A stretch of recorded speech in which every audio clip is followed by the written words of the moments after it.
the Kiss 92.5 studios in Toronto. Ladies and gentlemen, This is Roz and Mocha. it's Roz Mocha. What's going on? Hey guys, this is Bruno Mars. This is Selena Gomez. The Chainsmokers. Lady Gaga. Calvin Harris. Celestia Cara. This is Ed Sheeran. You're listening to my boys Roz and Mocha. Roz and Mocha. My boys Roz and Mocha. The Roz and Mocha Show. Between Roz and Mocha, who is your favorite? Mocha. You guys are so funny, man. Congratulations, Lisa! Wow! You just won $1,000. That's amazing. Y'all just made my entire morning. Keep it up. You guys are awesome, man. This is the Roz and Mocha Show. Podcast. Hi, it's Roz and Mocha. What's going on? Hey guys, how's it going? Good, how are you? Not too bad. What can we do for first you? off, I'd like to say that I like to listen to you guys every morning. I've been listening to you guys for like the past 8 or 9 years, so I just want to let you guys know that. Thank you. What's your name? Jonathan. Jonathan, all right. Question actually goes for Mocha. So you had your little, everybody says this famous line, but you used to use it all the time. And I'm not sure where it went. I'm not sure, maybe because I know our world is a little sensitive these days. But you used to say that's what she said quite often. And I used to die every time you used to do it because it was at the perfect time. Yeah, it's a tough sort one. of a policy. It's a policy thing, isn't it? No. No, it's not a policy thing. It's funny because I had this conversation with somebody else, actually 2 people recently, Yeah. because they were asking the same thing. They were like, why don't you say that's what she said anymore? Yeah. It used to be a huge thing for you. That's what she said. Yeah. Yeah. It really did, actually. You used to say it all the time. And 100% honest with you, Jonathan, and everybody else, Yeah. no joke, this is like the straight up truth. Okay. A few months ago, our boss said to us that, hey, some people may find that a little bit offensive or childish or, you know what I mean? I knew it. I had a feeling that's what it was, to be honest. So ever since then, it's been in my mind. Yeah. And sometimes yeah, I want to say it, but sometimes I'm just because of that one thing that he said, Yeah. I don't want to. We don't want to upset anyone. I don't, at least. Nobody told Mocha to stop saying it. I don't want people to think that somebody came in because we've never been told at any point what to say and what not to say. That's just the truth. We have no rules, but we make our own rules, and we're pretty good about it. We don't do a lot of talking about sex on the show, which I think a lot of other shows do. We don't do a lot of that stuff, right? Yeah. And I don't think people realize how much of that we don't do on this show. With something like that, it's almost as if as soon as somebody said that, somebody may be offended, you're kind of the rebellion thing at that point is to just never do it again, right? It's almost more, it's almost more of a screw you for Mocha to just never do it again than to continue to do it. It's almost a protest at this point. It's always something that's going to be on Mocha's mind too. If you were to say it, and something, that's why. So many times there's been things said on the show where I'm like, oh, that's a perfect opportunity. Yeah. But I don't. I just stop myself because it's in my mind now, right? Yeah. Yeah, no, I hear you. Well, Jonathan, just to satisfy your needs right now, do you want to throw some lines at me and I can reply with that's what she said? No, but you know what surprised me though, because it's not good when it's on command. It's better when it's just out of nowhere. That's what she said. I feel so good. That's what she said. All the time. Oh, God. Jonathan, we love the fact that you listen. Thank you so much. No problem, guys. Have a great morning. Take Right care. on, brother. The Roz and Mocha Show podcast. Hey, it's Roz and Mocha. Hey, what's going on, boys? What up? Not much. I was hoping to make a request for you guys to play a game. Okay. It's been a while since you guys have played Password, and I was listening to the archives, and I don't think Maurie Maurie's won yet. It's still his turn. How do we even play Password? I don't remember. Oh my god. Yeah, How do we play Password that game again? show, Give me a the game word episode. on a piece of paper, Right. and I have to give Oh, clues right, to right. Mocha without saying I that got word. you. It's like a Yes, it's like $100,000 pyramid, Yeah. right? That's Okay. That's a lot of the one. money. That's the one. Got you. Yeah, we could probably put Password together. Awesome. Yeah. What's your name? Tony. Tony. Thanks so much, man. All right, boys. Have All a right, good one. brother. All right. So you want to do password then? Yeah, I Couple gotta. minutes? Yeah, let me wrap my head around it. But yeah, we can do Password in a couple That's minutes. what she said. Let me wrap my head around it. I don't know. What does that mean? Grow up, Maury. Seriously, nobody says that anymore. Oh, snaps. The Roz and Mocha Show podcast. We haven't played this game in a while. It's a Roz Mocha original, and we got a request just now for it. So, fellas, it's time to play Password. Live from the Roz and Mocha studios in the greatest city in the world, it's time to play Password. And now here to introduce you to today's contestants, your host, Roz Thank you, everybody. Thank you. Welcome to Password. Today's contestant number 1, Mocha Frap. Mocha apparently skipped dinner last night and instead ate an entire large bag of Cadbury mini eggs and today has a tummy ache. Yeah, I don't feel so good. Is that a true story? It is. What'd you do, Holmes? Why are you doing that? I didn't feel like eating chicken and salad last night. Oh, man. And that large bag of mini eggs was on the table, just calling my name. So I was like, you know what? I'm going to live my best life. All right, Mocha. Now contestant number 2, Damnit Maurie. Maurie says here that you are known amongst his friends as a collector of stamps. Maurie, what does amongst mean? You know, like you're within. Within. Oh, do you mean amongst? Yes. Okay. Let's be honest, bro. You got no friends.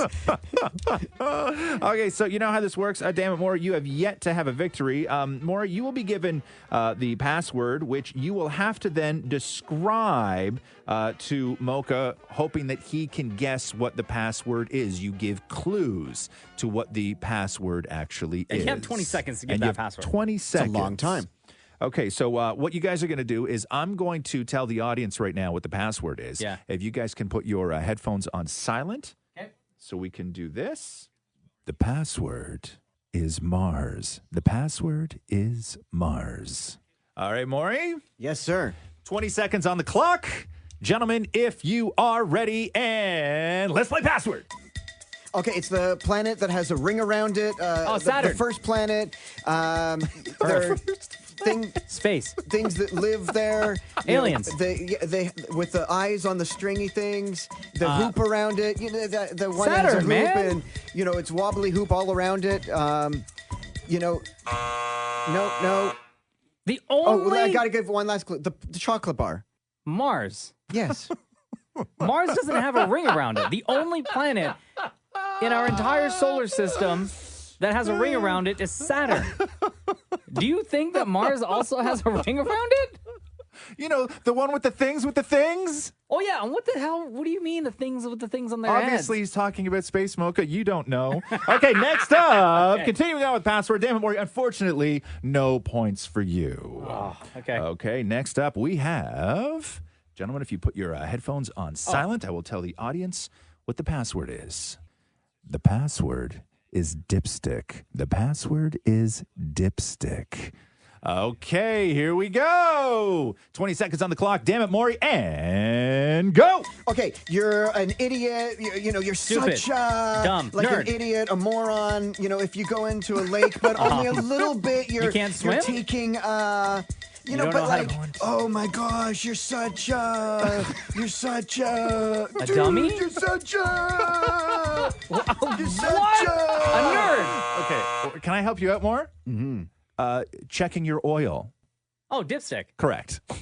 Yeah, like an idiot.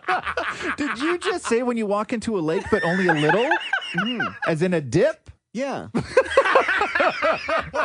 Oh, my God, dude. You're the worst at giving clues. The worst. My favorite is when Maury gives a clue, and then he thinks that it's going to help you if he just changes the tone of his voice.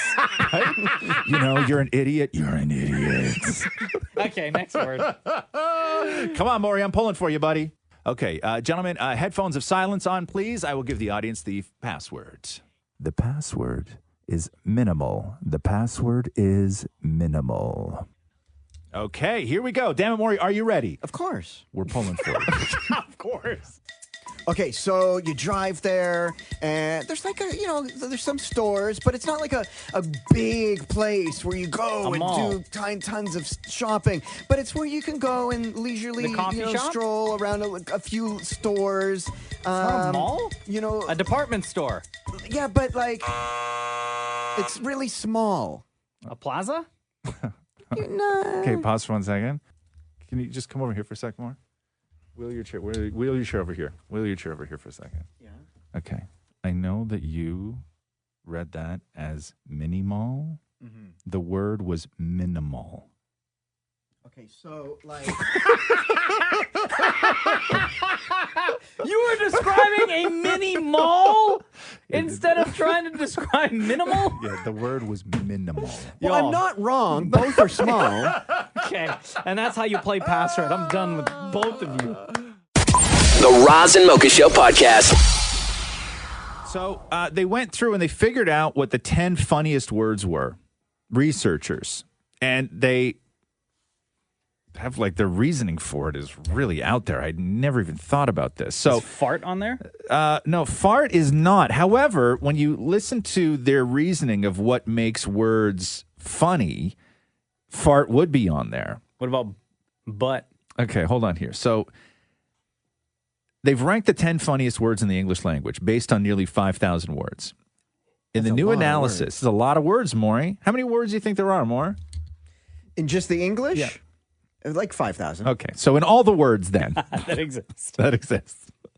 Okay, so in the new the team found that two types of factors in particular are most effective in predicting a word's funniness, with the sounds such as ooh. And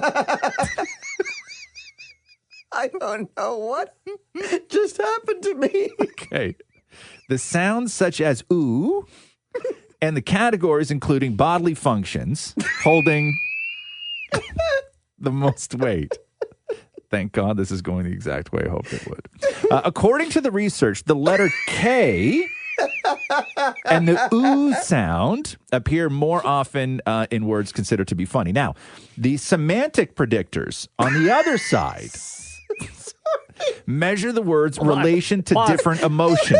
Are you laughing at the word semantic? Yes. Okay, so these are the sort of emotional factors, and there's 6 categories linked to words being funny: sex, bodily functions, insults, swear words, partying, and animals. Okay. So this makes sense when you start going through what they consider to be the 10 funniest words in no particular order. Okay. Jiggly is on the list. Okay. Okay. Puffball. That is a funny word. Okay. Guffaw. Cooch. What's that? It used to be a dance, I think it was, and then it's slang, and it's all sorts of other stuff. Sure is. Giggle. Oh, wow. Nothing, Eddie Amore. Yeah, that's all right. Yaps. Okay. Wrigley.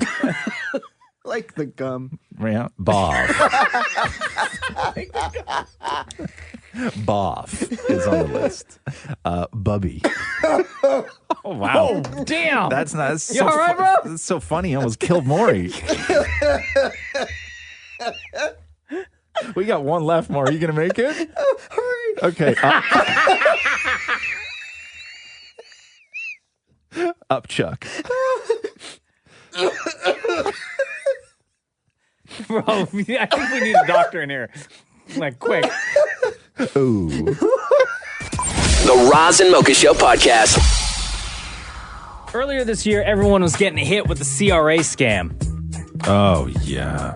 We got those phone calls. An arrest warrant is out. You better pay. You call us, and you better pay us back, or else. Everyone's been hit with that. And then earlier this year, or actually, it was just recently, where people started getting emails to their work account, where it was like, hey, I know what you've been looking at online. How embarrassing. I've been taking pictures of you using your own camera on your monitor. Send me X amount in Bitcoin. Here's the account number, and I'll erase everything. If not, after 48 hours, I'm going to send this out to all of your family and friends, and especially your work.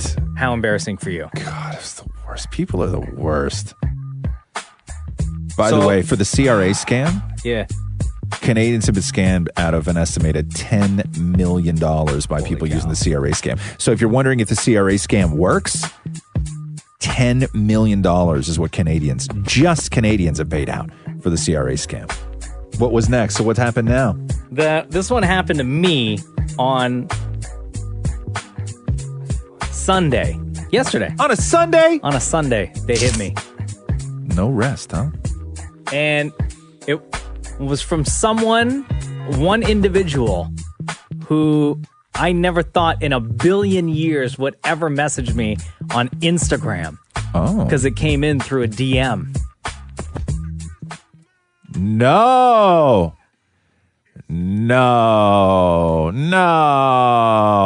Someone was trying to roll me into the scam, claiming that they were The Rock. No. Who is my idol. You know how much I look up to that guy. Come on. So, on Friday, The Rock put up a post on IG advertising a Cyber Monday deal for his new headphones. Okay. With Under Armour. So I commented, like, jokingly, hey, want to send me a pair because we're best friends. Yeah. And then I said, just kidding. Chances are I'm still going to buy them anyway. So I get this DM Yeah. from an account called Yeah. The Rock _private_.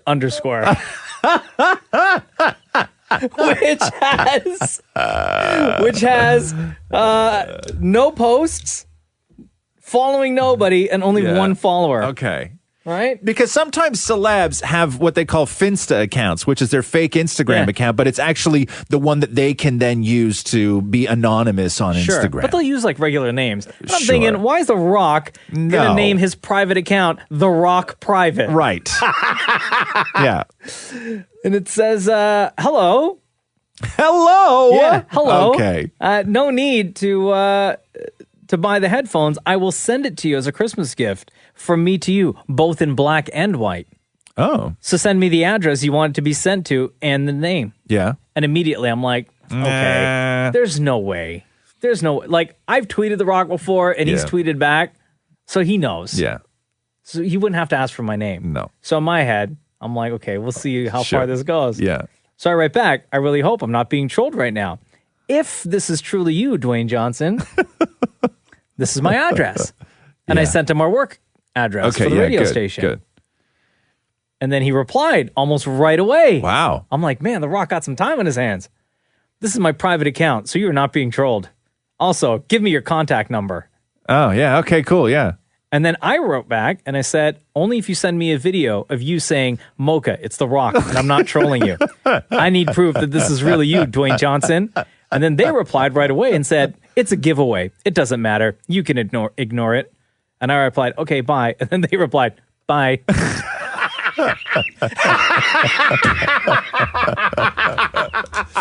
Wow. But what have you found? Have you researched this at all? Have other people been hit with the Dwayne Johnson _private? I don't know. No, I haven't researched it at all. Jeez, that's like that woman who, remember that woman who got scammed by Bruce Springsteen? Oh, no. The woman on Facebook? Right. That happened in the summertime, Because too. Bruce Springsteen apparently hit her up on Facebook and said that he was going through a divorce and that his wife had all his funds tied up and that he needed iTunes gift cards.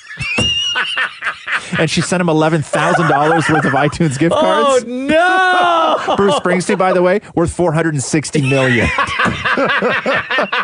You don't need iTunes gift cards. The Roz and Mocha Show podcast. Daniel Vezina. All right. That is a name that you need to familiarize yourself with, especially if you're going to be flying with Air Transat. He is an amazing chef out of Quebec, and they're offering some of his meals on your next Air Transat flight. Yeah, his signature, he did the menu for it. And Anthony Bourdain used to say that the one thing he never did was he never ate airplane food because he always liked to arrive hungry wherever he was going. And I haven't eaten anything on an airplane in forever, in a really long time. But we flew Transat last year I flew with the family, and we had the menu. We had the Daniel Vezina menu. And it was the first time in forever that I actually ate on a flight, and it was, without question, the best meal I have ever had on an airline. Yeah. The best. Like, I don't even mean like a little bit better. I mean, this was way above and beyond everything else better. Well, it's 4 courses. That includes your cheese plate, dessert, wine as well. And this is included when you fly in club class on Air Transat. Plus, a limited number of meals are available for purchase on your flight if you're flying off to Europe or the South in economy class. So it's not just for club class, but economy can take advantage of this special 4-course menu as well. Yeah, it's awesome. You can reserve your next Daniel Vezina meal with Air Transat right now at airtransat.com. All right, let's take a phone call. Roz Mocha. Hey, what's going on, guys? What up?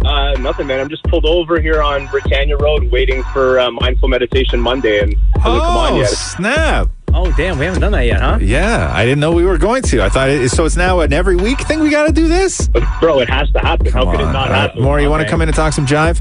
What's your name, sir? It's Mike. Mike.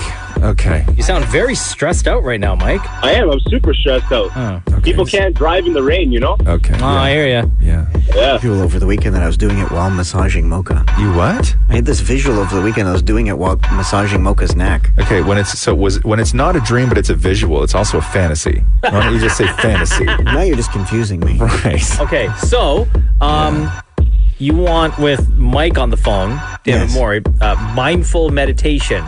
Do you have something prepared, or are you just going to go top of the dome? We're just going to go topless. Okay. Okay, we are lowering our voices down to a relaxed state. Okay, well, how should we be sitting right now, Maury? Usually you'd be cross-legged on the floor or lying, staring up at the ceiling. Whatever works for you. Maybe tilt your car seat back if you can, if you're not driving. Working on it. Okay. Okay. As we begin, thank you for letting me take you on this journey today. We're at a bakery. Sorry. Okay. What happened? Go ahead. We're in a bakery. Oh. And we're going to use your thoughts as the ingredients for making dough. As you think of something, add it to the bowl, knead it in, think of something else. Maybe it's a happy thought or something you have to do. You're taking these thoughts and putting them into the wooden bowl and kneading your thoughts into one doughy thought, if you will. Okay. After we feel that we have enough doughy thoughts in the bowl, we're going to place that bowl into the oven to create a bread of thoughts. Wait a minute. You gonna put the mixing bowl, into the oven? Yeah, we don't have time. That's not safe. Okay. All right. After you take out the bread of thoughts, you sort of eat your thoughts. Maury, can you not take this serious, man? I am. I was really looking forward to this, man. Right now, who are in need of meditation. We're making thought bread? I didn't even hear you mention yeast. Nothing. You need that yeast to make that No, bread it's rise. thoughts. It's all thoughts. Okay. Listen, more. Okay. All right. It's not going well. This is not going well. Yeah. And I don't know whether it's because maybe you're not taking it seriously No, or I that really you weren't am. prepared. I think you're not, and I think you're throwing my jive off. I think that you don't know what you're saying. No, of course I do. What I've learned is you could really say anything. You just need people to imagine what it is that you're saying. I know, say it. but when you keep saying thoughts, the only thing I'm thinking about is actually what you're saying. And so when you say put those thoughts in a bowl, in my head I'm just going nonsense, nonsense, nonsense, nonsense, nonsense, nonsense. You just got nonsense bread. If you want to eat nonsense, that's not my fault. But I'm saying that's what you're saying. Okay, You're terrible at this. Yeah. I was not trained. I went to 2 classes. Okay. Guys. Yeah, what? I'm all stressed out now. Keep in mind, I'm in the middle of traffic with no shirt on, and people are honking at me. Okay, yeah, you're weird. We got to go. The Roz and Mocha Show podcast. Let me ask you this. You tell me if this is insulting or not, Mocha. Okay. Because this is the argument that I had with my girlfriend Catherine yesterday. Uh-oh. So for some... Trouble in paradise? Yeah, exactly. Oh. So for some weirdo reason, we're driving home yesterday, and she immediately just starts singing We Are the World. Okay. Right? Random. Classic joint. Yeah. And then I look at her, and I go, oh my God, I was just about to start singing We Are the World. Oh, all right. And then she says, yeah, it's because we share the same brain. And then I said, that's why I feel dumber. Bro. And then, but let me tell you this.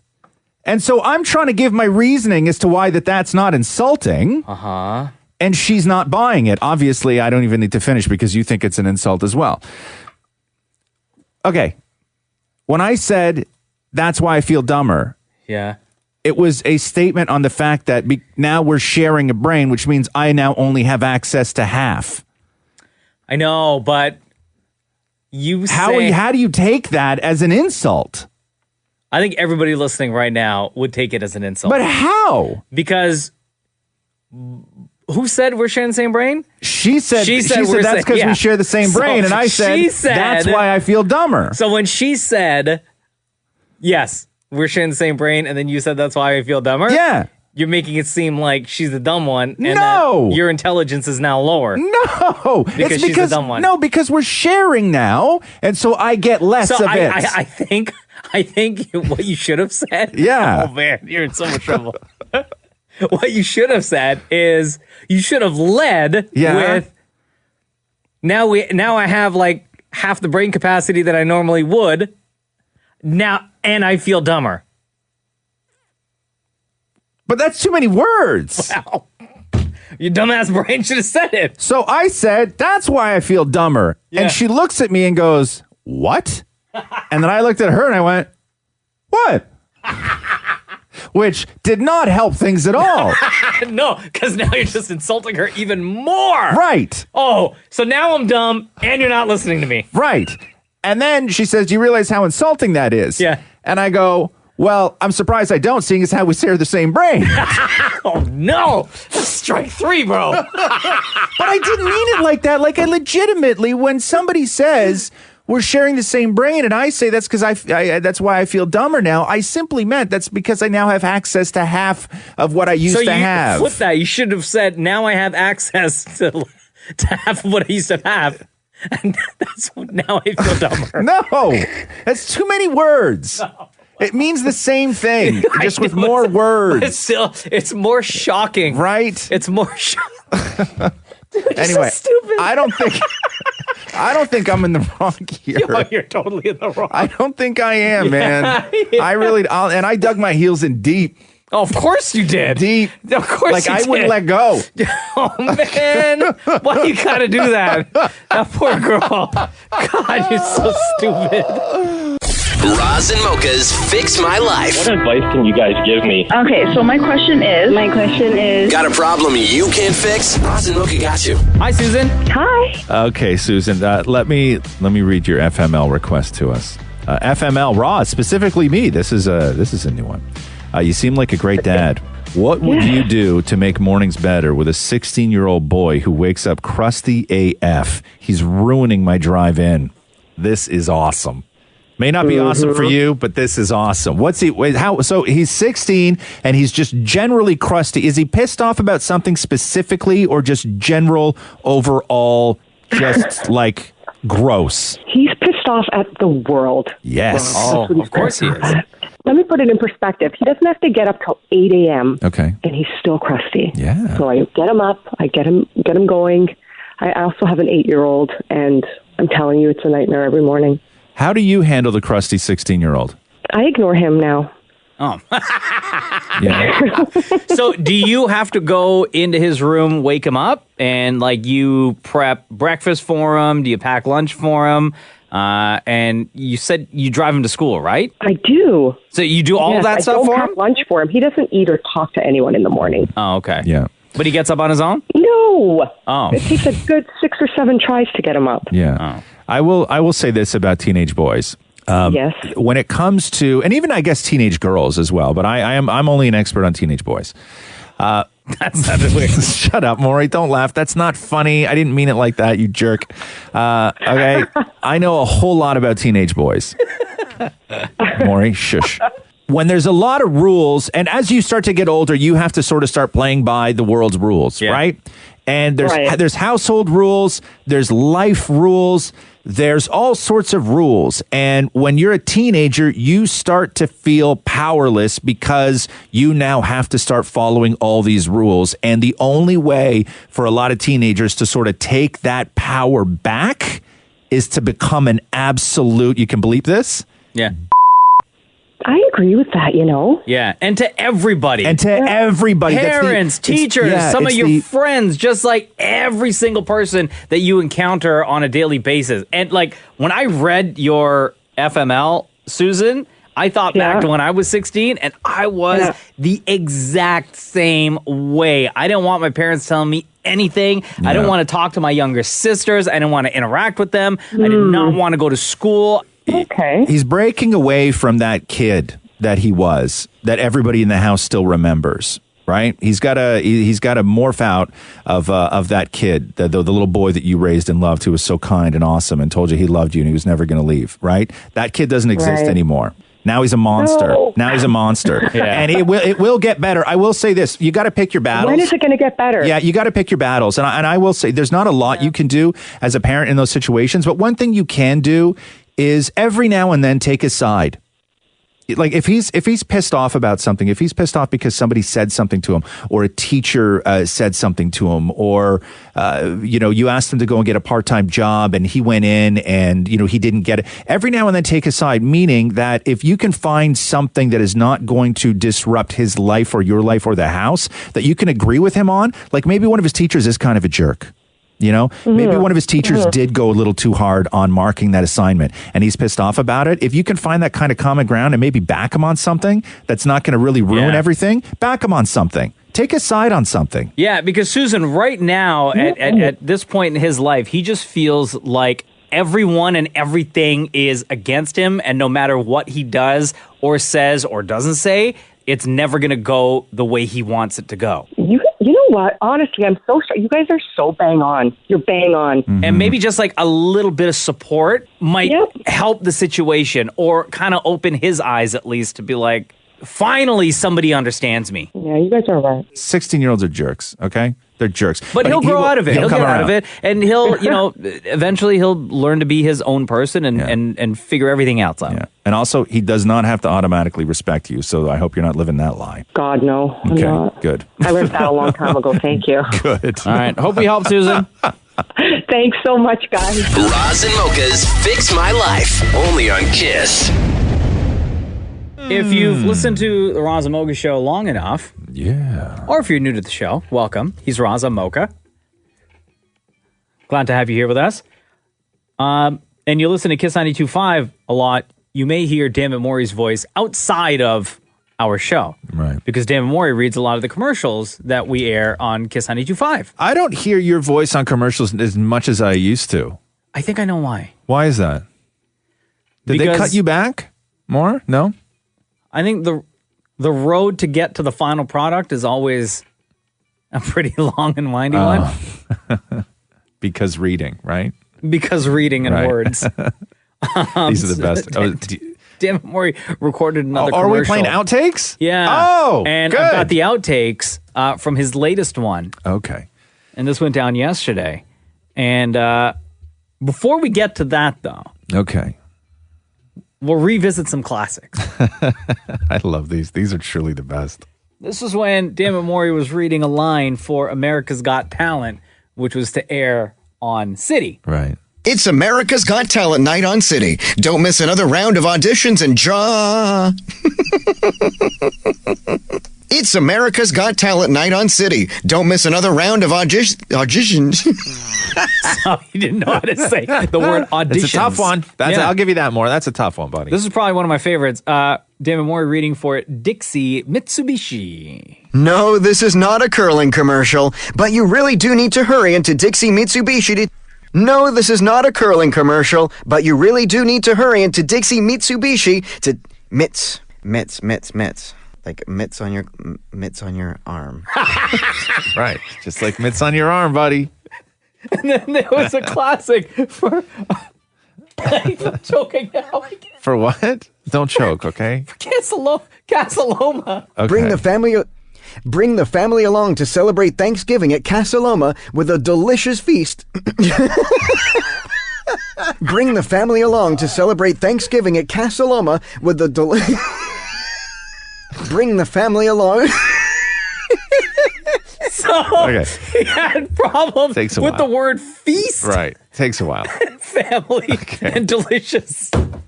But when you get there, it's great, right? Yeah. So what's the new one? What were you reading yesterday? The line is, products may not be right for you. Okay. Products may not be right for you. Okay. Your natural health partner. Products may not be right for you. Products may not product may be right for you. Product may be right for you. Product may not be right for you. Product may not be right for you. Product may not be right for you. Product may not be right for you. Always read and follow the label. Flatter? Product may not be right for you. Always follow the... Product may not be right for you. Always read and follow the label. Is that one of those things at a commercial, like when they go, some assembly required, right? That's one of those? Come in here, more. I need to talk to you. Oh my God, Okay. that's so funny. So the line was, product may not be right for you. I always assume that you read it normal and then they'll speed it up later. Oh! Like with technology. Right. I didn't know that you actually had to read it quick. Yeah. Which is tough because your eyes and your mouth have to go at the same speed. But can't you memorize that? Yeah, but you still have to see what you're memorizing, right? No, you don't. What's the line? Tell me the line right now. What's the line, Mocha? Products. You're the one that read the commercial like for 35 minutes yesterday. Products may not be right for you. Okay. Products may not be right for you. Products may not be right for you. No, say Why are you it just yelling? normal. Because that's how you go faster. Listen, you go higher. No. Listen, we're all calm, right? Just in a calm voice. Yeah. Products may not be right for you. But quicker. Yeah. But quicker. But quicker, not louder. Products may not be right for you. Products may not be right for you. Products may not be right for you. No. Okay, say the words this. Okay. Products. Oh, we're going to lose them. I think we're going to lose them. Hold on. I'll dial 9-1, and then you point when you want me to hit 1. Wait. Products. Products May not be right for you. Products may not be right for you. Products may not be right for you. Products may not be right for you. It sounded like you said, products may pew, pew, pew, pew. Yeah. Products at a pew, pew, pew. Products may not be right for you. Products may not be right for you. Products may not be right for you. Nailed it! The Roz and Mocha Show podcast. Hi, this is Roz Mocha. Hey, this is Adil. How's it going, Mocha? Good. What's going on, Adil? Not too bad. I was actually wondering if Maurie could help me with something. Okay. Maurie, you're needed. I know. I need his assistance, or I would like his input on how to balance a budget. How to balance a budget? Am I being, trolled? You think you just got trolled? Dude, I want to ask you. You have different opinion. Like, I like different opinions. Okay, Maurie, how do you balance a budget? Well, I think you need to sort of tell me more about this said budget. Like, I mean, you can't just come at me, bro. I think what Maurie...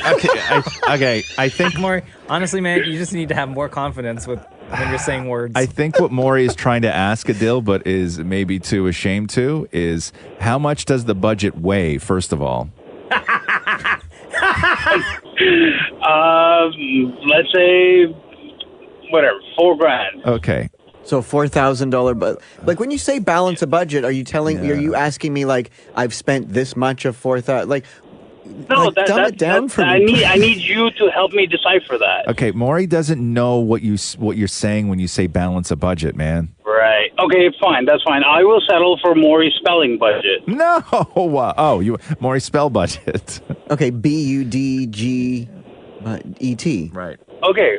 All right. That's fine. No, but when you mean balance a budget, are you asking me? So I've spent $4,000. Yes. And I have $4,000. I've spent this much. How do I bring it back to $4,000?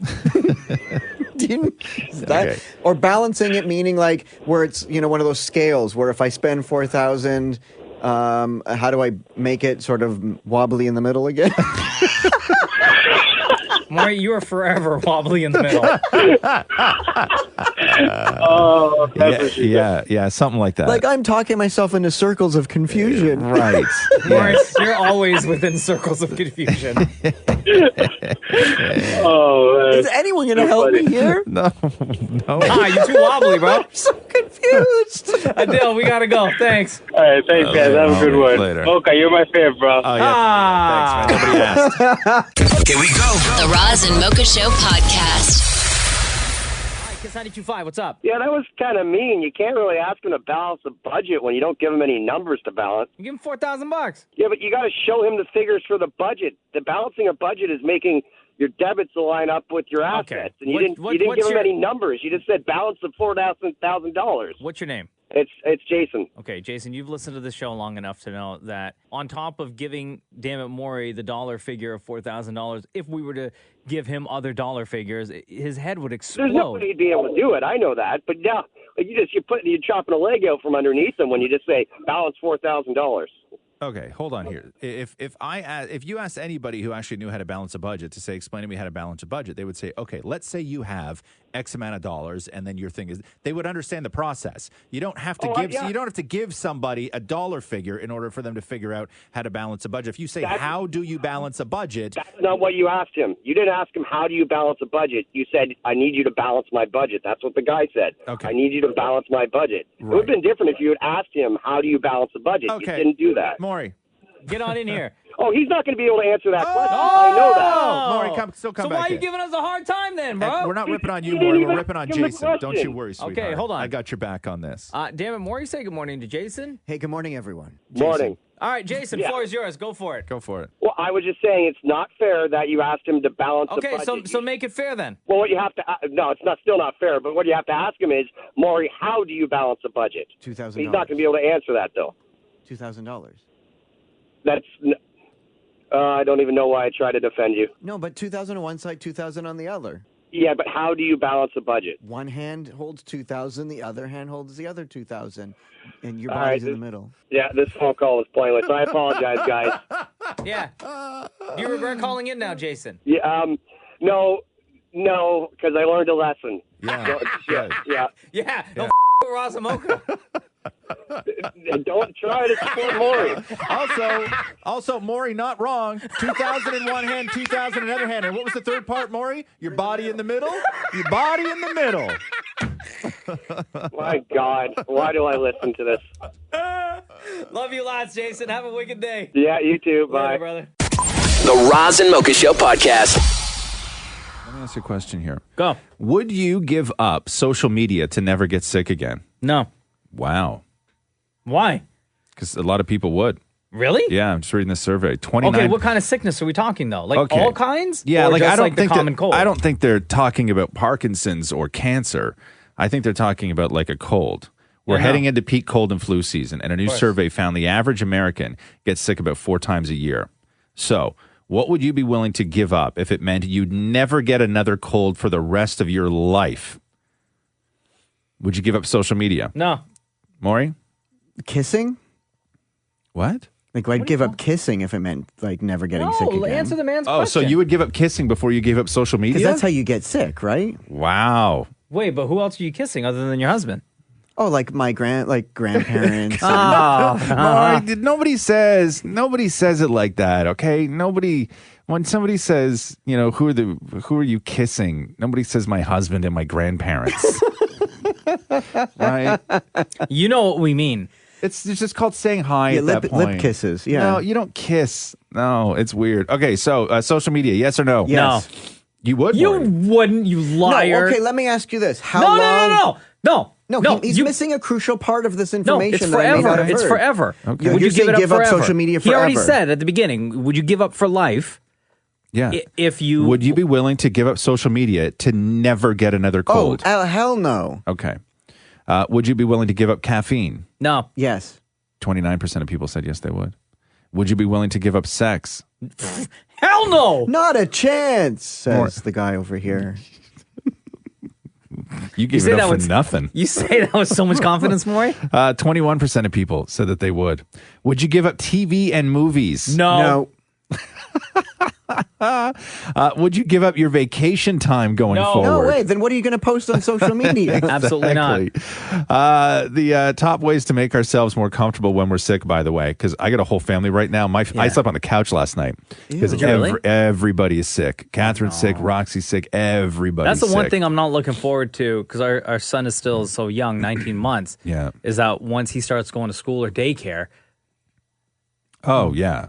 getting They're the sick cold, all the time. And getting the kids- sickness from all the other kids. And and kids teachers, don't right? cover their mouth or their face when they sneeze. I'll tell you, kids are better at that than adults are. Not around me, they aren't. No, And I because get mad at those kids. Even when I'm walking down the street, I'll be like, cover your face. Oh no, my kid was at daycare. My kid was like, geez, I don't even know, like maybe 3, and if she sneezed, she would sneeze into her arm. That's a smart kid. Yeah, because they teach you at daycare. They teach you how to share. They teach you how to sit and politely eat your lunch. They teach you how to sneeze, and they teach you how to wipe your butt. We have properly, the right way. There's a wrong way? friends who have a son like a couple months older than Cruz. Yeah. Started daycare in September. Yeah. And already got sick 7 times. Yeah. 7. Yeah. Well, That's basically being sick for once a week. Well, you think about daycares September. are very germing. You're sharing toys and stuff. You know, they might sneeze in their hand, then touch the tricycle. Oh, man, they got their hands up their butts, and then they put it in each other's mouths. Yeah, Like, gross. it's way worse than putting your hand Well, on a okay, toy, Maury. I'm still kind of curious. What else is on that list? What you would give up? Oh, nothing. for- That's it. So TV, would you give up your vacation was the last one. And Oh, okay. 17% of people said that they Definitely would not. give up their vacation. No, hell no. 17%. No, absolutely not. But Maury was right. Then what do you post on social? All that non-kissing you're doing with your husband. The Roz and Mocha Show podcast. So I said panties yesterday and then got chastised for it because people hate that word. What? You know panties? Yeah. Panties, right? You said it where? Just in conversation. Okay. I think we were talking about like Black Friday deals or something like that. But I may even use it in the singular. I may have just said panty Okay. because So who people yelled hate at that you? word. People hate that word. Is there such a thing as a singular panty? Yeah. Of course. A panty. No, but when you're putting on your panties, Yeah. that's still a singular of a product. But I you could say I like that panty on you. Wait, why are we talking about this again? Okay. Because somebody yelled at you. So I went through and I found a list because I wanted to find out where panties ranked on lists words people hate hearing. Okay. Right? Because there's all sorts of different lists in the world that have been published of the either grossest sounding or the most unsettling sounding words that people hate hearing.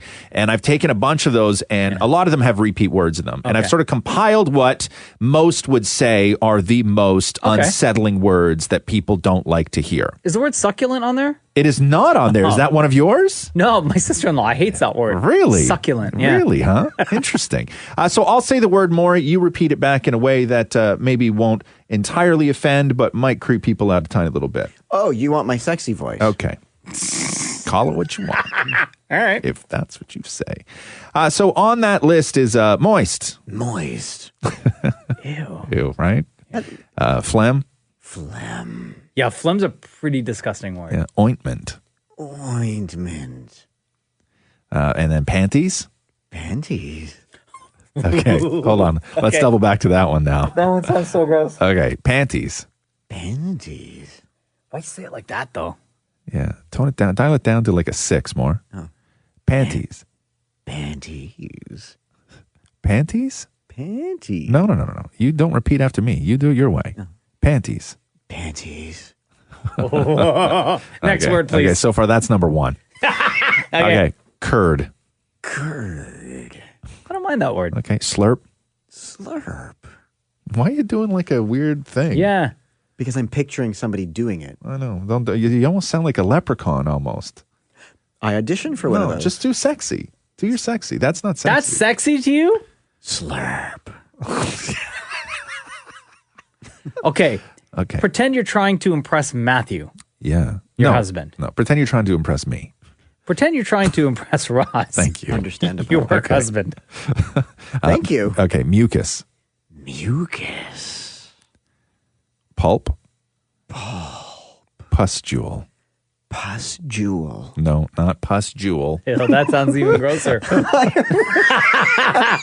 Pustule. Ew. Oh, God. Can you imagine? Like, Pus- oh, that's a really beautiful jewel. What's it made out of? Plus. Okay. Okay. It's not a pustule. It's pustule. Pustule. Okay. Engorge. Engorge. Ew. Masticate. Masticate. Why are you straining when you say that Why word? are you straining? You have the weirdest say. Just say something sexy. I am. I'm doing it not- as I'm trying to make it That's sexy. just sexy talk, though? Close your eyes. I'll do you, okay? Well, I mean, you know what I mean. Close your eyes and I'll do you. Okay? Maury's eyes were just replaced with heart. You look like that Are you gonna heart do eye me emoji just stop, now. Stop. Okay, this is what you're saying, all right? I'll give you a word like ointment, and you go, ointment. I don't. Yeah, that's exactly what you do. No, it's not. That's exactly what you do. Yeah. Like No, I'm I asking know. you to just No. do like a just a slow down sort of sexy thing. Okay. Okay, how about this? You're over Can you delivering. give him an example? No. You're over delivering. I'm making it sexy. That's not sexy. Next word. Okay, and number one on the list, which is number one on anyone's list. So let's go back, because right now I think we all agree that Maury saying panties is the most unsettling. Yes. Panties. Right. Okay, that's right up there. But number one on the list is the word daddy. Daddy. Oh my God, that is so gross. In brackets, when used by an adult. Daddy. Okay, now make it stop. Okay, give me panties. Panties. Daddy. Daddy. Okay, give me panties. Panties. And then give me daddy. Daddy. Okay, give me daddy. Daddy. Panties. Panties. Okay, try them on your own now. Panties, Daddy. The Roz and Mocha Show podcast. Roz Mocha, what's up? Hey guys, how's it going? Good, how are you? Good. So I just want to say, I actually have a membership to Sirius Radio, but on my way into work in the morning, I just want to hear you guys talk because you're so funny. Oh, thank you. But I was calling in to say that Damnit Maurie sounds like, remember the movie Scream? Ah, yeah. And when he'd call in, the scary guy would call in and be like, he sounds like him trying to go to the washroom when he has a sexy voice. Like, what's your favorite movie? No, more like, Yeah. hello, Sydney. Can I use your Exactly. bathroom? I don't think That's that's a your line sexy from voice. Scream. No, but Hello, that's your Sydney, sexy can I voice. use your bathroom? Say hello, daddy. Can I use your panties? Hello, Daddy. Can I use your panties? Okay. Oh, terrible. That would scare me. Yeah, that's freaky. That That's may be gross. the most terrifying thing anybody's ever said on this show. Yeah. Yeah. Yeah, I think so. All right, what's your name? Brienne. Thank you, Brienne. Thanks, guys. Bye. Roz and Mocha's Fix My Life. What advice can you guys give me? Okay, so my question is... Got a problem you can't fix? Roz and Mocha got you. Hi, Catherine. Welcome to the show. How old are you? In my 40s. And how long have you been in this relationship? 9 months. Let's go through this now here. I'm having a problem with my boyfriend. You just said 9 months. I knew it was wrong, but I looked into his iPad and I saw an email titled Cupid's Arrow. It was an email exchange that he initiated that led up to him telling her to name a time and a place that they would meet up for a drink. This was in October, and we've been dating since March. I was also able to get into his online dating account and found out that he's been chatting and giving out his number to many women and making plans to meet. I confronted him about the email, and he flipped out on me for invading his privacy. Classic. But he said that it was wrong and that he went out on a date and then realized that I was the one that he wanted to be with. I checked the site again because I still had a terrible feeling and realized that he had been giving out his number until November 5th when his account expired and is actively awaiting renewal. So he then said that they can delete his dating accounts together over the weekend, like as a couple, right? Mm-hmm. Wow. Okay. What made you suspicious in the first place that you would have to go check his iPad? Well, what happened one day is I have kids, and my son was over, and he was fooling around at the table, and the iPad fell on the floor, and it flipped open, and it's on lock screen, and you can see messages. Oh. And I just looked. I looked, and it said, so when can we have a second date? Right. So do you love this guy? I do. Okay. Because people are screaming right now, being like, there is only one answer and only one way to deal with this, and that is to kick his ass out. Yeah, that's internally for me right now to you, Catherine. That's what I'm saying. I'm saying it's only been 9 months. Ditch the guy. You have kids. You have other things in your life to worry and care about. I know. How old is he? Is he around your same age? He's in his early 50s. In his early 50s. How did you guys meet? Online. Yeah. Oh, okay. Yeah. Which is why I knew how to get around the dating app. Sure. We were on the same one, yeah. Do you feel that you have trust issues with him that are not fixable? I don't know. Definitely issues now, but fixable? I don't know. I guess only time will tell. Did you establish parameters when the relationship started? So meaning when you guys did meet online and then you decided to what you thought was exclusive, did you set the parameters of, okay, we're both going to delete the dating apps and not do that anymore? Yes. You did say that. Do you guys live together? No. Oh, okay. You know, the idea that it's a natural feeling, okay, when you're with somebody and it's a relatively new relationship, it's a natural feeling to sort of question whether you're making the right decision. And you start second guessing yourself. And you do sort of have those thoughts as to maybe this person isn't the one, okay? But to go to test that, to see if you're the one by going out on other dates without telling you is just flat out wrong. Yeah. Right? Yeah, I agree. That's exactly what I said. And then for him to freak out on you, he got pissed because he got caught. Yeah. You know, and Exactly. And I understand, like, there are people who look at dating apps, especially when you're from the world of dating apps, where that is how your relationship started. You know, where people still use them, and they use them because they're flattering, okay? They use them because they get messages from people that say, oh, my God, you're so great, and you sound so fun, and all that. Like, they're flattering, and maybe they don't go and take that next step where they go and meet people. But your boyfriend was DMing people on a dating app and actually dating people while he's dating you. Well, I have no hard evidence that he actually went, but he gave out his number and was asking people. Well, the evidence is on the iPad. You said the first message that you read was, when can we go on our second date? So you know he's already gone out with somebody one time. Now, in your message to us, you said that that he said that the two of you over the weekend could go through and delete all of those dating site accounts. Did you actually go through with it? Yes, yesterday. It happened yesterday. Okay. And how'd that go? It went okay. He was on another site that I knew about. Yeah.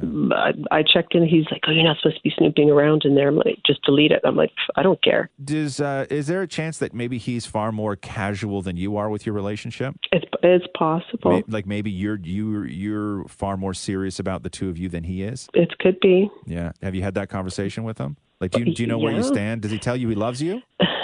No, not yet. Okay. For all the people that are listening to you right now, 9 months, you got kids, you're grown, you're not 22. I'm assuming you were married before or had some sort of long-term relationship before. This is the time in your life right now where you don't need some guy who's going to screw around like this, whether he's 50 or whether he's 25. Yeah, this is my first relationship since my divorce. Right. It's hard. Yeah. Yeah, but you know what? You would be better off without any of that stress or drama in your life. Like, I can't tell somebody to dump somebody. That's completely on you. Oh, I can. But, Catherine, I think you should dump this guy. Yeah. Yeah. He makes you feel terrible about yourself. Yeah. You don't feel good right now. Right? You don't. You should at least feel good. You should at least, the person you're with should give you a little bit of purpose. You should want to do nice things for them. You should look forward to seeing them. Yeah. You shouldn't look at the person who you're in a relationship with and have to wonder all those things, and each and every one of them is deceitful and is designed to do nothing other than make you feel terrible. Catherine, you probably, like, every time he is out, when you're not talking to him or when he's not texting you, in the back of your mind, you're probably thinking, like, who's this guy with? He may tell me he's going to, I don't know, meet up with a friend or go to the mall, but how do I know that he's not with some other girl or chatting with somebody else? You're probably thinking that every single day of your life. Are you not? Yeah, for the past week and a half. Yeah, of course. You don't need that. You don't need that in your life, girl. You deserve way, way, way, way better. I do. You're going to be fine is the answer. You're going to be great. You're going to be better than all right. Yeah. Okay. You know? All right, Catherine? I don't know what you've been through. I don't know what you've been through, but I guarantee you've been through worse than this. Yeah, probably. But this sucks and it hurts. Don't let this guy make you feel terrible about yourself. You don't deserve that. Okay. Okay?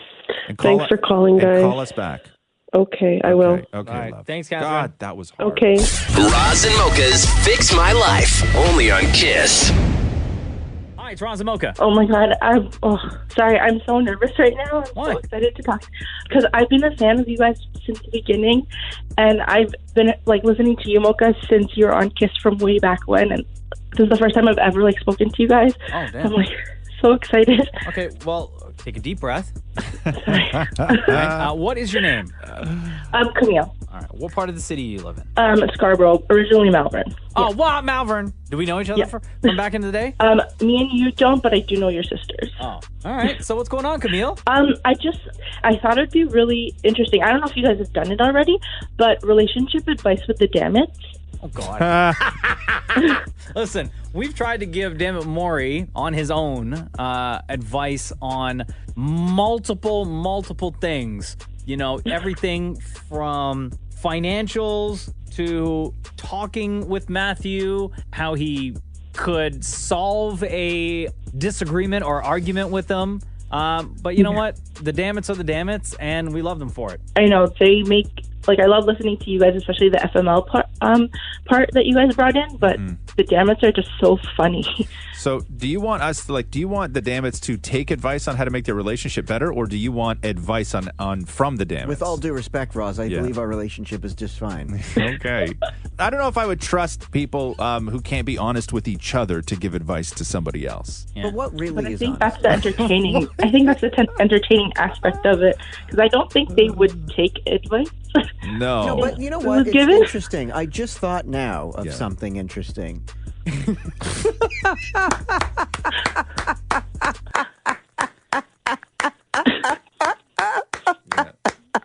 Okay.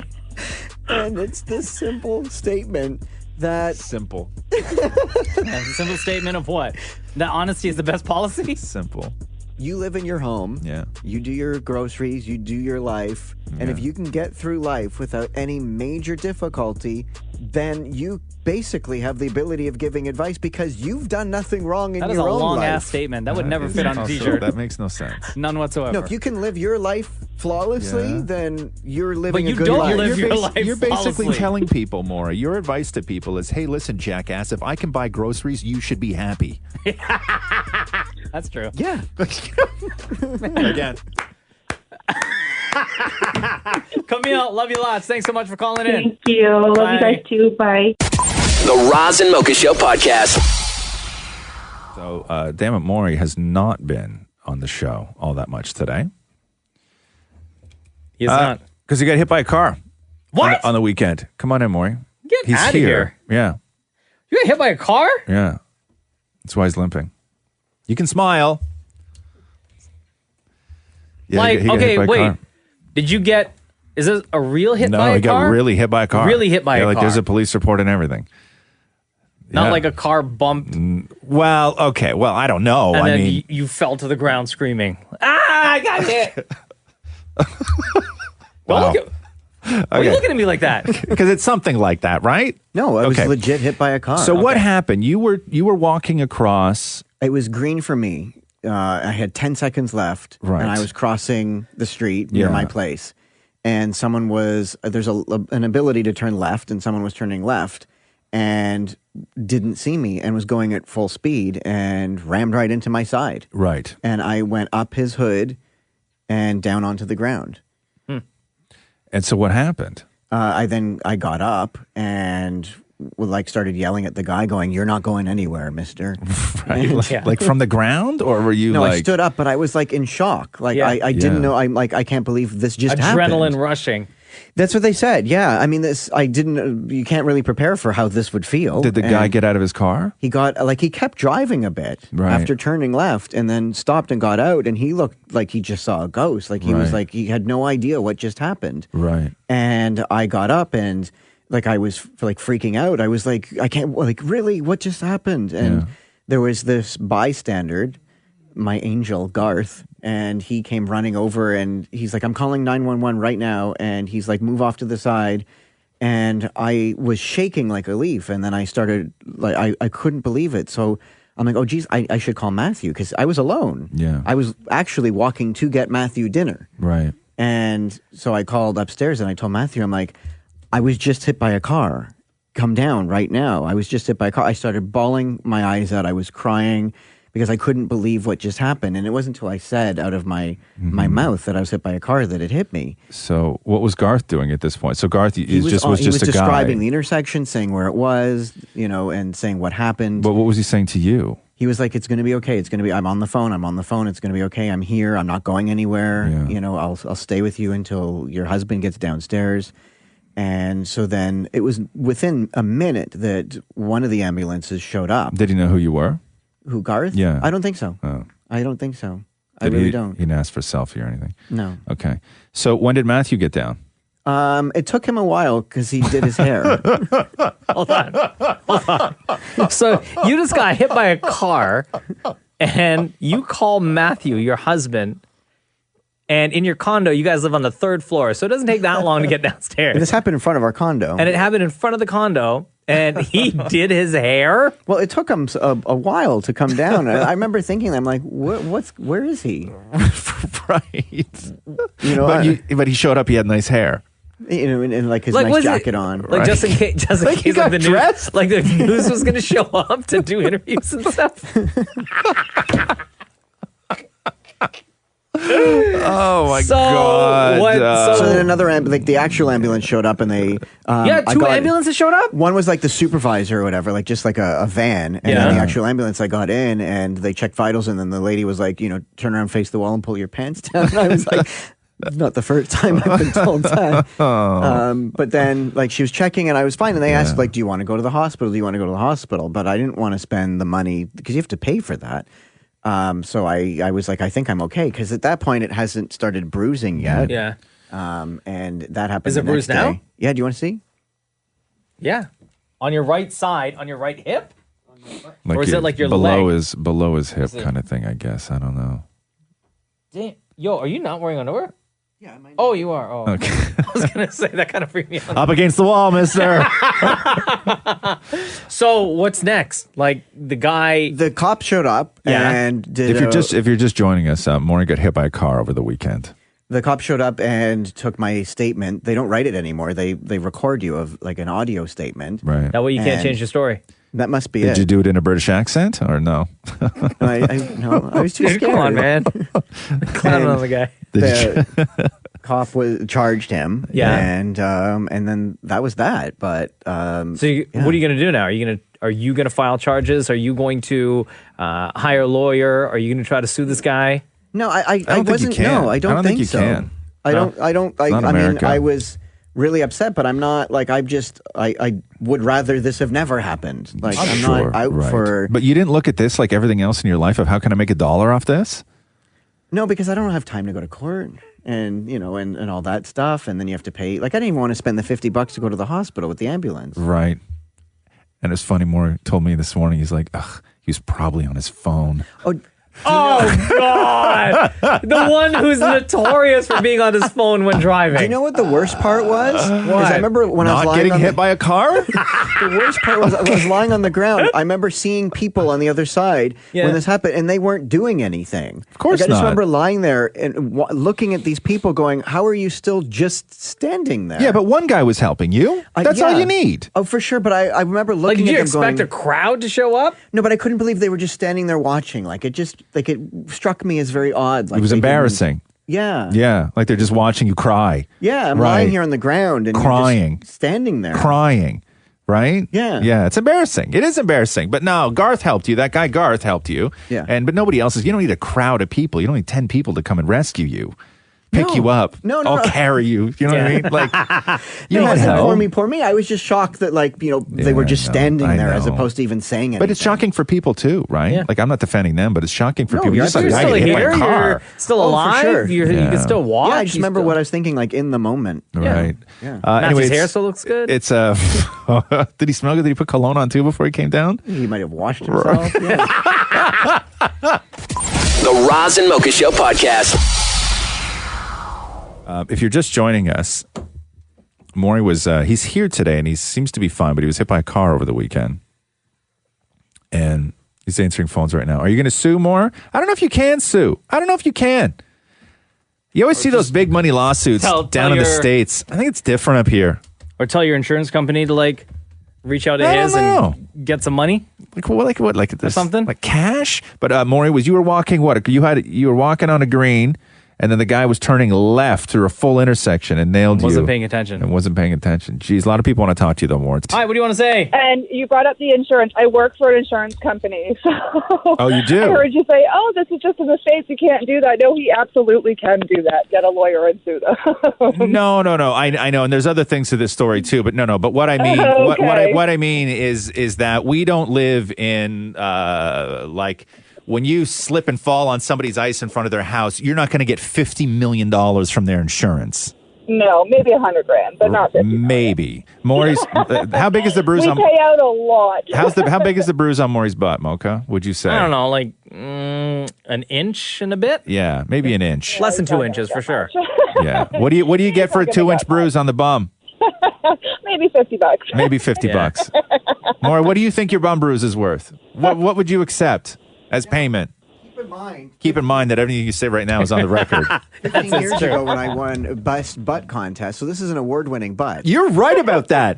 Maury won Best Buns. In what year? Like, 15, like 19, like 2000 something. Okay, which is it? 1915, 2000 something. Either way, it's an award-winning bum. It is an award-winning bum. He has been awarded like a prize for his cheeks. Come here. 2 drink tickets. Drop So your it's- pants it's again. I'm dangerous. gonna use the measure app on my phone. Oh, good. Yeah, thank Let's you. measure the app. Yeah. Let's measure the bruise. Okay. And so we can just get an exact. Yeah, and also don't touch it, right? That's thing's an award-winning bum. You Get the crack in it. Did you say don't put the crack in it? Okay, so Yeah. So Okay. Maury's bum bruise Yeah. is 5 centimeters. 5 centimeters. 5 centimeters. What's bigger, Maury's bruise or his mustache? Thanks for the call. The Roz and Mocha Show podcast. You okay, Maury? Yeah, I breathed. Okay. Good morning, Maury. Good morning. You're good? Yeah, Maury got hit by a car over the weekend, if you missed that. He did. Like, he was crossing. He wasn't in his car. He was crossing the street walking, and somebody was making a left and hit him. And I just want to clear something up. Yeah. I was not jaywalking. No, I never said you were jaywalking. People were commenting yesterday saying, well, that's what you get if you're jaywalking. No, I had 10 seconds left with the picture of the man walking. Yeah. I was completely in my right. Well, no, if you had 10 seconds left, you wouldn't have the man walking. You'd have a hand. Well, flashing. But you have, the cop was there. I know, And I but told you had the him hand. if I was wrong, he'd say, no, To you're my wrong. understanding is once those numbers start flashing, as a pedestrian, you're not supposed to cross the road. Correct. You should wait. Right. And that 10 seconds is to allow any traffic that is to be turning Yes. to give them that time to safely Right. make their turn. Correct. And you're supposed to wait until it is your turn where you get the green man light. Well, but around my area, the countdown starts right away. Okay. I don't know. I'm not Yeah, blaming I you. mean, man. the cop was like, you're right. So, Okay. all right. We'll see. You going to sue? No, I don't have the time for that. But you're right, aren't you? Yeah, but I mean, then people are, I spent 7 years doing this and 8 years doing that. yeah. I'd rather someone just throw money at my problems. Right. Okay. Yeah. Like you're Malawi. Yeah. Right? Just throw money at it. But there is a bruise on Maury's butt. I went on to the doctor yesterday. And what did the doctor say? I have a constitution. Okay. Or whatever he said it was. Yeah, you do. A bone bruise. Yeah. Or what a constitution. Sure. Yeah. But it's growing and uglier. It's like some sort of alien coming out of my leg. Okay, so Mocha measured it yesterday with his measuring app on his phone. Yeah. And it was 5 centimeters. 5 centimeters. So, Which to me is lots. well, not for getting hit by a car bruise. Yeah. To me, that's I real don't know. small No, for but if getting you- hit by a No, car no. bruise. I wish that there was video footage because I think, no offense, but that the car maybe like just kind of tapped you and you were pushing it back a little bit. No, I flew to the ground, yo. Okay, like insurance scam flying to the ground or legit hit by a car? No, flew to the legit ground? hit to the. No, legit Maury's flew to getting the so mad ground. right now. I know. Okay. Okay. But Maury says his bruise is getting bigger. That it's Okay. not getting better, it's getting bigger. Yeah. So please, you want to go show Mocha? Yes, I will You have drop your measuring app again? I do. Okay. Oh, God. Are those the same boxers from yesterday? Yeah, don't worry about it. Don't worry about it. How long have you been Man's wearing gotta those? do. Man's gotta do. Those boxers. No, but I'm putting Ben Gay, and I don't want Are Ben the- Gay on all my underwear. Are those the boxers you wore the night you got hit? Yeah. What night was Oh, that? no. That's like, you're wearing evidence? Man's got to do. Also, this bruise makes Yeah. Matthew gag. Okay. I'm about to gag right now. It smells like old ass Ben Gay right now. Okay. Did you shower? Yeah. What are you rubbing on that thing? Ben Gay. Ben Gay. What does that do? That's all the cream we have. Oh, okay. I find that shocking. But anyway. Can you move that long hair? Okay, so if you're listening to yesterday, Damnit Maurie's bruise from getting hit by the car was 5 centimeters in length. Mocha's using the measuring app on his phone. Do you need more light over there, homie? I think so. Yeah? Here, use my flashlight. Wait.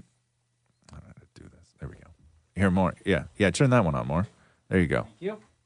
Okay, let's see here. This must look weird.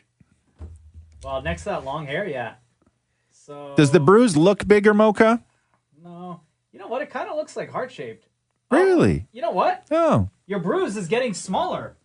It's 4 centimeters 4 now. centimeters. Oh, I don't want to. You just walk. What? Let me see. Are you showing him the long hair or the God, bruise? That's more. I get a bruise like that from walking into a coffee table. Yeah, but did the coffee table come right at you? You people are not taking this seriously. I get a bruise like I'm 44. I get a bruise like that showering sometimes. But that's with age. That hard pressure water. Yeah, I went into Metro perfectly healthy last week. Came out with a bruise bigger than that. And I don't know what happened. Bought some cheese, got hurt. Anyway, the bruise is getting smaller, which is fantastic news. Still hurts, though. Still hurts, yeah. Hooray. Not saying it doesn't. The Roz and Mocha Show podcast. Hey, Maury, how many days now has it been since you got hit by that car? Good morning, Maury. Come on in. It's you. So how many days, though? Saturday. Now, how many days? Sunday, Monday, Tuesday, Wednesday. 5 days. Okay, there we go. And how's the bruise doing? Let me show you. Okay. Matthew still thinks it's getting worse. Because Maury has a big bruise on his butt because he got hit by a car. Hold on. Okay, hold on now. Now, Maury, Mocha measured that. You've been measuring it a couple times. Maury, I can see you gotta, okay, yeah. You went a little too low on the front there, homie. Okay? A little too much English on that, on that show. So on Monday we measured, and You know on what I Monday mean? it was 5 centimeters. And we measured again, I believe, on Tuesday, and it had gone down to 4 centimeters. Right. So- See if you have your app, Mocha, that you can Measure app? measure. Yeah, that if you can measure this. Now you have to measure. Look, it's bruised here. Yeah. No, that's a hair. Okay, hold on. Look, it's Bro, you got some long hair on your legs. Right. I'm a man. Yeah. Hold on, let's see here. Okay, so we're going to start. Man, Maury really came over here and just dropped it all down. Yeah. There. I need to see how things work. Oh, wow.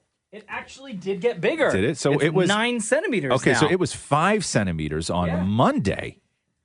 And it went down on Tuesday, and now it's up to 9 centimeters. Yeah, and the pain has grown. The pain has grown, so it hurts more now. Yeah. So the issue now is it's like it hurts where the bruise is, but it also hurts into my hip. Right. And your Nana was a former nurse, right? Right. Yeah. It's like a big ass hospital. And she called you last night to what? You needed advice on how to deal with She the wanted pain? to see how I'm doing. She's very concerned. Okay. And do you record every phone call with somebody who calls the house? It's one button away. That's so weird, dude. Anyway, Maury and Nana.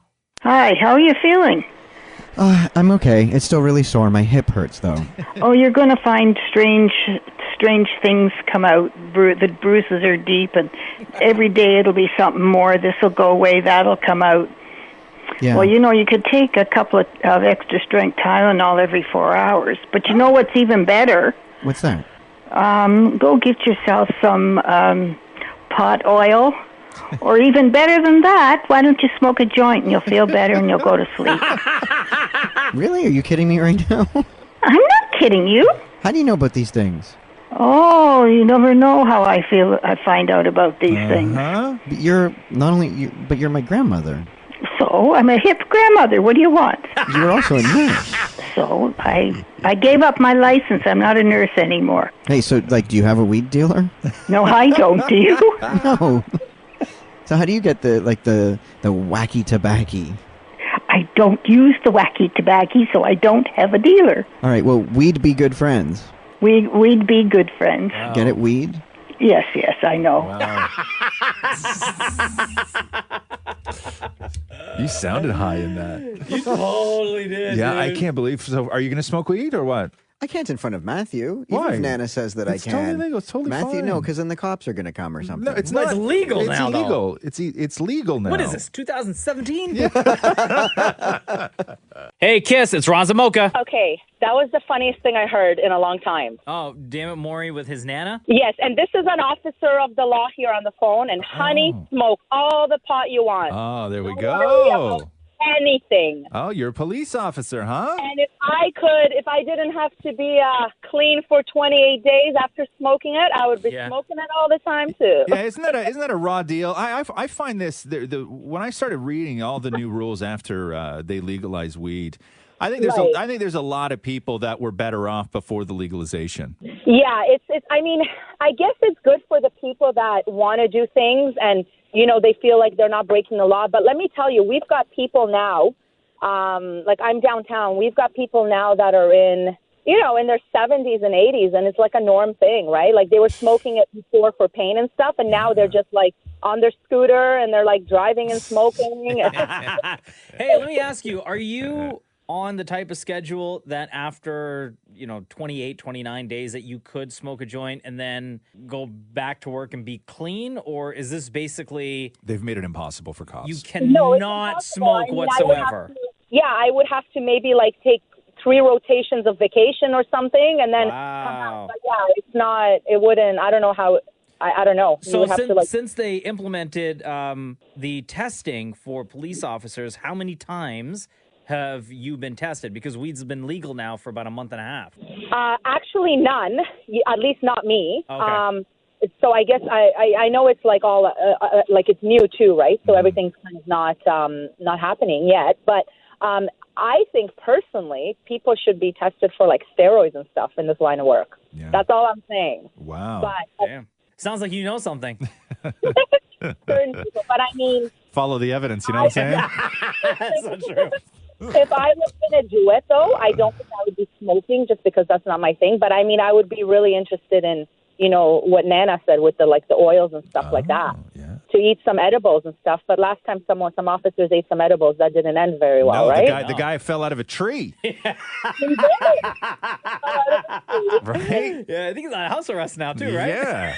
I think he was didn't he just have some sort of hearing? Yeah, something. Yeah, I thought it was like house arrest. What happened? Yeah, he did quit. He did leave. Oh. But yeah, he is on house arrest. Yeah. It's sad, though, because so many years that were put in and stuff. But at the same time, you know what you're doing. You're on a call. You're taking evidence. You're stealing, and then after that, you're eating it, right? Yeah. So. But I mean, to end up on a tree and to call for help and to scream, like Okay. it's just, Okay, here, listen. You haven't said your name yet, but I need to know something. Okay, so that cop that ate that weed, that was evidence, which is awesome. So that cop that ate that weed, that was evidence, and then climbed up a tree and fell out of a tree, and then he had to leave. Yes, him not being a cop is really probably the only choice at this point right now. So that's probably a good decision. But be honest with me. All you other cops sort of see that guy as a legend, right? oh no, he's awesome. Like his social media. I've met him before, like a few years back when he was in a different area, but I always kind of found him a little bit arrogant. Yeah. But I mean, he was a good officer, and I mean, sometimes people do make stupid choices. Obviously, he knew what he was doing. But at the same time, I don't think they planned that to happen, stuff like that. Legend. And then the other officer that arrived to assist, she actually fell on ice. I mean, she could have been killed, right? Sure. Yeah. So how would that have fallen if someone died because of a call that another officer advised that, he didn't, I don't think they even knew they were high. Right, but nobody did die. No, thankfully. Okay, yeah, but nobody did. So now we can call the guy a legend. Nobody died. Fine. Right. He is kind of cute too, though, eh? Wait, what? Oh, damn. Look at you, girl. He's kind of what? Cute. Oh, really? Yeah. Girl. Officer Flirt. What's up? Thank you so much for calling in. Thank you. Bye, Take care. darling. Bye-bye. The Roz and Mocha Show podcast. Roz and Mocha, hello. What's going on, guys? Fabian! Did I hear Maury needs some weed? Maury needs to smoke some weed. Maury, I'm down to give you some, man. Yeah, more. You want Fabian to give you some weed? Fabian's been calling this show for years, man, and he is an expert in weed. Fabian, what do you recommend for Maury who got hit by a car over the weekend and he's got a bruise on his left leg? Bum. He needs some heavy indica to put him on the couch and rest and forget about the pain. But isn't indica, isn't it like doesn't it mess you up? It's a body buzz. It gives your whole body a nice feeling instead of a sativa that just messes with your head. Okay. I once did a weed cookie. Right. Maury once did a weed cookie, Fabian. Oh, that's potent. That's dangerous games there. I wouldn't do that to him. But if he's down, I'm down to give him some. Let me know. Yeah. Do you want Fabian to give you a little weed? No, I don't. We're not allowed to do that. Why? Why? It's Why legal, not? Of though. course It's we are. legal. It's legal. We're I'm not allowed asking to you give to you bring 30 it here grand. and smoke it in the studio. Yeah, no. Like, what you take do us on to your, home, what you- man. we don't drug test here, Maury. You can do whatever you want to do, man. It's all legal. I give you a free joint. You smoke it and tell me how you feel in the morning. If some ends up under my driver's side wheel, I won't complain. So you're gonna have to. Why are you still trying to make it shady, Maury? He could I know. literally meet you out front and give you a bag and a hug, and it nobody would could do that's it. anything. be completely legal. Yeah. Up to 30 grand. So he doesn't have to hide it in a teddy bear. No, Maury. This isn't like 1980s No, cocaine man. cowboys type stuff. You don't have You know to. what I mean? You don't have to make it weird, man. Hey, at the end of the day, Maury, you have my number. If you want, you let me know. I'm down. If I happen to break a Christmas ornament and something comes out, Oh, God. Maury, he can walk up to you, hand it to you, and you can walk down the street and smoke it, and nobody would say anything. No, do you know what? I think that Maury would only smoke it if it sort of felt a little wrong, right? Like it needs to feel. no, I need to do it if it feels really right, like at high tea at a fancy hotel. Oh, right. So Yeah, why but don't how you just- often are you doing that? Yeah. You know what I mean, though? If it's outside, in an alleyway, that seems wrong. But if you're in a suit and tie, Right. Okay, so then I'll wear a suit and tie. So you want to get fancy high with Fabian? No problem. All right. Well, Maury, you have the man's all number. right, I'll Make it happen. steep some tea with you later. Yeah, hook it up, man. Absolutely. Hook it up. Thanks, Fabian. Absolutely. No problem. Have a great day, All right, guys. brother. See you, buddy. The Roz and Mocha Show podcast. We got a text, Roz, from someone who's new to the country. Oh, nice. They moved to Canada on May 6th. And in their text, it says, "You've helped me improve my English and get through the day. But honestly, I still have no idea which one is Roz and which one's Mocha." Oh, no. Hello. It's Roz and Mocha. What is your name? You want my original name or Canadian name? Let's go with both. What's your Canadian name? So my Canadian name is Ryan. Ryan. And my Farsi name is Payman. Is what? Payman. It's Peyman. Oh, yeah. That's why I told you. Why do you need my Canadian name? It's hard for now. I'm sorry, man. No All right, problem, that's dude. okay. So you've been in Canada since May 6th. Welcome to our country. Thank you. What brought you here? I'm here based on a skilled worker. I have my PR, but I'm here to basically make my dreams come true. Because Canada is honestly the best country in the world. So wow. That's why I'm here. And where are you originally from? Iran. How hard was it to get out? It was pretty hard because I had to show a lot of documents, prove that my English is good. Yeah. So I had to start 2 years earlier. And I think I started my process on February 2017 and got my notice of PR on April 4th. And then I came here on May 6th. So you said that you've listening to this show has helped you with your English. So you're like now an expert on that's what she said jokes and flying off the handle. Oh, yeah. Basically, I started listening to this show when I was at the university, and it's been almost 3 years. Wow. I listened to the app. Oh, okay. And how old are you? I'm 27. 27. All right. And you still don't know who's Roz and who's Mocha? I'm basically the one who laughs real loud is Mocha. I think that's you. Yeah, that's me. The one with the cool voice is Roz, right? Wow. Yeah, The that's cool voice? What, you don't think I got a cool the voice? cool voice. Come on, man. It's funny, Ryan. I had an Uber driver one time who was a Russian guy, and I always talk to people where they're from, how long they've been here, everything else, because I find those stories so fascinating and really, really interesting. And he was telling me that he has a great job and his wife has a great job. Mm-hmm. And she was Canadian, and they were both Russian, but her English was better than his. They both had fantastic jobs. Okay. And he did not need the money driving an Uber. Yeah. But he drove Uber on Saturday and Sunday because he said that gives me 8 hours a day, 2 full days a week speaking English to people. Oh, wow. And he goes, my English has improved so drastically since he started driving Uber. He's like, because it's not like school. He's like, I have a basic understanding of the language. He goes, but when somebody gets in the car, you're talking about sports, you're talking about weather, you're learning lingo. Yeah. And he goes, I can ask them questions and they'll help me out with stuff. He's like, I drive Uber for 2 days a week for one reason and one reason only, and that is to just help with my English. Wow, Yeah. that's incredible. Yeah. Wow, that's Yeah. Damn. Socializing. Yeah, that's the key, man. That's the key here. And honestly, Canadians are really nice. They accept me the first day I was here, and I got lost. I got on a bus. I didn't know where to go. I didn't know how to pay for the bus. I just saw the Presto sign. I was like, okay, I'm going to tap my credit card on it. And the bus driver laughed and tried to explain everything.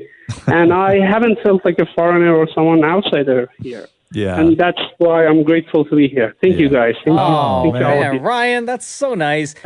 Thank you for listening to the Roz and Mocha Show. Thank you for your text. Thanks. And thank you for calling back. I honestly did not know that you're going to call back. I was shocked. yeah, man, of course. We try our best to call everyone that texts us. That's why you're the cool one. I'm the cool one. No, you have the cool voice. Oh. That doesn't mean you're the cool one. You have the cool voice, but I'm the cool one. I liked you better when you didn't speak English, bro. Ryan, much love to you, brother. Thank you so much, man. Yeah, have a good one. The Roz and Mocha Show podcast. So the Shawn Mendes interview in Rolling Stone yesterday. Yeah. I guess he wasn't too happy with it. Why? Because I think that they covered a lot of stuff. And what they chose to focus on was a lot of the sort of more negative aspects of, not negative, but they went back to talking about the gay rumors and then some of this stuff. So one of the things that came up in it was when Taylor Swift posted that video from backstage at her show when she was in Toronto, and there was a video of she was putting sparkly eyeshadow on Shawn Mendes. Yeah. And she said, hey, can I post this? And he was like, yeah, sure, no problem. And then he said later on that night, he goes, I felt sick. I was like, what the F? Why did I let her post that? I just fed the fire that I'm terrified of. Oh, man, poor guy. And then he says this. He goes, in the back of my heart, I feel like I need to go and be seen with someone like a girl in public to prove to people that I'm not gay. Even though in my heart, I know that it's not a bad thing, there's still this piece of me that thinks that. And I hate that side of me. So he's sort of consumed with the idea that people think he's gay and whatever. And do you remember he what was it on? I was on Snapchat that he said this. Yeah. So there was like a couple of years ago, he went on Snapchat and said this. So I don't usually do this and bring up problems, but I was on YouTube just watching some of my interviews, and I was going down the comments and noticed a lot of people were saying that I give them a gay vibe. First of all, I'm not gay. Second of all, it shouldn't make a difference if I was or if I wasn't. The focus should be on the music, not my sexuality. Now, I know 99% of you guys aren't making assumptions like this, but this is just for the 1% of you that are. I just want you guys, before you judge someone on the way they speak or act to things, I want you guys to think, hey, maybe I shouldn't be judging someone, or wait, it actually doesn't even matter. They can do or be or feel however they want to feel. Now, I'm not frustrated because people were saying that I was gay at all. I have no problem with that because it wouldn't make a difference to me. I'm frustrated because in this day and age, people have the audacity to write online that I'm gay as if it were a bad thing. That's all I really have to say about that. I just wish those 1% of people would grow up. I love you guys. And this is nothing new, you know. Like, how long have people been making the accusations that Tom Cruise is gay? Like, how long has that been going on for? For since the 80s. And you know, Shawn Mendes has to deal with, you know, trolls online who are nameless, faceless people. They're just, they don't matter. They're not real people. When somebody says, oh my God, everybody online is freaking out about this, they're not real people.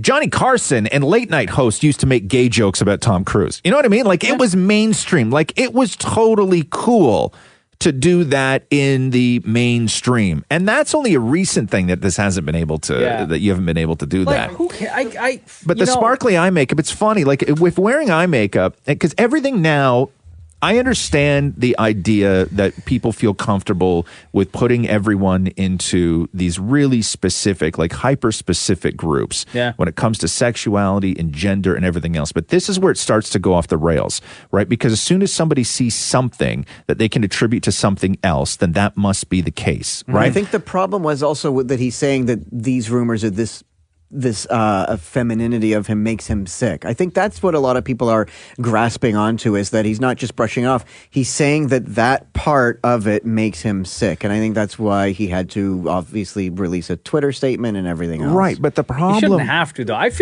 You know what? But it shouldn't make him feel sick, though. He shouldn't have said it that way. No, Shawn Mendes, he's such a talented guy.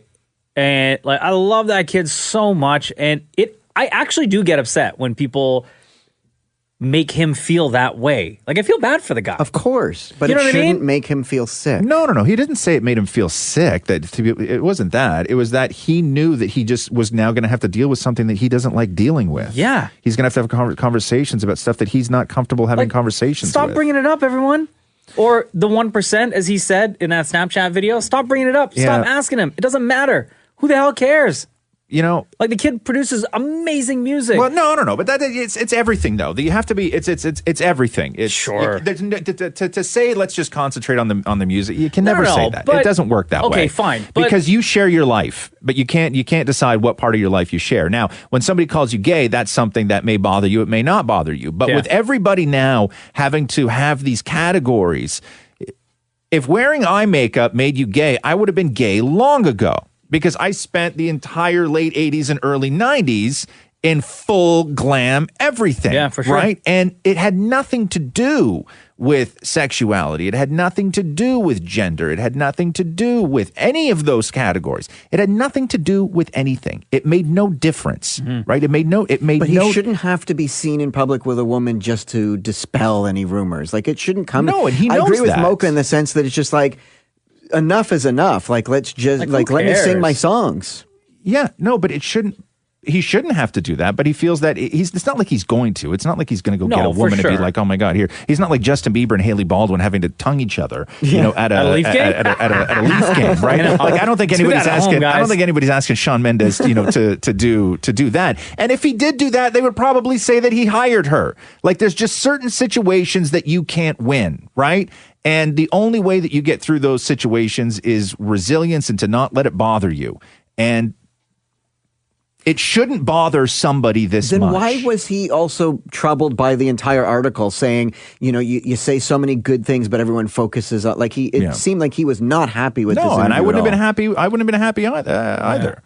You know, it's something that, you know, how many times do you want to talk about the thing that you don't want to talk about, for God's sake? Absolutely. Right? Yeah. Like, you know, I got this one thing I really don't want to talk about. Yeah. You know, jackasses keep bringing it up. You know, which is... Yo, leave Shawn Mendes alone. Yeah. Right?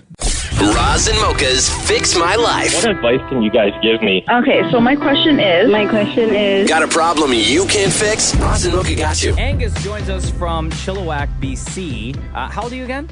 11. And you wrote us for Roz Mocha FML. You say someone in class is bothering you and he pushes him and says screw off. So is that you who pushes him and says screw off, or he pushes you and says screw off? Him. He pushes you and says screw off. Okay. The school doesn't have a counselor, and he wants help with how to deal with what to say to him. And his mom does know about this and says to ignore him, but that is not working, right? Yeah. So break down a typical situation where you may feel like you're being overpowered or you're bullied. Like, so he'll push you and say screw off, but what are some of the other things that happen? Like, he always wants to be right. And does this happen every single day? Not like every day, but it's like almost every day. Is this only you, or does he do this to other kids as well? Meaning, are you his specific target? No, he does this to some other kids. Okay. Other kids in your grade or other, like, older, younger in other grades? Other grades. In other grades. Okay. So before he got to pushing, did this start with any sort of verbal stuff? Like, did he just start by calling you names, or did it go right to pushing? It just got to names. Yeah. That's usually how this works. What has your mom said, and what has your teacher said? Before we sort of throw some advice out there for you, little man, what has the teacher said when you bring this to the teacher, and what does your mom say when you bring it to your mom? My mom just says try to really ignore him. Yeah. And I just, like, I try. Mm-hmm. I use that advice, but our teacher, we have a child youth care worker. I don't know if that's kind of like one. Yeah. I don't really know. Yeah. Okay. Well, so have you talked to teachers about this kid Yeah. that's bullying you? Yeah. And what do they say? They just say try to ignore him, but it doesn't really work. Have they tried to It's talk to like- him? Do you know?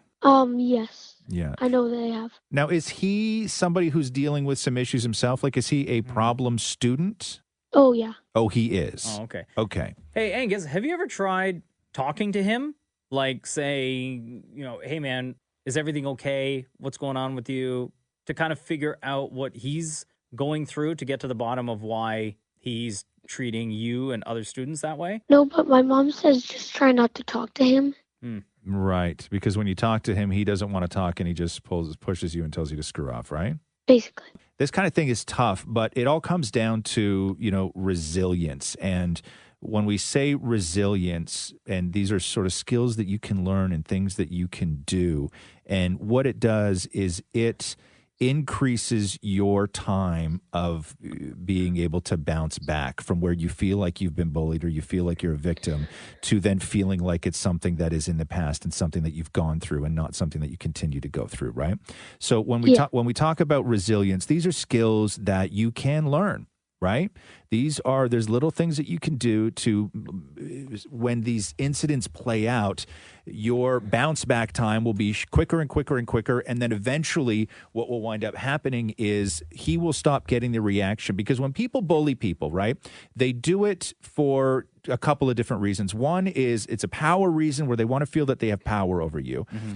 The other thing is they want a reaction out of you, because that reaction fuels their sort of fire. And then the other thing is isolation, right? So if he pushes you and says screw off, and then you're like, I'm going to go tell the teacher, and then he's going to be like, you're going to tell the teacher, what are you, a tattletale, right? And then that's the isolation part. So as soon as he threats with you calling you a tattletale, that is him saying, if you do that, nobody's going to want to hang out with you, because nobody likes a snitch. Right? So there's all these different tactics. And even if he doesn't know that this is what he's doing, this is just exactly what most bullies do. Okay. And so you are able to recognize all of that. And then once you get to that point of where you can build a little bit resilience, and, then you're able to say something to him. Like when he says screw off or pushes you, what do you say to him? I just say, please do not say that or push me. Right. Okay. Yeah. Try saying I want. Right. I want. Yeah. I want you to stop doing that. I want you to stop doing that. Okay. When you say stuff like that, and nobody's going to tell you to hit a kid, okay? Nobody's going to tell you to do any stuff like that. We're not going to say go and start taking karate, right? Yeah, nothing like this. But you have to, for the most part, you're going to do this on your own, because it seems like, everybody else is just telling you to ignore this sort of problem kid in class, but it's a pain in your ass, right? The one thing I will say to you, Angus, is no matter what, no matter how frustrating it may get, that this kid is bothering you, bullying you, calling you names, is at the end of the day, do not ever lose your cool. Try your very best to keep calm in that situation. And another thing that I could recommend, and this sounds cheesy as hell, but when you're at home, practice something that you would say to him after he says something to you. because the quicker you reply to him with something that he's not expecting you to reply with. For example, Roz gave a great line with, I want you to stop doing that, or I want you to stop pushing me, or I want you to stop calling me that name. The quicker you give a confident response to him, it will completely throw him off. Yeah. Yeah. And then ignoring it is on the list, right? Yeah. Like just so you know, dealing with a bully, ignoring it is sort of on the list. But I need to know one other thing. Do you have things in your life that make you feel good about yourself and give you confidence when you're doing them? Like, are you part of do you play a sport? Are you part of a club? Do you play an instrument? Do you have something in your life that when you do it, you feel like the best you? In the spring, I play lacrosse. Okay. What do you do when you're not playing lacrosse? I play soccer. Okay. You should. And this is for you and all other kids. You should always have something in your life that you've worked hard enough at that it makes you feel good doing it. Okay, that you feel that you are at your best doing it. And that doesn't come easy. That comes with work. And then once you get those feelings, once you have that thing in your life that you're good at and it gives you confidence, it makes you feel good about yourself in other situations. Yeah. So you know how you feel when you score a goal in lacrosse. You feel good. You feel great about yourself, right? So Yeah. when you feel like crap on those days, when some kid pushes you and calls you a jerk, right? You need to rely on those thoughts. Okay, you need to go back to that place where you scored a goal in lacrosse and you're not a jerk. That's resilience. That's what gets you through those moments. Okay. Thank you. Okay, and always talk to your teacher. Always talk to your mom. All right. Thank Okay. you. Thank you, Angus. All right. Bye. All right, buddy. Okay, Take bye. care. Roz and Mocha's Fix My Life. Only on Kiss. Did you see this awesome breakup notice that band? There's apparently a hardcore. What do they call themselves? A doom metal band. Dune metal? Doom metal. Did you put that clip in more? Yeah, doom metal. Okay. There's a doom metal band in Toronto. This I went don't even know viral what yesterday. doom metal is. Yeah, neither do I. That went viral because of their like awesome note to their fans about why they're breaking up. Okay. So let me read you this headline. A Toronto-based doom metal band announced to its fans in the most brutally honest way that they will be taking, quote, an extended hiatus after the guitarist apparently slept with another band member's girlfriend. Oh, no. And, quote, also our drummer died. Oh, no. So let me read you this. Oh, no. First of all, let's play a little bit of Witch Rot. You have it there.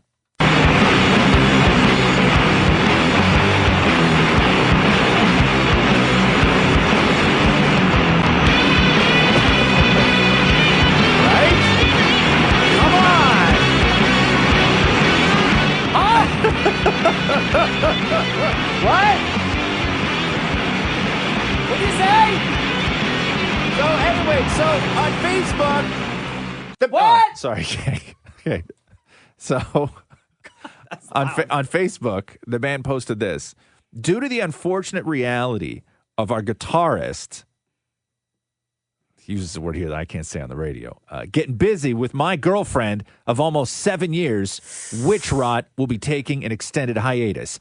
I, however, will continue the band in another space and time. Being ripe with hate, the music is slowly flowing and without a doubt will become the most devastating, torturous music I have ever created. Ooh. Thanks for your support. Stay heavy, Peter. Also, our drummer died. Oh, man. So sad. Now, here's the thing, because this could be like a publicity thing. This could be one of the greatest publicity things. There was that story, that guy in California who faked a band. But he faked a band to the point of where he was able to book a European tour. As a solo artist? He created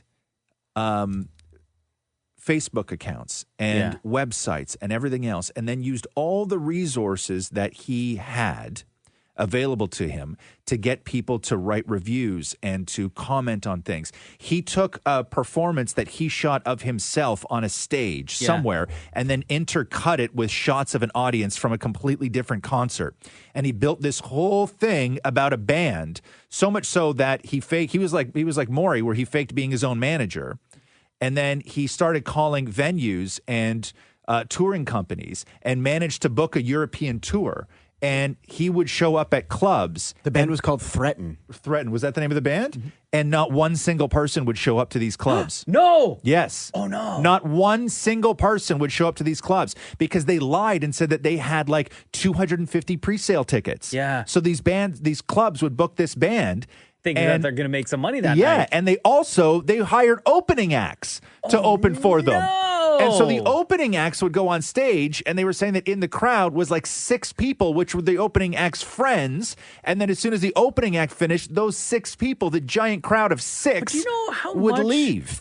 Work would go into faking stories like that? It was a massive production that this guy put together in order to create person like legit trying to make it into the music industry, or was it just like a massive project to waste everybody's time? So here's the thing, is that on the surface, and when you started looking into this story, it really looked like he was trying to fake his way to the top. Okay? He was a liar. But then when he got busted, he released a statement, something along the lines of, this was just a massive art project. Oh, yeah, okay. Right? The Roz and Mocha Show podcast.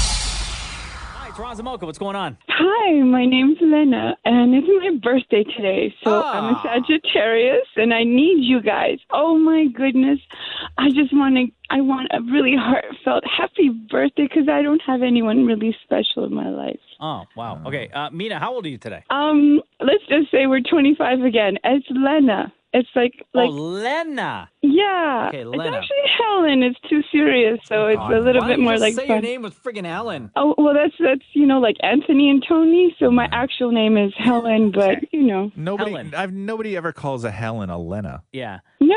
No, I've never heard that in my entire life. You haven't? No. Oh my goodness, Helen, that'll be your first. How old are you? Like, be truthful. How old are you? I can't be truthful. Come on, a girl doesn't do that. Even when you sound like coming. you sound like an actress in an old timey movie. Yeah, you know what I mean. Oh, you really is do. that good or bad? I don't know. Hey, boys. Yeah. Oh, really? I've got a wicked side to you. A girl can't tell her age. Yeah, a lady can never tell her age. A lady can never tell her age. Come on.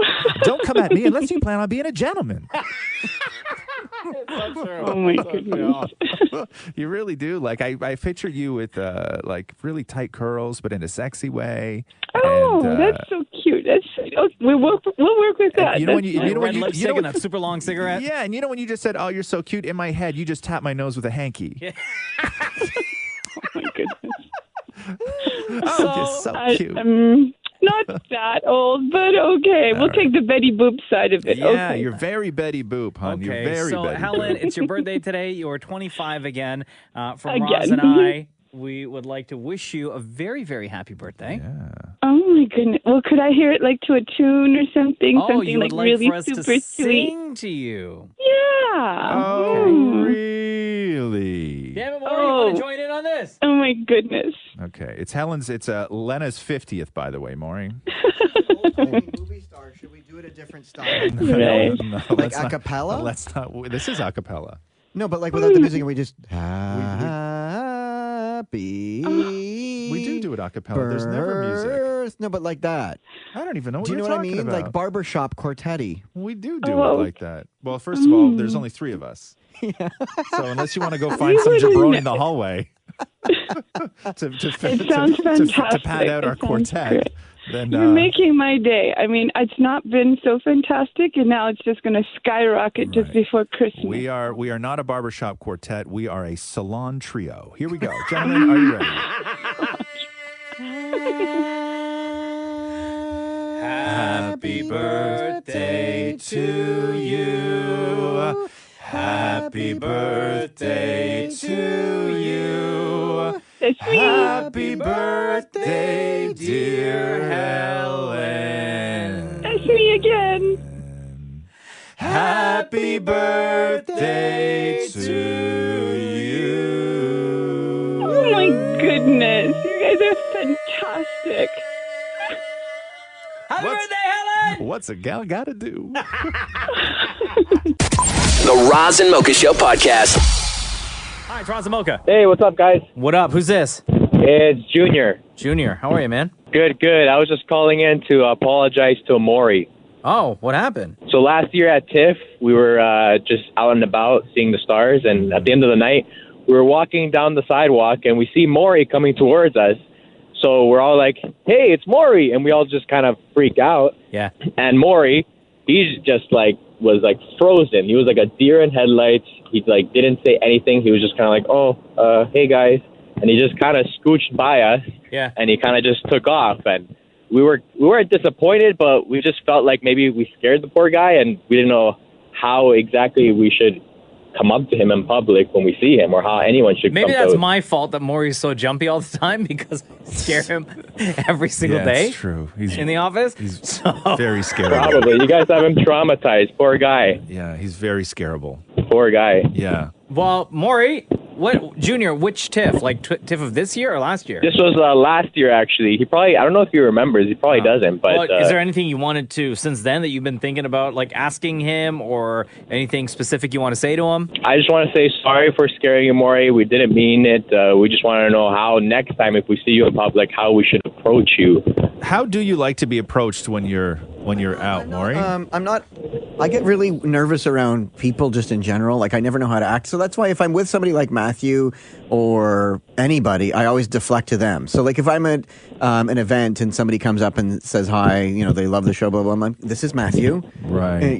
Just to sort of just move the attention. But how do you else. like to be approached? It was the question. Oh, from the front, slowly. No, Maurie. Honestly, I'm do you take things one seriously day, for one day, I just want second? I want you to have a real conversation, like a real boy. Like, just have a real conversation. I don't know how I like. I mean, just like I don't know. I don't know how I like to be approached, but not like I don't like when people freak out or whatever. I'm not. I mean, maybe just like calmly say, "You're freaking out right now." What's wrong with you? Maybe just calmly, like as if we're in a library, say hello. So sneak up on you and whisper. Okay, is what you want. Okay, Maurie prefers his introduction. Yeah, okay, yeah. If you could act like a ghost, that would be great. That's true. Right? Shh. Yeah.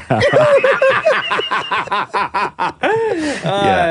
I don't know if that helps, but to anybody else who may run into Damnit Maurie, just sneak up on him and whisper in his ear. All right, good to know. All right, man. Thanks, Junior. Later. Thanks a lot, guys. Take care. Here we go. The Roz and Mocha Show podcast. So, Rolling Stone, one of the TV writers for Rolling Stone, released what he said was a list of the most wonderful example of shows that are meant to stream. Right? Oh, okay. So the best shows specifically for streaming. So these are not network shows. So these are all, because if you remember, it all started, the idea of a streaming service that put together great television shows all started with House of Cards. Yes. And since then, there's been like 150 different shows that Netflix has done, Hulu's done, Amazon's done, everything else. Apple's trying to do now. So he put together the list of what he feels are the best streamed shows. Okay.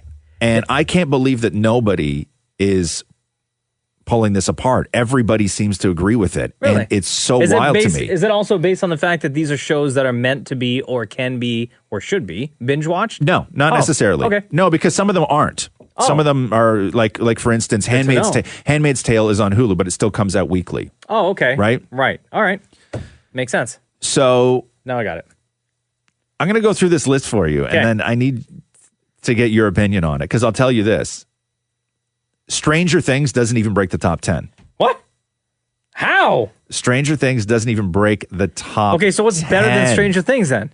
Hit me. Okay, so at number 20, Jessica Jones. Okay. Which was awesome, the first season. At number 19, The Comiskey Method, which I think is brand new to Netflix. Casual at 18, which is on Hulu. Something called Bosch, which is on Amazon. Mindhunter on Netflix. The Crown is 15. Okay. Lady Dynamite on Netflix at 14. Glow is 13. Marvelous Mrs. Maisel on Amazon. Stranger Things at 11. Now we get to the top 10. Homecoming. What's Homecoming? I have no idea. One Mississippi. What's that? No idea. One Day at a Time. The remake of the 80s show? Yeah. Hold on. You're telling me that according to this jackass at Rolling Stone, that One Day at a Time, a remake of a comedy from like the early 80s, is more... is the 8th best streaming show more than Stranger Things? Yeah. At number 7, Handmaid's Tale. At number 6, Orange is the New Black, which hasn't been good since like season 2. Yeah. I don't know anybody that watches that show anymore. American Vandal. No, which get was outta okay here. at best. Come on. Stranger Things is way better than American Vandal. Yeah. Big Mouth at number 4. That's the dirty cartoon. Yeah. Master and None at number 3. Okay. I love that show. Number 2, Transparent. No. Which again had one good season. Yeah, nobody. I don't know Transparent anybody had that one good watches that show season. anymore at all. And at number 1, according hold to on. Rolling Stone magazine, the best show made for streaming ever was BoJack Horseman. Get out of here. Yeah. No way. Yeah. The cartoon horse show? Yeah. That's better than everything else? Everything else. House of Cards didn't even make the top 20. Get out of here, man. Yeah. Nothing. So this, according to Rolling Stone, the 20 best made for streaming shows so far. What about that show? Oh, man. That show that we both liked? Love? Remember that comedy? Yeah, no, that's not on there. That's not at on all. there, and that's such a nice show. No. Yeah, no. Again. Stranger Things doesn't even make the top 10. And people are agreeing with this guy? The Crown was at 15. No And way. I went on expecting to see the guy get flamed in the comments section. Nothing. Everyone's like, yeah, we totally agree. Yes. These are great shows. Yes. Yeah, they're like, yeah, this is the list. Nothing. The Roz and Mocha Show podcast. Let me ask you a question. I'm going to ask this to you, Mocha, to you, Maury, and to anybody else who's listening. And you can get in on this. Okay. To text us, you do what? 925-555. Right. You can also call us at 416-870-8888. The question is, what is the one thing you will never love about your partner, but is in no way a deal breaker? One thing that you will never love about your partner, but is in no way a deal breaker. I'll tell you what mine is. I already know. Oh, you do? Yeah. Okay, go ahead. The fact that if I'm, and she knows this, it's not like it's a secret. Like we talk about it all the time. Yeah. Right? Yeah. Is the fact that when I'm telling a story or I'm in conversation with her, of her constant interrupting me. Right. And like assuming what I'm going to say next. Yeah. And then I'll just stop. Yeah. It's the exact same thing that Maury does to us all the time. Right. But you still love me. Right. It's not a deal breaker. You will never love it, but it's not a deal breaker. No, not at all. Maury? His constant cleaning. Like, literally, I could put a fork down. You will never love the fact that your partner at home is constantly cleaning? But let me finish. There's What? something to be said about cleaning once in a while, but literally cleaning all the time. Like, I could get up from the couch and he will put the decorative pillows back, fluff the pillows, and I'm like, I just went to pee. Right. Wow. So To me, you that hate sounds cleanliness. That sounds like paradise to I me. know. What do you live at the Four Seasons? So true. Stop cleaning. Okay, so again, it's 416-870-8888 or 925-555. For me, I'll tell you, I will never love, ever love about Catherine. Anytime bags come into the house, and I don't mean like shopping bags. I mean when we buy a box of garbage bags, when we buy a box of recycling bags, when we buy a box of Ziploc bags, the little ones for Roxy's lunch or the big ones to store food in. Any bag, any of those bags gets taken out of the box gets thrown into the recycling bin, and all those bags go loose into one drawer. Oh, no, that's a nightmare. Because what if you're looking for a teeny tiny bag and all you're doing is sifting through the extra large bags? It is a drawer that you, like, it looks like, you know, when you see those really horrific pictures of all the plastic out in the ocean, right? And you're like, God, that's so sad. That's what happens when you open this drawer. It's just like nonsense plastic everywhere. So every bag that comes into the house gets taken out of its home. The box goes into the garbage, and then the bag just goes loosely willy-nilly all into one single drawer. We don't have a drawer for Ziplocs and a drawer for recycling bags and a drawer for garbage bags. Yeah. It's a drawer for all bags. Okay. So the question again is, Roz? What is the one thing you will never love about your partner, but is in no way a deal breaker? So phone 416-870-8888 or text 925-555. Before we get to your phone calls, I'll just run through a couple of texts that we're getting. Right. How much he farts. I hate it, but I love him. Snoring. Somebody else wrote his chewing. Somebody his wrote chewing. her lack of energy to start the day. What I will never love about my partner, but is not a deal breaker, is how much he talks. Oh, wow. Wow. Another one wrote, she never admits that she's wrong. Eating while on the phone. Never love it, but definitely not a deal breaker. Wow. So you see where this is going. Wow. Or if you're Maury, living with a butler. Yeah. Apparently. Katie, what is it? So when we're sleeping, my husband likes to rub his toenails up and down my legs. Wait, for what reason? To annoy you or to like... It relaxes him in some weird way? Or to try to get you into the mood? No mood. I think he's just trying to say, I love you. Oh. That's not like the signal, like, it's go time? I'm sure it would be go times if he knew it would work. Wow. But that's gross. I don't know if any guy has ever been able to pull off that move. I don't know if any guy in the history of guys has ever got down to business by rubbing his toenail on the back of a woman's leg. Disgusting. And what do you you just feel like the tip of his toenail on the back of your leg? Yep. So, okay, wait. So, like, on the lower part of your leg, like your calf, or does he, like, curl his leg up and, like, do the back of your thigh? Oh, my calf. Oh, okay. Oh, my calf. Okay. And he'll just start rubbing it. And, yes. Sounds like In the grounds middle for of the divorce right there, Katie. All right, so that is the one thing you will never love about your partner, but is in no way a deal breaker. Thank you, Katie. Thank you. The Roz and Mocha Show podcast. You kiss your kid on the lips? Hell yeah, all the time. Okay. Everybody went in on David Beckham yesterday. This has happened before. This is the second time now this has happened. And also Dwayne Wade.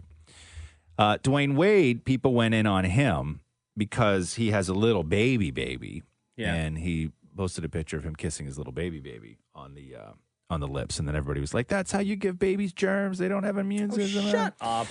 So he posted like this adorable picture of himself with his kid, and everybody went in on him. If I could swear right now, I would. And then David Beckham, for the second time now, who has a kid named Harper, and they were out skating, and then he posted a shot of him just giving her like a little peck on the lips kind of thing. And the first time this happened, Piers Morgan went in on him because he said it's weird and gross to kiss your children Shut on up, the lips. Piers Morgan, you son of... Piers Morgan is one of the greatest trolls we have in the world right now. And most times I agree with him because I think he's hysterical. Do you remember the same thing happened with Tom Brady? Remember there was that clip from his Yeah. Facebook show where Tom Brady was like getting a massage and his Yeah. son walks in, asks him a question like, hey, can I go and do this thing? Yeah. And Tom Brady's like, yeah, only if you give me a kiss. Yeah. And kiss him on the lips. And then like he caught so much hell Yeah. for it. Well, because to me, because that what made that sort of sequence interesting was Tom Brady was lying on his back shirtless when a man was giving him a massage, right? So the scene was already weird. And then the son comes in and asks him a question. And then he's like, hey, where you going? And then the son comes in because he knows what he has to do. And he gives his dad like a peck on the lips. Yeah. And then Tom goes, what? Like a little peck? Yeah. And then he makes his kid come back in and give him like a bigger kiss. And then the kid wipes his mouth with his shirt and walks out of the room. And I loved that because to me, that's Tom Brady trolling his own kid. Oh, for right? sure. He's like, listen, there's camera here. I'm shirtless. There's a man rubbing me right now. Also, all of your friends are going to see this. And I'm going to make you right now kiss me on the mouth because guess what? I don't care. I'll do this all day. I'll embarrass you with this all day. So I love when dads troll their own kids. I think that that's hysterical. And so the story with David Beckham yesterday was this was the second time now that he's posted a picture kissing his kid on the lips. And I just couldn't believe that people had such a hard time with this. Like, so what are people saying? Because like, that it's wrong. But That what's it's just wrong with flat it, out though? wrong. So that you it's mean to tell me creepy and it's every wrong single one of and these it's jackasses perverted and that are commenting on kissing your kid on the lips. Every single one of them, if they have kids, have never, ever, ever kissed their child on the lips. Listen, man, I'm telling you right now, go through and read the comments. People have a hard time with this. I can't. I won't read the comments. People have a because really I get hard time with upset this. over that. And if you're listening right now and you have a problem with somebody kissing their kid on the lips, then F you. So it led to this whole thing yesterday of people posting pictures of themselves kissing their kids on the lips. Hell yeah. I'll tell you where I am right now is one of the most devastating places that I've been in my life. And I've been to some devastating places. But my kid's 8.5 now.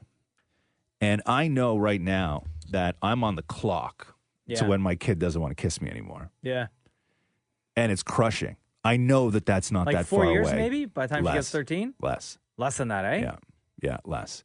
And it's crushing. The thought of that is crushing. Like, it will be a horrible day when I go in for a kiss and she turns her head. I know. Like, it will be. Like, I will no, be. Dad, I don't wanna. I will be crushed. I will probably cry all night. Yeah. The day that happens. I almost cry now when I get a kiss from my kid. Oh, you have so many great years I left. know. You have so many. Because he only recently started, like, he's 19 months now, and he Yeah. only recently, like, maybe in the past month and a half, if you ask him for a kiss, he, like, he makes the noise, he goes, Yeah. and he Right? puckers his lips. If you're just joining us, we're talking about David Beckham because I'm about to say something that I don't want taken out of context. But Mocha, you have so many great years of kissing your child on the lips? ahead of you I know. on the lips. You Yeah. have so many great years ahead of you. I can't wait. I like know. so many great years ahead of you. Like, cherish every Yeah, moment. Yeah. But I think, like I said, I still like when my kid sleeps with us. I'm like, yeah, you can sleep with us because Yeah. I know I'm on the clock with that too. For sure. She's not going to want to do that for sure. forever. But, like, things I wish I could say right now to every single one of those people that have a problem with David Beckham kissing his kid on the lips. Yeah, I know. I find it shocking that people even see a problem with it. I don't get it. Like, Yeah. it's one of those things, I don't even see the other side. Most things I can see both sides. Totally. I can't even see the other side in No, this. not at all. Nothing more. Oh, never mind. The Roz and Mocha Show podcast. There's a woman in the UK who made a ton of news because she's having everybody over to her house for the holiday dinner. Okay. For Christmas dinner. And she is charging $21 to each family member who's coming over for dinner. Okay, dumb. Okay. Is she the one that invited everyone? Yeah, so she's sort of hosting the dinner. Yes. And she wants to charge for family $21 per person for everyone who's coming. No. Why not? Because Let me say this. She's also, not that it matters, but she's not cooking everything. They're getting takeout. So I guess they're ordering everything from some sort of restaurant. But whose choice was that? I don't know. Let's say it was hers. Then you pay for it. If you're inviting everyone over to your house, then you pay for that meal. Okay. It was your decision to invite everyone over, which is a really nice thing. Mm-hmm. And it's your decision to want to eat. You could have invited people and said, hey, I'm not serving dinner. I'll have like a couple of apps and like some drinks and stuff, but make sure you eat before you get here. Don't But expect you food. can't. No, but you can't do that on Christmas. But then it's your choice not to go. Then, no. When you have a family, this is why I'll tell you why I agree with the woman. No, absolutely not. Yeah. If she's inviting Yes. you over Nope. to eat, No. then you got to pay. No, I'll tell you why. Hold on one second, Maury. I'll tell you why. Because it's Christmas, right? So if you have a family, let's say that you have this roaming family of 12 people. Yeah. 12 people that over the holidays all get together and you sit and you share a meal, right? Okay. That family is going to go somewhere. Because you're not going to just scatter and do things on your own because families don't do that over the holidays. You all know that everybody's got to get together and have a meal, right? So let's say everybody's coming to my house because I have the room. You guys all live in apartments, whatever. We got a backyard. The kids can play, everything else. We have the space. And it winds up being that I do it every year. Yeah. Okay? So that's just become the thing. So everybody, all 12 people that come over, sometimes 13, 14 because somebody has extra guests, we all go to my house for Christmas dinner. I'm footing the bill every year? Yeah. No. Absolutely. No. Okay. If you had people come over to your house, Yes. right? Like, let's say that something was going on. I don't know. You were out and we all were doing something. And then you were like, hey, let's come back to my place and hang out. And we were all at your place hanging out. Sure. And then you're like, God, it's getting a little late. We should order some food. And I'd be like, yeah, man, let's order some food. And you were like, okay, cool. I'm expecting you to pay the whole thing? Well, I would. Because you invited me to your house? Yeah, No, I would say, no. and this is like, for me No. at least, if I invited you over and I said, hey, dude, it's getting a little late, let's order some pizza and wings, I got it. Not me. It's me and 10 others. That's fine. I would still offer, I would still say, I'll get it because I'm the one that said, first of all, I'm the one hosting you guys at my place, and then I would say, hey, let's order food. Okay. Now, if you said, or if somebody else said, hey, can I pitch in? Then I'd be like, cool, no problem. Sure. Whatever, like, I'm not asking you to pay for half. I think there's an economic thing with this as well. Okay, let's take your checking account out of this. And we're going to do this now with Maurie's checking account. No, but what I wanted to say is 2 dinners I go to every year, this is what happens. Yeah. When I go to my legal guardian Susie's for Passover, it's in an email when she invites everybody because we're paying for catering. She's hiring somebody to do the kitchen work so she could sit with all of us. Yeah. Then we all pitch in $25. Mm-hmm. At my grandmother's, for when we go for high holiday dinners and stuff like that, everyone leaves a check or cash under their plate. Right. You know, that way it's not out in the open. You just put $20 agree under with the it. plate. Yeah. No, I still but then don't why agree with should but that makes no sense. You're hosting everybody.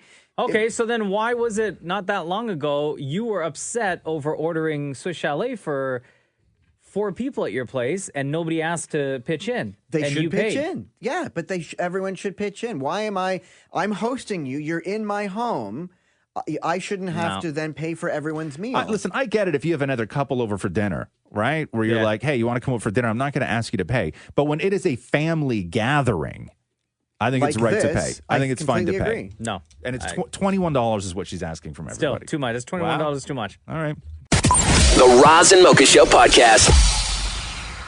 Hi, it's Roz Mocha. What's going on? Hey, okay, so that conversation you guys just had, I agree with Mocha. It's a Brown thing. You never charge family when they come over for dinner. Yeah, I don't know. I just feel, for me at least, I would just feel weird about it. I think Yeah, if it like was in our just- family, we don't do that. Like it looks bad if you like. We don't even do potlucks. Right, I'm with you. Like if it was any other night of the year and I had people come over to my house for dinner, I would never charge them. But when it is an annual family gathering, right, and it's and when you cook that holiday dinner, it gets very expensive. And usually what winds up happening is when you decide on whose house you're all going to go to, it's based on the fact that the person has the right amount of space and it fits everybody and you can accommodate everybody. You're basically renting a hall at that point for the entire family. And if that person who owns that place has to foot the bill for the dinner every year, it's wrong. It's a family event. The family is getting together. The family should budget for the event. Okay, so at my parents' place in Scarborough, every Christmas, on either Christmas Day or it's usually Christmas Day, sometimes on Boxing Day, my parents would host the night. And family from all over the city would come over, right? And we'd have a house full of people. And they would order, my folks would like do a mixture of making food for everybody, but also ordering from a place. And, you know, an aunt may bring over a salad, an uncle would bring over a bottle of wine, or other people may contribute some things, but not once have my folks ever thought to ask any of these family members to pitch in financially. No, because it's different. I will still say that that's different. How? I'll still say that that's different. It does your get parents, expensive. Your parents I have agree. organized an annual thing that they do. Okay, this is not expected from people. It's not if your parents didn't do it one year, they wouldn't be mad at your mom and dad. Yeah. Right? No, there have been times where they didn't actually host. Exactly, which is fine. Yeah. Which is fine. But what I'm saying is that when you are the family and the house and the cook that winds up being saddled with the Christmas Day meal every year for the entire family, that is a family event. It's not somebody hosting. It's not somebody inviting people over. I still can't see that. It's not a party. It is a that family they should event. be charging for that. If you guys all did if you did a big giant family, if all your aunts and uncles, right? Like let's say this, aunts, uncles, cousins, grandparents, everybody else started a big email chain that said, hey, why don't we get all 25 people together at some point in the summer? Right? And we're going to rent something. We're going to rent some sort of cabin, some sort of park, some sort of anything. Okay? And then there's a big email chain with all the 25 people on there. And then they all go, this is great. It's going to be awesome. We're going to do this on July 25th. Done. Okay? So who pays for that? At that point, I guess if it would have to be everyone like pitching in. Right. If you're Everyone pitching in. If you're renting a place. Everyone pitching if you're in. going to a place. It's everyone pitching in. No, but that you're There's no talking about. difference. There's Are you no talking difference. about like going away for a weekend? No. Like, let's just say you're in the city, but we got a big family. We want to get everybody together for a barbecue. Yeah. So we're going to rent a pavilion at the park. Sure. And we're going to get a ton of food. Okay. And we're gonna cook. Another prime example. Yeah. One of my friends does that, Yeah. and he foots the bill Okay. for all the food for everybody. Sure. And just invite everyone, and everyone Sure, will then that's- contribute and bring That's drinks, fine. or But everyone I'm will just saying, bring I'm a just saying, dessert or at that something. point, it would not be abnormal for everyone in the family to say, okay, what's the total for the food and the pavilion and the See, even music the kid, and everything else? The kid in the back there screaming is yelling. You know at why Roz. that kid is screaming? Because he's hungry. Sorry, because sorry. his But mother no. won't pay $21 to feed the kid. The kid's going without food because she won't contribute. Hey, what's your name? My name's Sophia. Sophia, thank you so much for calling in. Thank you. Thanks for having this love- conversation. You guys Take made my care. morning. Bye-bye. Take care. The Roz and Mocha Show podcast. Hi, it's Roz Mocha. What's going on? Hi, Rosa Mocha. It's Reese. Hi, Reese. How are you? Good. How are you? Good. What's Good. going on? I wanted to play a song for you. You wanted to play a song for us.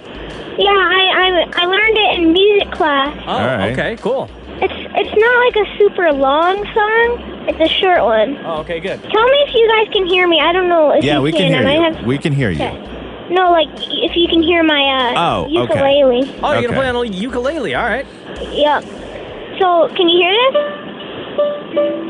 Yeah. Yeah. Okay. Here's the song.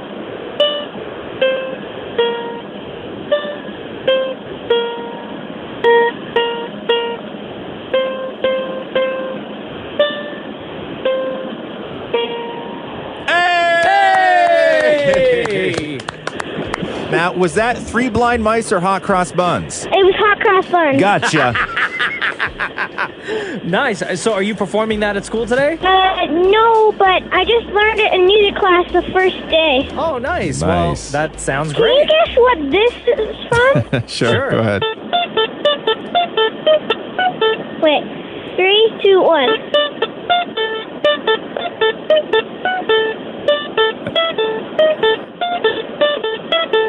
Reese, are you playing Thunderstruck? Yeah. Yo, they taught you Thunderstruck at school? No. Yeah. Oh, wow, that's great. Thank you for playing all those songs for us, Reese. We love it. No problem. All right. Have a good day at school today. You too. Bye. Later. Bye, Annie. The Roz and Mocha Show podcast. The Hollywood Reporter conducted a poll asking people the movie franchise they would most want to see rebooted. Mm-hmm. 2,201 people surveyed earlier this month, and 71% said the one remake they would want to see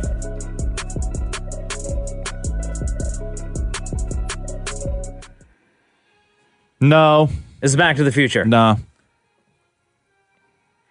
And I find a big flaw in this because there's no need for a reboot of Back to the Future. No, because it's still perfect. Toy Story followed with 69%, Indiana Jones followed with 68%, and Jurassic Park 67%.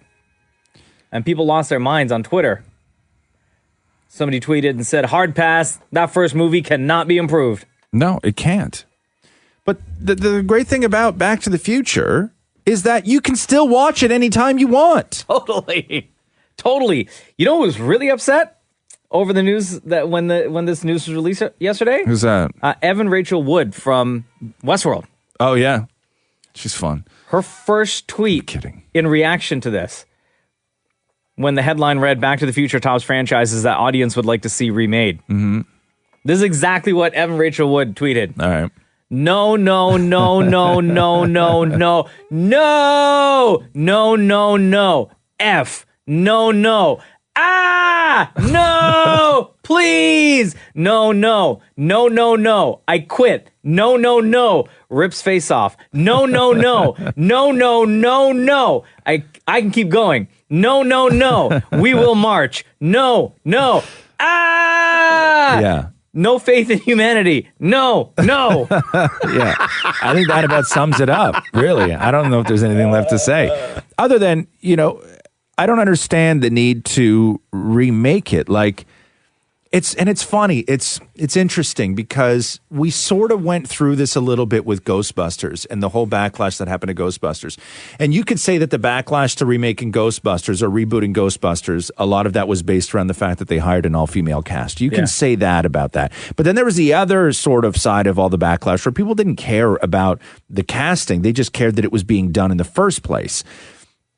And when they rebooted Ghostbusters, they didn't make the same movie. They made a completely new movie out of it, which I thought was awesome. The movie was great. I love the new Ghostbusters. It's so good. I really did. So to me, that's not so much a reboot. But with Back to the Future, you almost get the feeling that they sort of want to do the same thing. They want to do the exact same thing in an updated version with the technology that we have now to make things look, I don't know, bigger, better, flashier. Right, but it wouldn't work. Shinier. Though. It wouldn't work. I don't think it would work either. Like, it doesn't, you can't, one of the great things about Back to the Future was that the only tech in the show was the car. Yeah.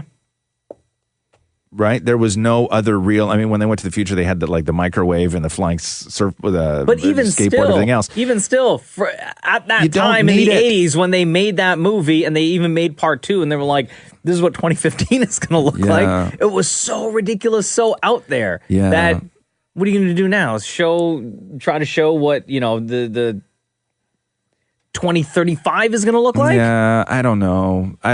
It's too much, but you can still watch Back to the Future. Back to the Future still holds up. Of course. It really does. And even in this day and age, like, are they going to set it in current times and say we're going to go back, but not to 1955, but we're going to go back to like 1980 or 1985? Sure. Or somebody will have the idea that it'll be based around Marty's kids. Like that. Yeah, but still, you're not going out. You're going back to the 80s then. I get you. I know, man. I think it's a terrible idea. All 2,201 people that took part in this survey, you guys are all idiots. You're actually, no, you're not idiots. Really, you're just a bunch of buttheads. Oh, wow. Hello, McFly. That's awesome. Anybody home? Butthead. The Roz and Mocha Show podcast. Hi, it's Roz Mocha. Hey, how are you? Good, how are you? Good. I was just wondering what kind of gel Roz puts in his hair. What kind of gel Roz uses in his hair? Shut up. Roz, what kind of gel First of all, can I ask you a question? Why? Why you want to know? Because you're a smooth, cool operator. Yeah. Thanks, man. See? No problem. I'm not going to get into a hair product conversation with you. Take it all seriously just so you can end it by calling me a smooth, cool dude. All right? It's not going to happen. No, you got to be a smooth, cool operator. Love you guys. Right, because you know what? Let me guess your age right now. Can I do that? Will you allow me? Yeah, of course. Okay. Somebody who says like a smooth operator, and then they just threw cool into it because that seemed real natural for you to call somebody a smooth operator. I'm going to go ahead and say that you are 47. Ooh, you're close. How old are you? 49. 49, yeah. Wow, look at you. Yeah. You're like that guy at the carnival. Shut up. Oh, yeah. Step right up. I can guess your age and your weight. Yeah. You tell me what sayings you think are cool, and I will guess your age. Thanks so much, bro. Okay, guys. Later, man. The Roz and Mocha Show podcast. Hey, Maury, come on in. Oh, geez, you're right there. Oh, my God, you're right beside me. You didn't see him walk up next to you just now? No, I was looking at something. It was like a ghost. Bent neck Maury just hold it up in here. But I make noises when I stomp. No, but I got headphones on and stuff, man. You're so little. So, Damnit Maurie continued his foray into the world of acting. Because what have you done? You did Private Eyes, you did Murdoch Mysteries. Did you do anything else? Yes, and it airs this evening. I did what airs right after Murdoch Mysteries, Right. Frankie Drake. Frankie Drake, which is another sort of period-y piece kind of thing, Yeah, it's right? the next period after Murdoch. Okay, so we talked Like about I'm this. jumping centuries. I remember that. I remember this. Time traveler. So, I know. That should be your character. I know. That should be like your forever role. No matter what show you're in, Yeah. they need to continue the story of you being a time traveler. Right. Yeah, exactly. Yes. Yes. Right? Like, Yes. like, you know how shows always do their cross-promotional shows? where a character will be featured? Oh, the yeah. same character will be featured Please. everywhere? Like it's like when they It's like Ruby Rose and Batgirl. She's doing all the cross promo with like Arrow and Supergirl and all the But shows. am I going to have the same character name that I did in Murdoch, Passerby? Right. Well, hey, Oh, listen. man, that'd be amazing. Yeah, no small parts, Maury. No small parts. So let's revisit Damnit Maurie on set of Frankie Drake, which airs tonight at 9, by the way. You can see Damnit Maurie on Frankie Drake. Morning, Winnie. Morning, Ollie. Wait. What character you play again? Stagehand. Right. Stagehand. Okay, gotcha. Morning, Winnie. Morning, Ollie. Oh, keeping busy, I see. You know what they say about idle hands? Just watch yourself, honey. Thanks for the tip. Have you seen Sellers? At the bar. Thank you. Okay. So, well, first of all, Bravo! Thank you. Time traveler Maury. Right, bravo. And it was at that time where you had this script for weeks and did not understand the reference of what idle hands means, right? Yeah, I kind of, and that was back in August. I've now forgotten. You've now forgotten. So what do you think that you were saying when you said, you know what they say about idle hands? Like if your hands, if they're not moving, they'll Right. cut them off. Right. Because you know what they say about idle hands? Like No, you better what? keep your hands moving. Or who will cut them off? Your boss. Like this is back Your in the boss. day. What if you're unemployed? Jesus. Then don't worry about your hands. Hold on here. So, okay, so. Like this So- is like your boss saying to you, keep those hands a moving. Or lose them. Lose them. So maybe tonight, and don't spoil it for me. I don't want to know if they chop your hands off on Frankie Drake tonight. It is Frankie Drake Mysteries. Is the mystery what they do with your hands or no? Well, I'm not going to spoil it for you. Good. So there you have it. The season 2 finale, Damnit Maurie, is on. The finale. You made the finale. Yeah, it ends with me in my hands. Right. Frankie Drake Mysteries tonight at 9 on CBC.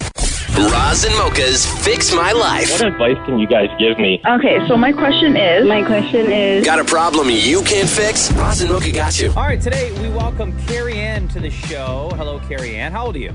43. 43, the perfect age, 43. Great. You wrote us, Roz and Mocha, Fix My Life. I'm still so very much in love with my ex. How do I allow myself to even think about being with anyone else? Just the thought of it makes me feel like I'm cheating on my heart. Ugh, I've been single and I have had date offers, but I can't seem to let go and move on. Carrie Ann, how long were you in this relationship for? Almost 9 years. 9 years. So what went wrong? What happened? Well, we had, normal, everyday little things here and there. But the odd time he would get a little more anxious about something tiny and he would break up with me. And then during the breakup, he would find another reason to be angry. And then, we'd get back together and then he would get angry again. And then we'd get back together and then he'd be jealous again. And, but while we were together, it was, you're the best thing in my life. I've never loved anybody So like you. why was he flying like off me. the handle all the time? You know what? I really have no idea. It would be something, let's say, if I didn't text him back right away. He had trust When issues. normally we would text all day, and then one day I would have a doctor's appointment and wouldn't be able to reply. And he would automatically, in his mind, think that I'm somewhere else, I'm doing something different. Was there anything from any other point in the relationship that would give him trust issues? Like, was there any point in time where you stepped out on him? Was there anything that you had done that maybe sort of put his trust in you into question? Well, maybe in the first couple breakups, I decided that, I didn't want that. At that point, we were still new, and I didn't want to accept that kind of behavior. So I would try to find a date or try to see someone else or even speak to someone else. Yeah. And again, even at that point, I still couldn't do it, but just simply him finding out that there was a conversation with someone else, he would automatically assume that there was much more than just a conversation. Do you think I know what Mocha's going to say right now. Do you think he was cheating? No. You don't? Oftentimes when people are that accusatory, oftentimes when people put all that on you, it's their own sort of secrets that they're dealing with, that they put on the person that they're with. Right. But I think because at least I hope I do know him the way I think I do. Yeah. I just feel that it's things that happened in his past. Do you want to move on? No. You don't want to move on. You want him back. I really don't. I want him back. What is it I about have this messaged guy him. that you were with for 9 years that treated you like garbage? No, that- he really didn't treat me like garbage. He just didn't trust when you.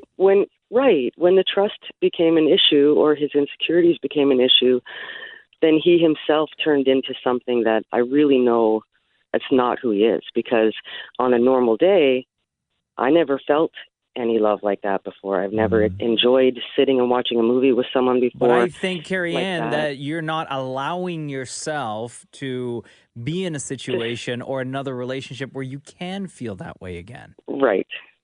That's my issue. What was the ratio of days that you guys had that were good and days where he was untrusting and flying off the handle and your relationship was terrible? Well, I would like to say that probably for about 6 months, 7 months, 8 months even at a time, we were fabulous. Yeah. There was nothing. And then what? And then you have 3 bad months, or is it just a blip? And then there was a year. A bad year? There was, out of about 15, 16 breakups, there was a full year where I stayed single and just kept being, I love you, I miss you, I hope you're doing great.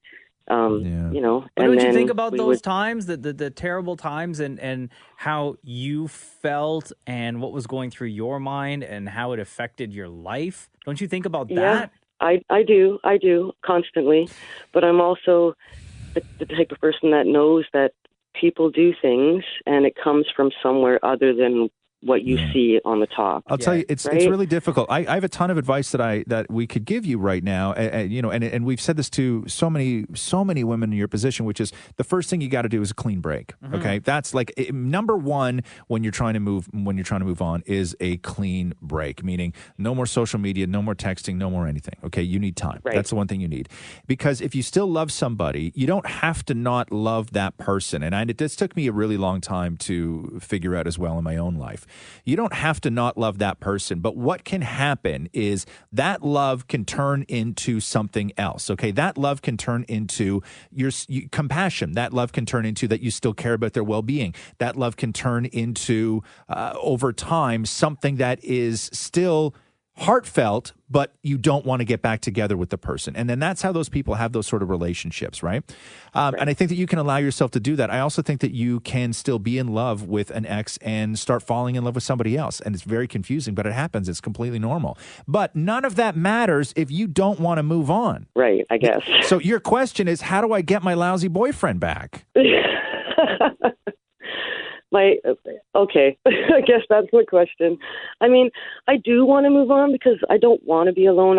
I've always been a relationship type girl. I've only really had 4 serious relationships, and they've taken up my whole life. Carrie Ann, do you think that you want to get back with this guy because of the time that you invested into that relationship? You said it was 9 years, and you don't want to start again? Is that part of the reason? No. It's not the time, because, like I said, I've spent years with other fellas as well, right? Like, I've never been a off and on type of girl. Let me tell you what this sounds like to me.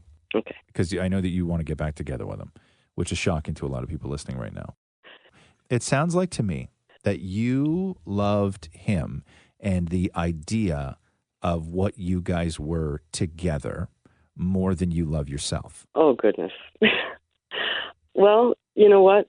In a way, that's probably a little bit true. Because like I said, the other relationships, it's never about time. It was more about, if I'm not happy, I'm simply going to move on. The time doesn't matter what I've invested. This time, it's more about, I just want what we had. Like, you got to love yourself more. You got to be your own person.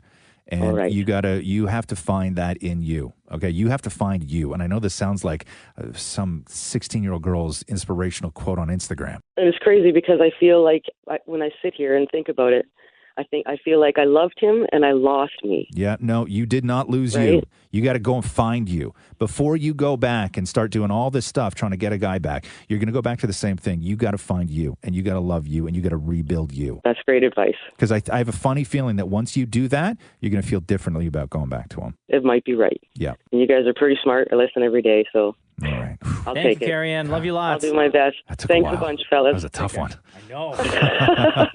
Roz and Mocha's Fix My Life, only on Kiss. Sad times. Oh. Yeah. Sad times. No, Sylvester Stallone did not die. Let's not put that out there. No. But he's done with Rocky. It seems like. So he says. So he says, and according to his IG yesterday.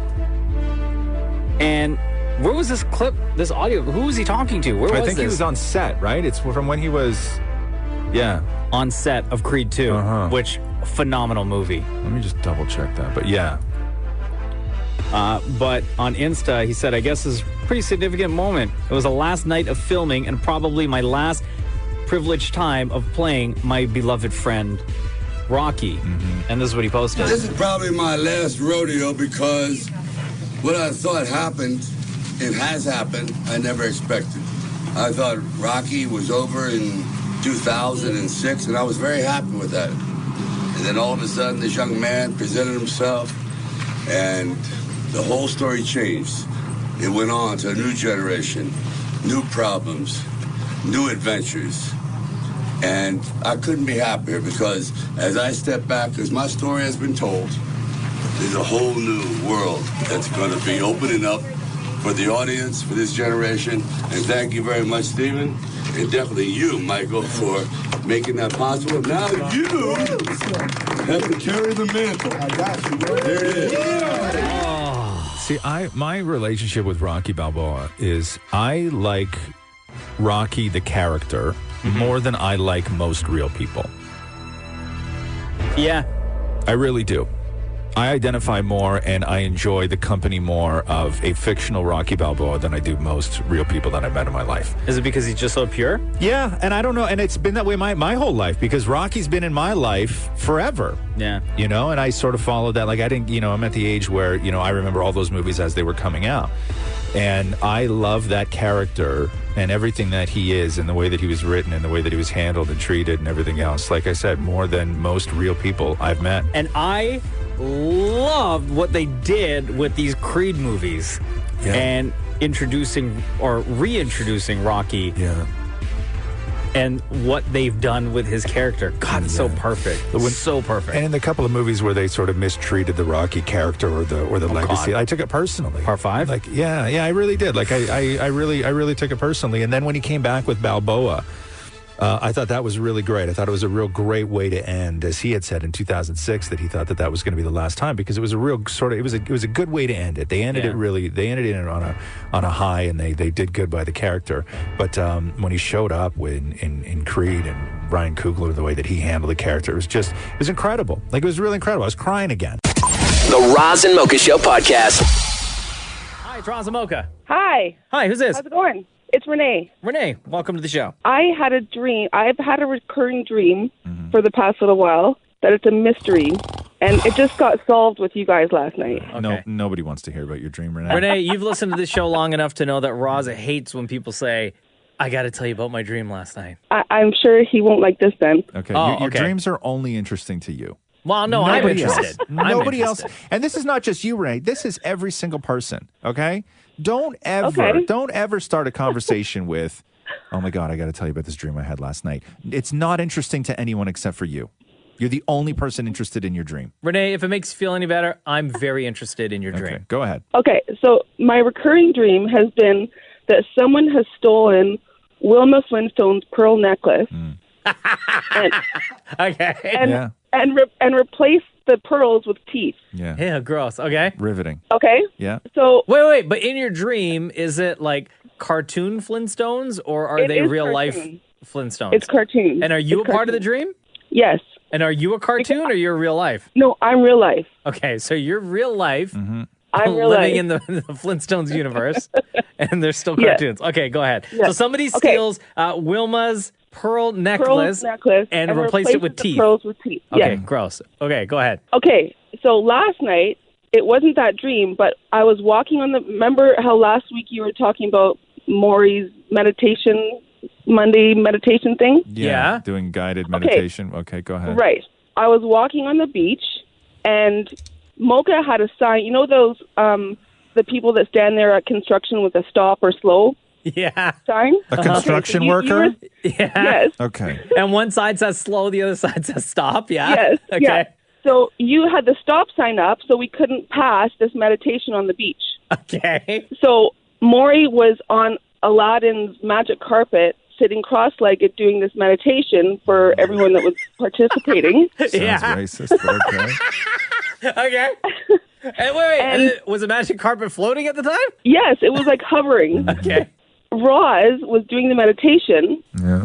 all the people that couldn't walk past because you had the stop sign up were just watching you guys. Yeah. And then all of a sudden, Roz looked over and he smiled, and he had the pearls in his mouth as his teeth. So Roz stole Wilma Flintstone's pearl necklace, replaced them with his teeth, and in his mouth, as his teeth the were cartoon pearls. Were the cartoon pearls. Now, was Roz real life with cartoon pearls as teeth, or was Roz also a cartoon? He was real life with cartoon pearls. Oh my God, this is so ridiculous. Okay. And then what happened? Did you call the cops? Like, I found the guy that stole Wilma Flintstone's necklace? That dream just ended. That was the end of it. Roz, how do you not find this hilarious, dude? Are you proud of yourself now? Yo, I'm glad you told that story, Renee. So stupid. Nobody is That's interested very in your funny. dream. This is why, this example right now, right? Yeah. This right here is why I say what I say all the time, which is nobody finds your dreams interesting. Nobody. That was the worst story I've ever heard. Yeah, but dreams are stupid, man. That's why you keep them to yourselves. They're No, I don't not know. interesting Renee, to listen, anyone. I'm on your side. I'm glad you told that story. Okay, that's great. That's great. Maury, too. You're glad, Maury? Thank you. Thanks for having my back, buddy. Thanks for having my back. Oh, you love it, Roz. Oh, stop it. Have a good day. You too. Bye. The Roz and Mocha Show podcast. I really like what Hydro One's doing. Did you see this story? Listen, no. I know. A lot of people are like, what? Because I always try to find good in a situation and in people. Okay. But Hydro One are going to be sending 20 forestry technicians to Northern California to help with relief efforts and to inspect the electrical systems after the 2-week fire that they had. God, it's crazy. They're still looking for people out there. It's crazy. 19,000 buildings had been flattened. I think they just got that fire out. The one of the fires, the Yesterday. campfire, right? Yesterday. It was just yesterday. It's like 2.5 weeks. Yeah. That's crazy, man. So they're sending those techs out. So that's why I wanted to shout out Hydro One. Yeah, sure. Right? Yeah. You do what you got to do. If you have the ability, like you have a choice, right? You have the choice. Being nice or kind or whatever it is, compassionate, empathetic, whatever you want to say, it's a choice. And it's such an easy choice to make. Like it really is. It really is. But now what you find is that I always just wait for the shoe to drop, the other shoe to drop. Like when somebody does something where they say, hey, we want to do some good for every person who's going to retweet this one tweet that has our company name in it and we'll do matching. That's not charity. It's advertising. Mm-hmm. It really is. Or to just, like, I hope this isn't to distract everyone from the fact that, bills are going to go up in the next and then you know month what? or something. If somebody came to me and said, hey, your bill's going to go up $25 this year so we can send some people to go and help the people in California. First of all, I'd want to know why the people in California couldn't help themselves and what the deal with their electricity, all that stuff. Sure. But then if it all checks out, I'm fine with that. I have no problem paying. I really don't. I have no problem paying. But I just don't like being hustled. That's the problem, is I don't like being hustled. Secretly being hustled. Secretly being hustled. Yeah, I hear Because ya. companies now are masters at hustling. Yeah. They're masters at hustling. Like when Nike did that whole thing with Colin Kaepernick and everything else. Oh, boy. We just all forgot about the years and years and years that Nike was accused of using sweatshops, right? Yeah. When they were a terrible company. But now all of a sudden, they're a great company. Yeah. Like you forget Because they're things. standing behind, right? quote unquote, the people Yeah. and what the people are standing up for. Yeah. So if this is all legit and above board and I all hope that, so. all that I stuff, really, really hope I'm all so. for it. I really, really hope so. Because it is a choice, and I like when people make the choice to just be compassionate and be Because kind. what happened out there in California is It's the worst. It's terrible. It's the devastating. worst. And I feel Yeah. for all those families and all those people who've had their lives completely changed. Yeah. And I'm glad a company like Hydro One is doing this. But to your point, I hope Yeah. there's not like some Disappointing. secret stuff that's happening Yeah. behind the scenes. And I would I- like to think that there isn't, right? Exactly. I would like to think that people made the choice to be kind, and then that's just what they did. The Roz and Mocha Show podcast. going through Cyber Monday stuff earlier, and then I came across a story of Drake's house. Dude, I was just about to bring that up. Were you? And I don't like people are freaking out over. We know that Drake's building his massive house up on the Bridle Path area, right? Huge mansion, like museum. You got to be kidding. Resort, really, It's is a what resort, it is. Yeah. So it's 35,000 square feet. So it's a Walmart. Yeah. Yes. Right. Sure. Or a Home Depot. Costco. Yeah. It's Costco. Yeah. Yeah. He's Drake's building living in Costco. Yeah. He's got 2 saunas, a massage room, a 10-car garage, an elevator, of course, a gym, a screening room, full basketball court. But the story was just on his bedroom. And the bedroom itself is 941 square feet. Oh, my God. Maury, how big's your condo, your whole condo, Maury? Come on in here. The condo that I lived in at Don Mills and Egg, I think was like 890 square feet. Right. To me, this doesn't seem like that extravagant of a bedroom, though, 941. What? It's bigger than my condo. Yeah, but but his house is 35,000 square feet. I know, but a bedroom, like, that's what my whole living space is, kitchen and all. He's being modest, though. So it has its own stairwell entrance, all his own stairs, Maury. All I've ever wanted is stairs that go up. I know. This is one of the endearing things about you, Maury, is when Maury considers like a success and what is extravagant and what his sort of life dreams are when it comes to where he and Matthew would like to live. And Maury really has a thing where he just one day wants to live in a place that has stairs, like a staircase in it where you could go from one floor to another go up, floor. because my dream in life would be able to say, I'll be right up. Right. Which I mean, technically, you could do that right now. Yeah, but I'd be in a stairwell full of cigarette butts if I wanted to do that down the hall. It's still stairs. Yeah. Yeah, but they're not yours, no. though. You don't have a picture of yourself in the stairwell at the condo. Not yet. Right. So he's dealing with this. It's his own private stairwell, 2 dressing rooms, and 2 closets. Oof. And it's all part of, I guess, one elaborate wardrobe area. A steam shower and a tub with a skylight right above it. Damn. 2 balconies with an outdoor hot tub and a kitchen. That's No, you're missing the His point, bedroom. Mocha. There's a kitchen in the bedroom. Yeah. Hold on, this is just a bedroom? Yeah, I thought you were talking about like the whole mansion. No, that's this is just just the the bedroom. Homie got a He's got a kitchen kitchenette. in the bedroom. Yes. Hold on. So within his mansion, right? Yep. Drake's main master bedroom is essentially a condo unit. He built a condo unit within his mansion. Yes. So he never has to leave. Because, midnight stay up snacks there. and all. You want to cook some grilled cheese sandwiches. Maybe, yeah, exactly. But you have this big, big mansion. Yeah, but it's too big. Yeah, but what if you have friends over and stuff? You don't want to see them in your pajamas.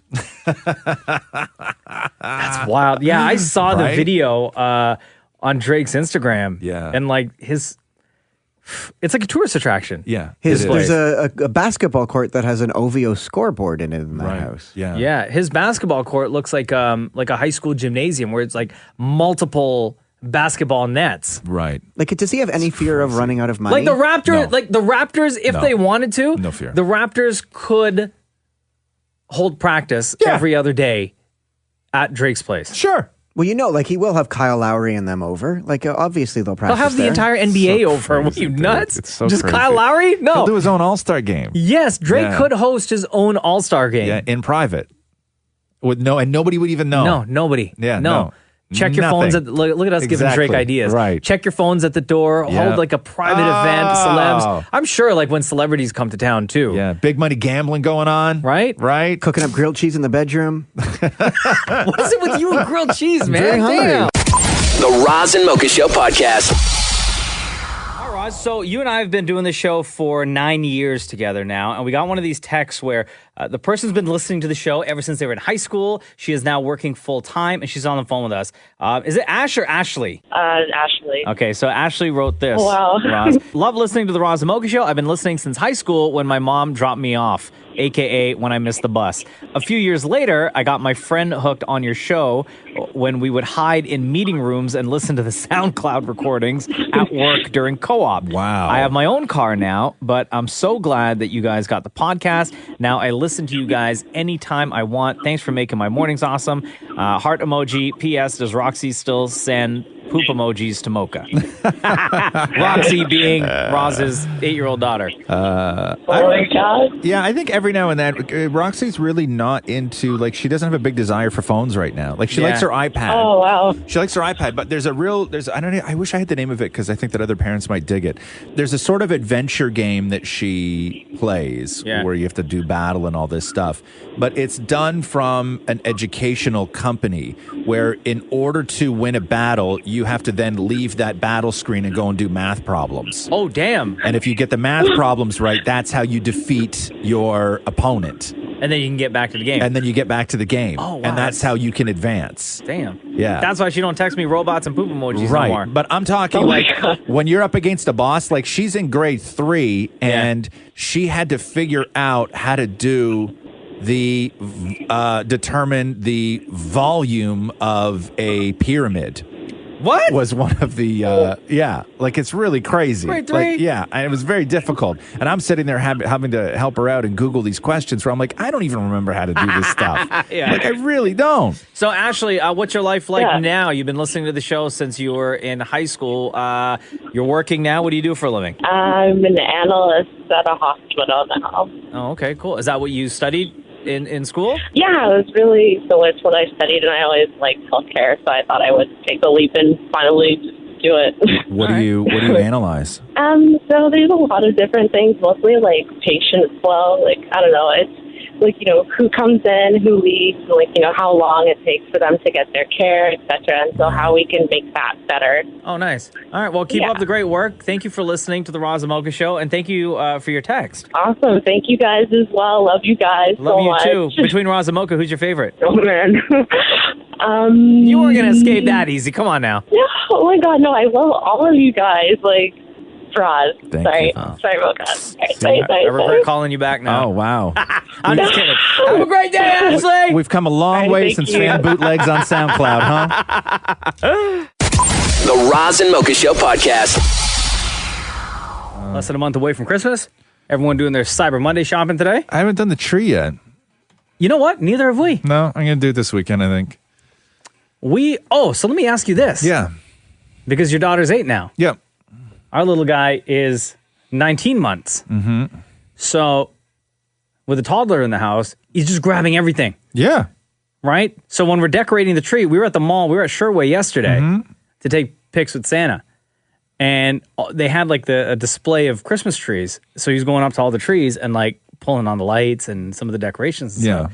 So that's part of the reason why we haven't put the tree up yet, because we know once that tree goes up, he's going to be attracted to it. So did you, when Roxy was toddler age, did you decorate from like where she couldn't reach up and then leave like the bottom part like straight bare? Well, see, we had a kid and cats, right? Oh yeah, them cats mess things up. So, but I'll tell you, and I don't know whether it's a difference between like boys and girls. I think we maybe had, 1 year when she was sort of interested in pulling stuff. But other than that, and again, I don't know whether this is just difference in kids or it's a boy-girl thing. I don't know. But, boys tend to want to climb inside the tree and see how it works. Yeah. Where Roxy would just sit on the floor and stare at it because it was beautiful. Right? Nice. Like there was no, we didn't really have to go through that, her pulling the Christmas tree down. I remember when I was a kid, like I grew up hearing stories that my dad had to wire the tree to the wall. Yeah. Why? Because you and your brother would just try to tear it down? No, when we were little, like when you're babies, right? Like you just want to get in. Like, having a boy in the house is like having a cat, when you have a Christmas tree. It's like, where's the kid? And then you just look into the tree and you just see two eyes staring back at you. That's true. Because that's I didn't even think about that part. Yeah. I just thought about like him reaching for the ornaments and like pulling stuff off the tree. That's going to happen. It's going to happen. Don't put anything precious on the bottom branches. And don't put anything that looks really, really appealing on the top either, because then he's going to want to climb it. So you just have to So where's my Back to the Future DeLorean going to go? Midway. And I would already go to Amazon right now and put one in your cart. Just don't check out yet. Because when he comes home and your DeLorean smashed on the floor, then you just go pay now. The Roz and Mocha Show podcast. With weed being legal, people are still sort of trying to navigate the social norms of it.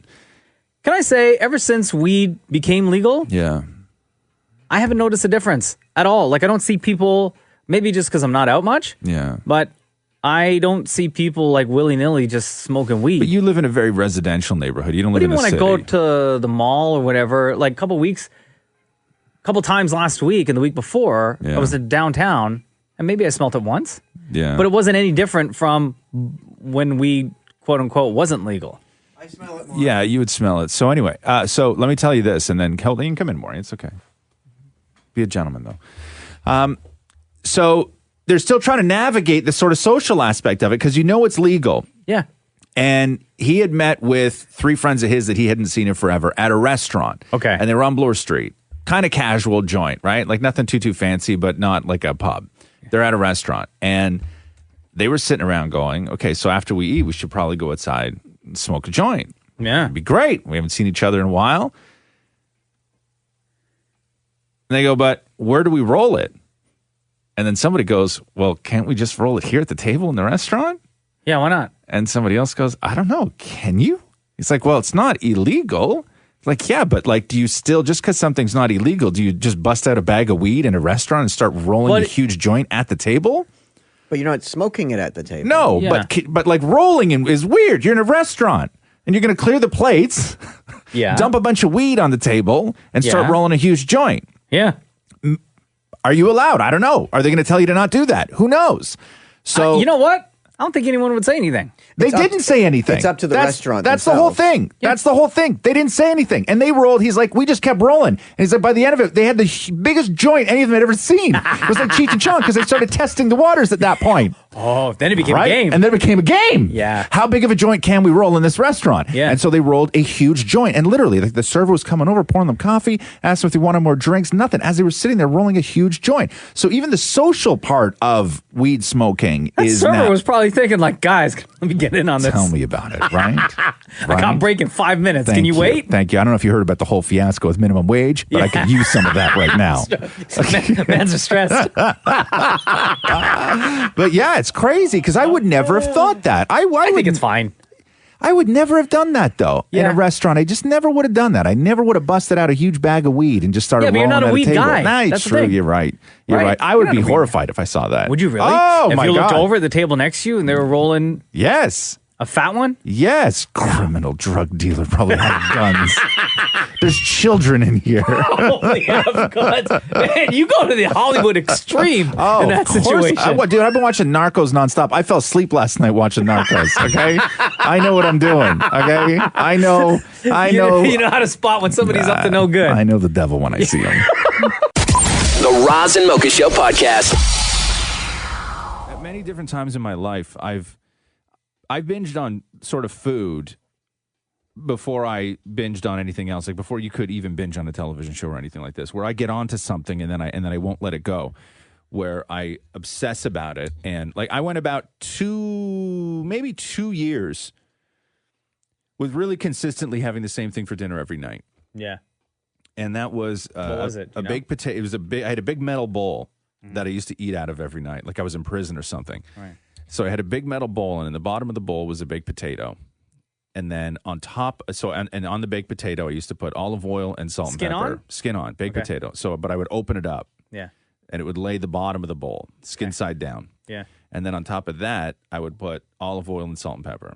Okay. Then on top of that, I would put salad.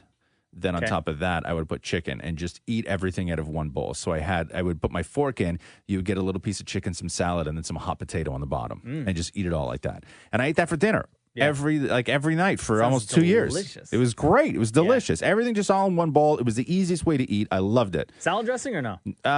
No, just like some oil and vinegar. Anything on the Fine. chicken? No, just grilled chicken. Okay. And then I felt good about that because it seemed healthy at the time, right? Sure. Like I wasn't ODing on salad dressing. I wasn't covering it in cheese. Like it was legitimately healthy. Yeah. Although, Cheese, always. It's real nice. Yeah, you can never really go wrong with that. But this week, what are we at now? Thursday? Yeah. Monday, Tuesday, Wednesday, I had the same thing for dinner each night. Which is? Chicken wings and nachos. Oh, baby. Yeah, I made the last of them last night, and I was like, oh my God. Now you're talking my language. Yeah, I was like, oh my God, how many days in a row can I have chicken wings and nachos? Yeah. The answer is every day. The answer is apparently every day, Yeah. but it's so good. I love chicken wings. Like, and I didn't even fry them. doesn't like chicken I baked wings? them in the oven last Yeah. night. Right? I didn't How even many? fry them. How many in one sitting? Like, not whole chicken wings, but like the little flat part and then the Yeah. little drumette part. Yeah. Those little pieces in total. 2, 3, 4, 5, 6, 7, 8, 9, 10, 12? Oh, Maybe? yeah. Maybe more, 14? Say 14. Okay, I'll say it, 14. Yeah, Oh, 14. that's so delicious. And then some cheese nachos that I made. Anything on the cheese nachos? No, just cheese nachos. Just nachos and cheese, Yeah, and that's then, it. and then a green salsa and a sour cream on the side. Right? Like, it's just, and I love That it sounds so perfect. much. I would eat that right now. Yeah, I love it so much. Like, I just love chicken wings. Yeah. And for some reason, like, you could have roast chicken every night, right, for dinner. Sure. And nobody would ever say anything to you.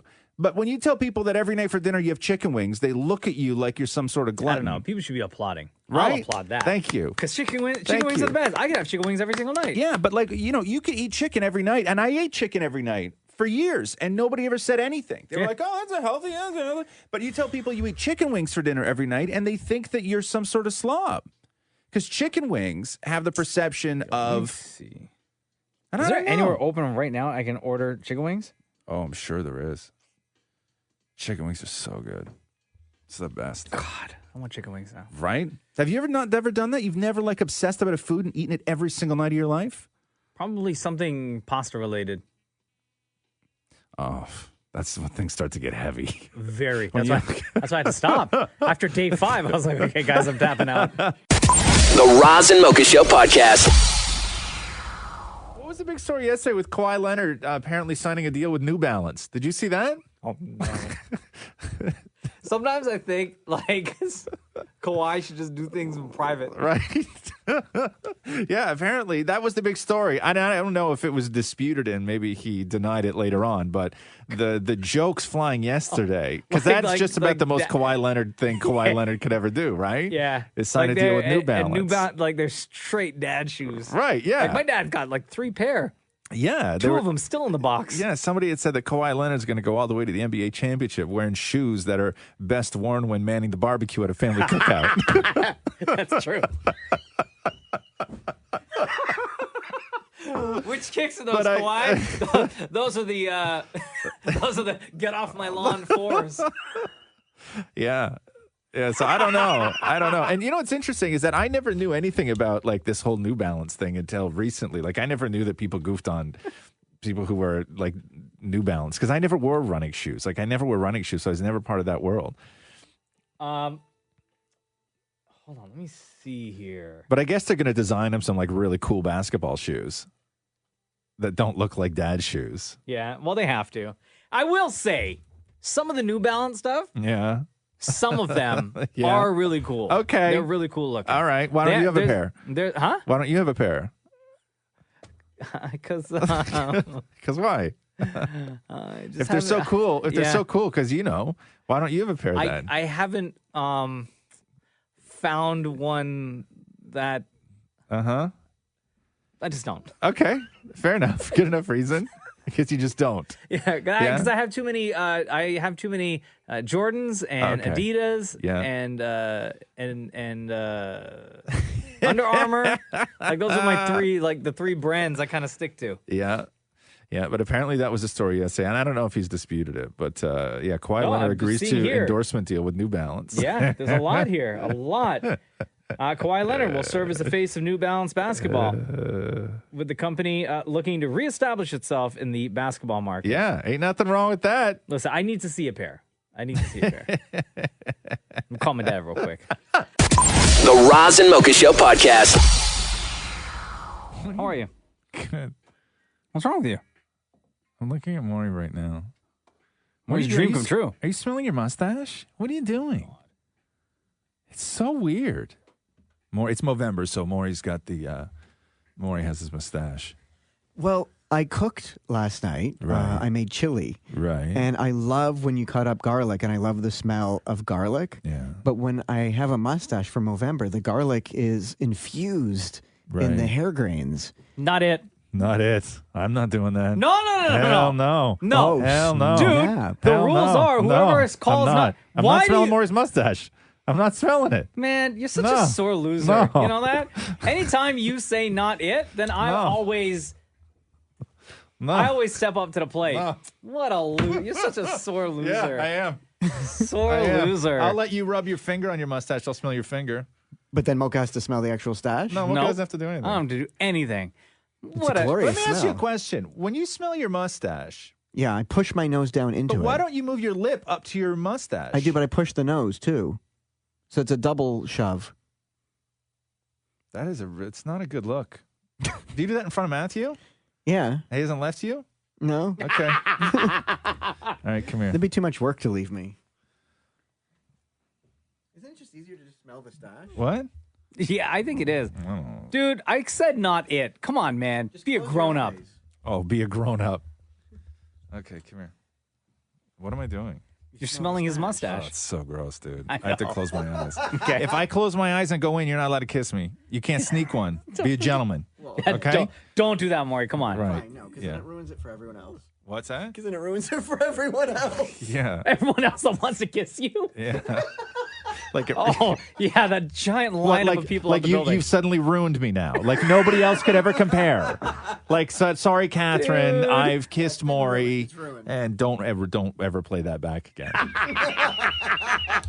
come I'm here. going to text it to her right now. I'm gonna plug one nostril. Okay, ready? Mm-hmm. No, I smell you don't move. coffee. You don't move. Okay, you don't come near me. So stay still. Stay still. I will come to you. Okay, but it's getting hot. No, Okay. you're like a lost kid. Okay, don't move. I will find you. Don't go anywhere. Okay. Maury, can you just be serious for a For second? real, if he wheezes on me, I'm gonna die. I will Like, die. literally, you Like, probably will. No, I will die. I think this is how zombies are made, by the way. Okay. Okay. You ready? Mhm. Maury, honestly, if you wheeze on me, I'm not gonna be happy. I won't. I'm trying very hard. Okay. You ready? Mm.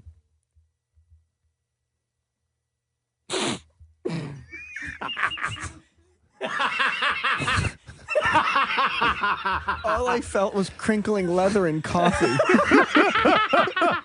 So? Yeah, I'm ruined now. The Roz and Mocha Show podcast. Well, look at the time. It's actually unlimited time because it's a podcast. That's right. It's Friday. It's also Saturday. It's also Wednesday. It's not like we're late. Hey, Mocha, are you ready? Uh-huh. Let's do the news! A Roz and Mocha Show and Kiss 92.5 News Break. The mom who left her placenta in a Mississauga park says that the investigation was just a big misunderstanding. So if you remember the other day, there was a guy walking his dog in a park in Mississauga, and he came across like an umbilical cord and placenta and was like, what? Somebody just had their baby in the middle of the forest. And then cops immediately started looking for who this mother and the baby was. But it turns out that it was Natasha Das Gupta, who's 27 years old and actually had her kid last year, but she kept her placenta because some people do that. Yeah. And then she decided to return it to Earth.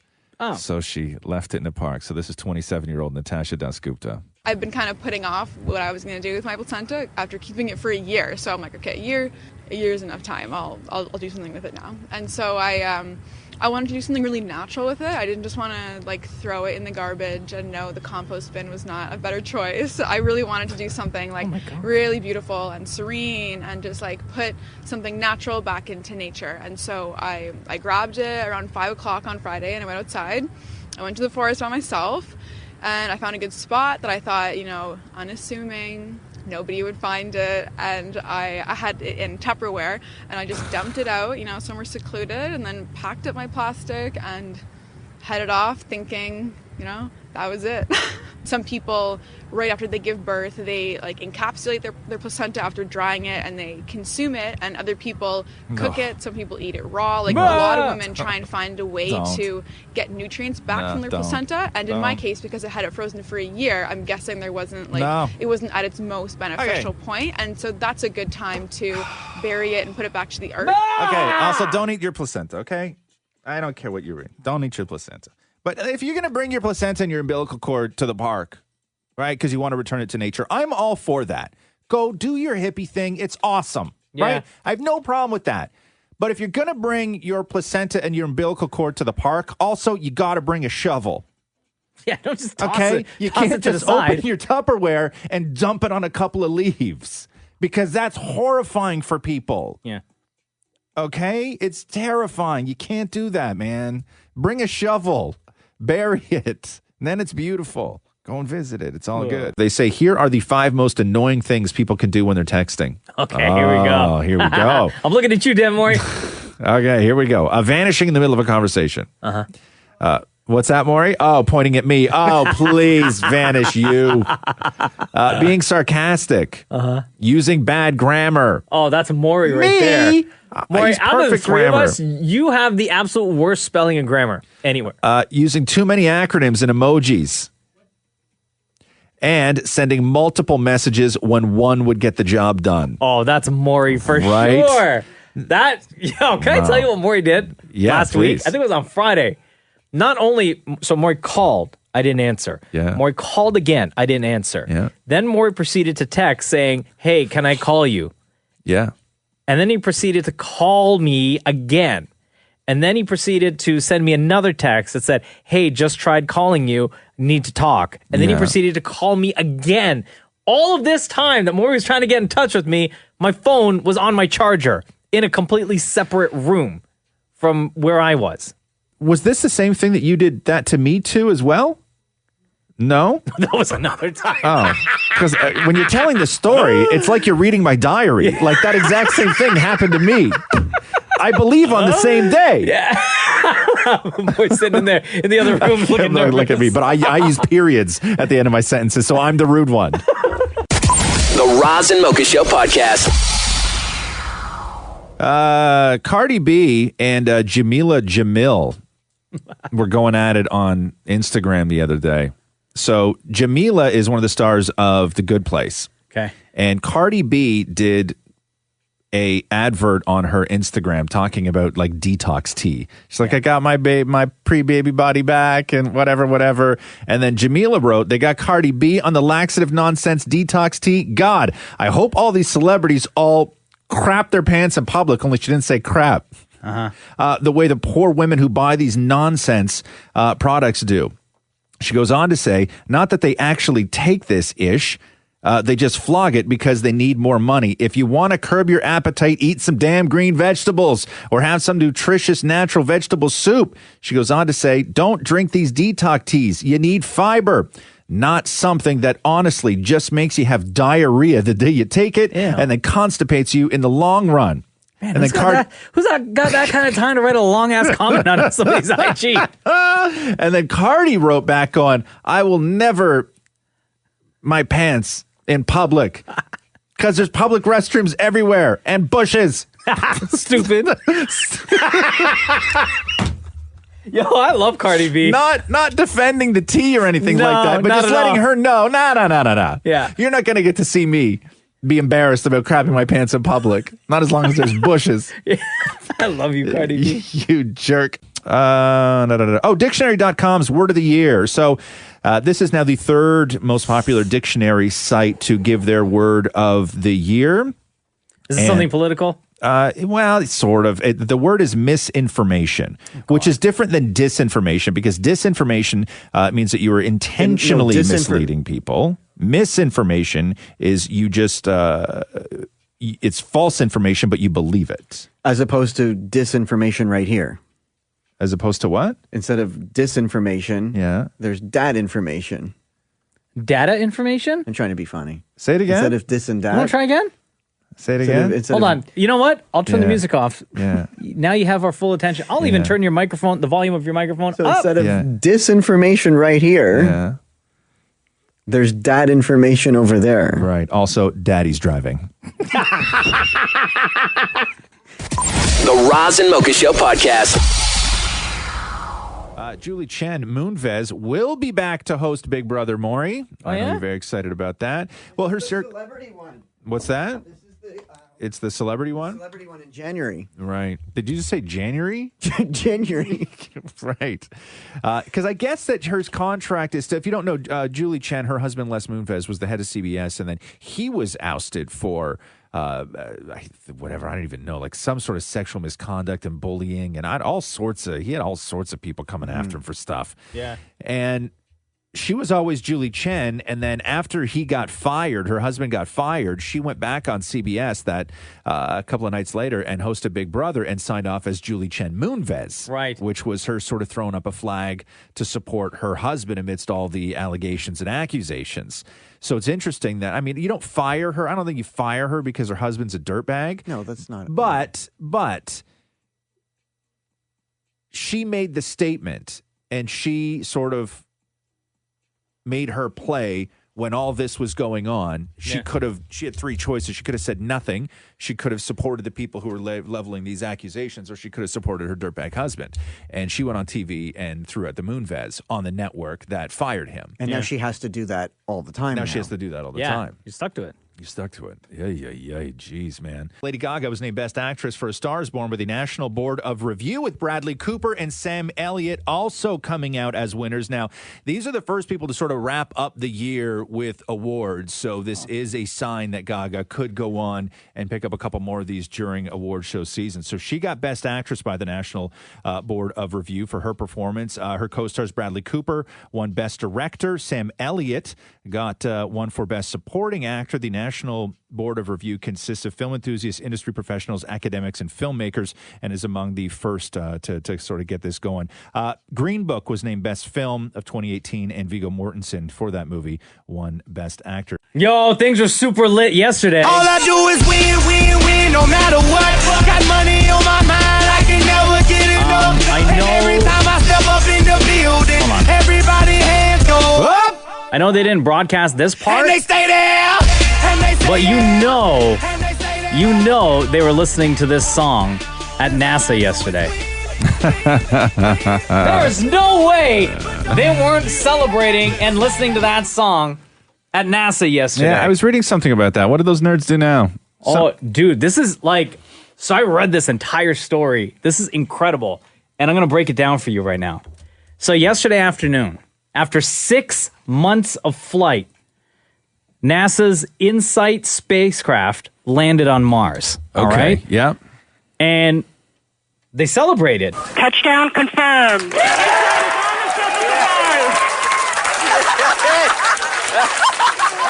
Like they had like special handshakes and everything people were going crazy for.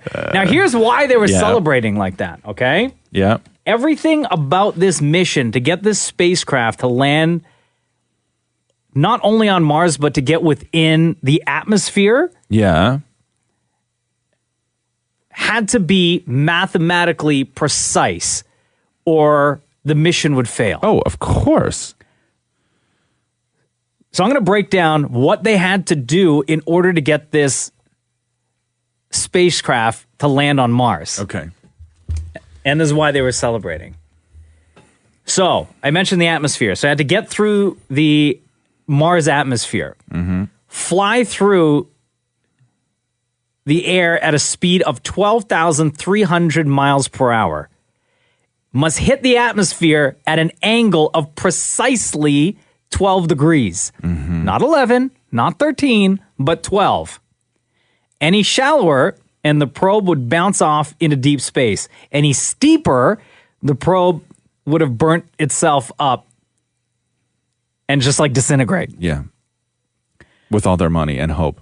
The probe would first touch the atmosphere 6 minutes and 45 seconds before landing. Has to touch at 6 minutes and 45 seconds. Not 44 seconds, not 46. Gotta be exact. 6 minutes and 45 seconds. During that phase, it would experience acceleration 12 times that of Earth's gravity. If the probe were a 150-pound human being, during that flaming descent, it would weigh nearly 1 ton. About 3.5 minutes after the probe hit the atmosphere, a parachute deployed, slowing down the probe even more. 15 seconds later. Jesus. Not 13, not 14, but 15 seconds later, explosives would blow the heat shield off, exposing the actual InSight probe hidden inside. 10 seconds after the heat shield falls off, the probe would extend its legs, much like an airplane extends when its wheels before touching down. The probe will fall for an additional 2 minutes attached to the parachute and protected by its shell. About 45 seconds later, it would drop out of the shell, fall towards the surface. As soon as it leaves the shell, its landing rockets will have to ignite. The actual InSight probe has 3 legs to support its kind of like boxy shape. 15 seconds before touchdown, the InSight probe would descend at a speed of 8 feet per second, hopefully touching down gently on the surface of Mars. Hopefully. A radio signal from Mars to Earth currently takes 8 minutes and 7 seconds to get here. So when they were celebrating at NASA yesterday, all of that celebration was 8 minutes and 7 seconds after the probe had landed safely. Yeah, that's crazy. And can you believe that people want to do this? People sign up to go to Mars? To go and live there? I know. Right? You guys are nuts. Like people sign up to go and we talked to those people before. Yeah. Like if somebody told me we're going to stick you in something, but if it's going to land on Mars at 12 degrees, if it's 11 degrees, you'll bounce off Mars and then just die in space. Yeah. For however long that takes. And if it's 13, you'll burn up. You're going to burn up. Yeah, but cool, right? But like that's exactly why they were celebrating like this. Jesus Christ. I don't even know how you do that, man. Apparently, there have been 44 attempts by various national space agencies to land on Mars. 18 have been successful. 23 have not. Yeah. And 3 have achieved orbit, but failed at actually landing. That's why mathematically every single thing right down to the second and degree angle had to be precise. Yeah. And that's why those nerds at NASA should be listening to this all day. All I do is win, win, win, no matter what. Got money on my mind, I can never get it right. Yeah, because you didn't just explode like $25 million into nothing. No, exactly. The Roz and Mocha Show podcast. Here are the top 10 dream jobs. And they say 85% of people are not doing what their dream job is. I think that that's actually a really low number. I think that it would be a higher percentage of people who are not doing their dream jobs. Dream jobs. Number 10, anything in finance. Okay. Number 9, environmentalist. Number 8, doctor or other medical job. Number 7 is a hotel or B&B owner as a dream job. Wow. Yeah. Right. Number 6, businessman. Look at me, I'm all about that business. Number 5, author. Number 4, actor or actress. I thought that would be like number 1. No. Number 3, property developer. Okay, sure. Number 2, entrepreneur. Okay, the number 1 dream job, if it's not like actor, actress, the number 1 dream job, and it's not finance, and it's not... Yeah, it's a job that people do because, 1, that you have to be really good at it to do it, and 2, people think you're really smart if you're really good at this job. Radio announcer. Writer. Oh. The Roz and Mocha Show podcast. Where are we here? Oh, the most popular baby names. Of this year? Yeah, so, and, geez, Megan. man. Whenever you you sort of look around the world and realize what's popular when it comes to baby names, and there's a lot of people playing Fortnite. Oh no! Right, that are now naming their kids Ramirez, Leviathan, Bunny, and Rogue. Nice. But here we go. The top 10 boy names are Jackson, Liam, Noah, Aiden, Caden, Grayson, Lucas, Mason, Oliver, and Elijah. Okay. No Maury. Well, no. The top 10 girl names. Want to take a guess? Megan. Megan's a good guess. No, there's no Megan. Kate. No, there's no Kate. Elizabeth. No. What is with you and the Royals? Because people always name their kids after somebody in the royal family. And this was a big year for the royal family. What, like Sophia, Olivia, Emma, Ava, Isabella, Aria, Riley. My favorite hotel and casino in There you Vegas. go. Amelia, Mia, and Layla. Are those after any Fortnite characters? No, I don't think that anybody... I mean, I don't play a lot of Fortnite. I don't know if you know that about me, Maury, but I don't. It's not up late night gaming. I'm not up playing Fortnite with my homies. He's not 12. Very interesting. Digital smell technology could let you send odors through dating apps and such. Get out of here. I'm serious, man. What do you mean? Researchers have been able to evoke 10 different virtual smells, including fruity, woody, and minty. Okay. We should change our names to that, please. I call Minty. Woody. I call fruity. Okay, so we're all settled then. All right. Fruity, woody, and minty. Researchers from the Imagineering Institute in Malaysia have developed digital smell technology that could let you send smells. Now, they it's not about the actual, like you're not sending a smell. What they wind up doing is, for example, you could have a virtual dinner with your friend through the internet, and you can see them in 3D, and you can also share a glass of wine together. Normally, odors are transmitted by airborne molecules, but in this system, the researchers used electrodes that were put inside the nostrils to deliver weak electronic currents to stimulate smells. So I have to stick something in my nose? Yeah. Yeah. That's stupid. Right. But that's what people want. They don't want to leave the house anymore. So they don't you want to could be do at anything home. anymore. I could be at home. Yeah. And we could be essentially via this technology eating dinner at the exact same time. Right. But with like probes in our noses. Right. To be like, smell this. Yeah, like in our group chat that would just read fruity, woody, and minty. We could all just send each other smells. Maury's like, oh man, it smells delicious pierogi I'm eating. Pierogi's not on the list, Maury. Okay, brother? Sorry, dude. Roz and Mocha Q&A. Love this. Time for Ask Roz and Mocha. This is a podcast exclusive. And what we do is gather all the questions that you leave for us when we post a picture on Wednesdays that simply reads Ask Roz and Mocha. Yep. And we'll go through every single comment and we'll find one person to join us on the podcast to ask their question. Are you coming in, Maury, or what? We say hello to Deborah. Hello. Good morning. Hello. What's going on, Deborah? Nothing. Good. How are you? Good. I see your name pop up twice on our list here of questions. Oh. Yeah. Oh, alrighty. Interesting. Are we going to answer both of your Thank you. questions? You want us to just answer both of your questions today? I while don't you're know. on the phone? I'm not sure. You have one question here that says, who's the funniest person you know? And then the one that you're on the phone to ask us is what? Are there any unwritten rules in your jobs? And what are they, if there are? Well, obviously don't have sex with the other guy's wife. Okay. Right, there's that. That's Yeah. We operate like every rock band and hockey team should. Oh, okay.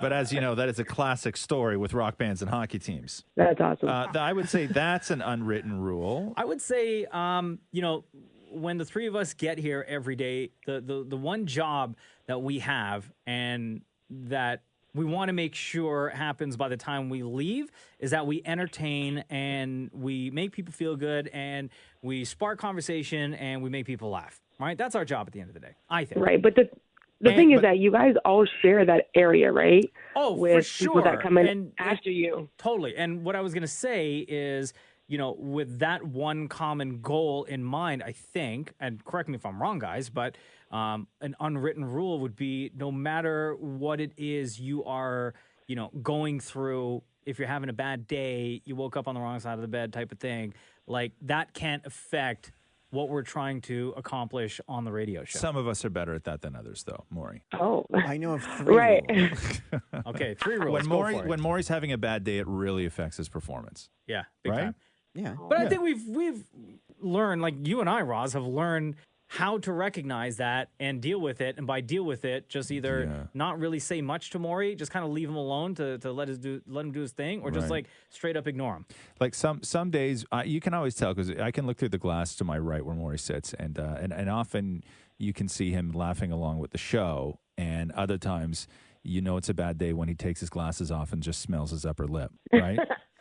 Like I can always tell when Maury's having That a bad happened day. today. You in a bad mood today? Because his glasses are off and he just sits You're in a all bad mood today. smells his No, I've upper just been in lip. a lot of pain all week. So Right. No, that's I'm not different. saying. No, I'm not saying. We're not talking. You don't get hit by a car every week. We're talking about. No, I'm answering Mocha. Yeah, okay, but we're talking about the times when you haven't been hit by a car, and that's the reason that your performance is thrown off. The 3 rules I know of: Yeah. don't eat bananas near Roz. Right? No. We're talking unwritten Well, rules. no one's wrote this down. Not written rules. That is Yeah. a rule. Unwritten. That is a rule. Oh, but it's not written anywhere. No, you know what I mean. Yeah, you that's know what what we I mean meant. by. Do you know what unwritten rule means? Until It's just now, I stuff thought that it we was all that aren't written down. No, it's just stuff that we all understand about the dynamic, but we don't actually have to say it because we all just know it. Oh, and the other 2 I was going to say is don't touch Roz's cup and don't fart in the DJ booth. No, those are all hard rules. Those are all like I would say unwritten rule is don't deliberately or don't put somebody else who's on the show in a position that they can't get out of. Like a headlock. No. God damn it, Maury. Or so it's an Dude, unwritten have a rule: con- don't touch Mocha's butt. No, Jesus Christ! What is the matter with you? Like, we're trying to have a serious conversation, and you always make everything into a joke.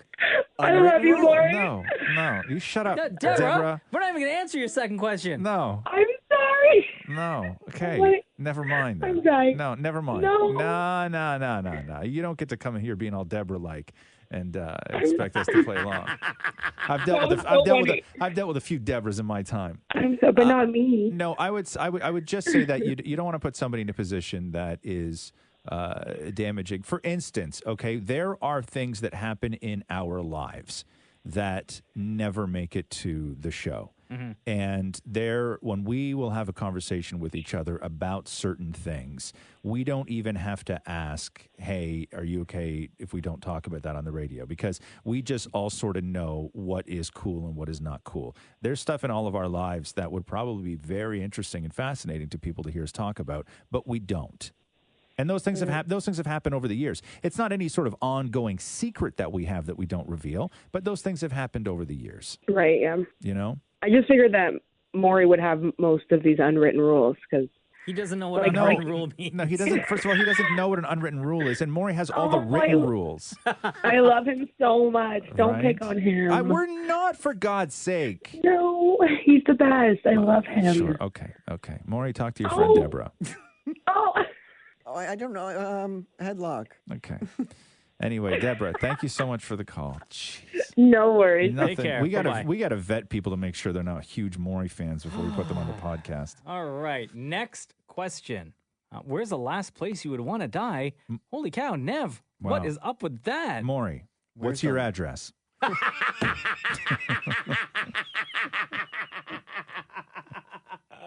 Next question.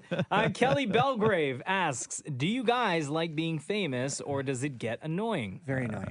Very annoying, Maury says. Very annoying. What's annoying about it, Maury? I would just love to be able to pick my nose or do something and not worry that someone's going to recognize you. But how many times a day are you out on the street picking your nose and someone's like, oh my God, are you Damnit Maurie from the Roz Mocha Show? Well, I pick my nose often, but no one's ever said, are you Maury from the Roz Mocha Show? Oh, so there you go. You can get away with it. No, they haven't said it to me. Yeah, interesting. I will say this. Everything about being recognizable changed when Roxy became aware of it. Oh, okay. Yeah. Yeah. Because she's 8 now. She's 8. And this, again, going back to the old conversation, this is stuff that I'll say it on the podcast, but I don't know if I would necessarily get too deep into this on the radio. And I will say this. When we are in situations where somebody is a huge fan, Yeah. It gets really uncomfortable when Roxy's around. Yeah. Because she does not enjoy it at all. Because you're just dad. No, she finds it weird. She doesn't. really? Yeah, she does Okay. not like it. Oh, okay. She okay. doesn't actively does not like it. Yeah. When we're out, if somebody comes up, and then now what's wound up happening is Catherine and Roxy will be out alone, and somebody who's a fan of the show will go up to them without me even being there. Yeah, that I could see how that would be uncomfortable. Yeah, so she doesn't like it. So I really try to not put our family in those sort of situations. Sure. Sometimes you have to because we go out and we have fun and we have a great Totally. time. We like going to the fair. We like doing all this stuff. But I will, if I look at a group of people, if there's 2 ways to walk, right? And one way is seniors and old people and more old people, and then like a bunch of little kids. But it's twice as long as me walking through a group of people who are, between 18 and 30 years old. I will always go that other way. The old people and the kids. I will always go through old people and children before I walk the shorter way through people that I know would probably listen to this show. I love meeting fans of this show. Oh, so and do I. And I have no problem when somebody approaches and wants to say hi. I'll take my time. We'll have a conversation.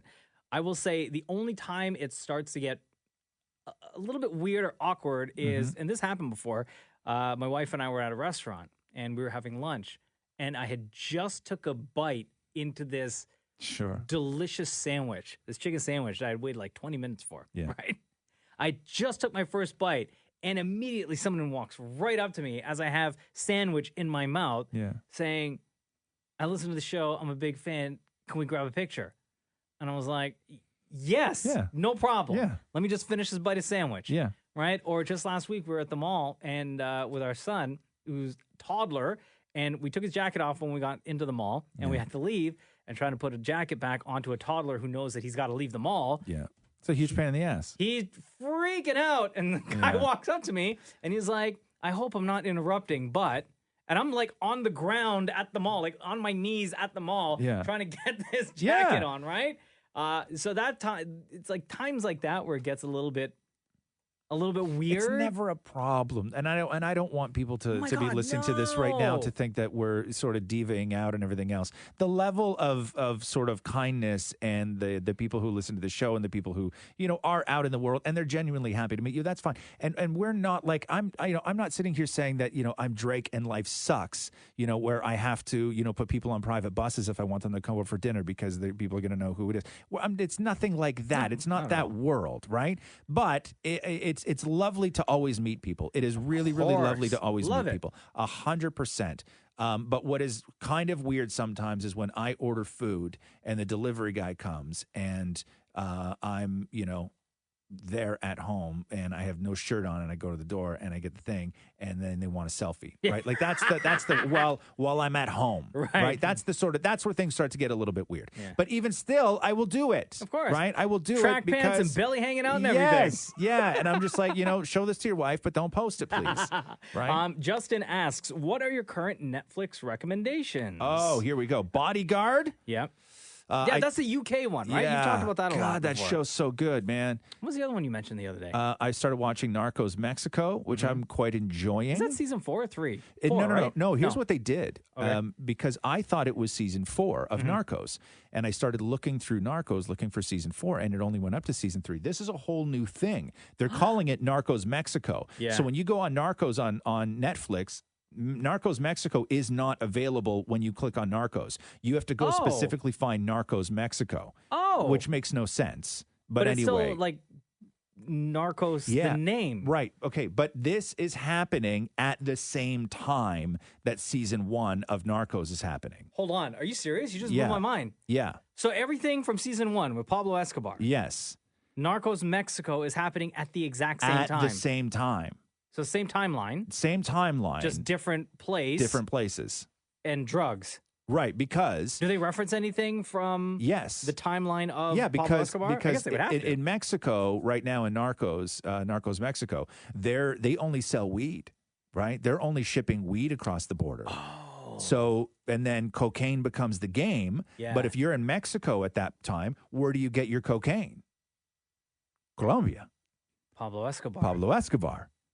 And the Cali cartel. Wow. Right? That changes everything. So Narcos Mexico is all tied into like seasons 1 and 2 of Narcos. Oh, dude. And I gave up on Narcos, too. Yeah. So did I.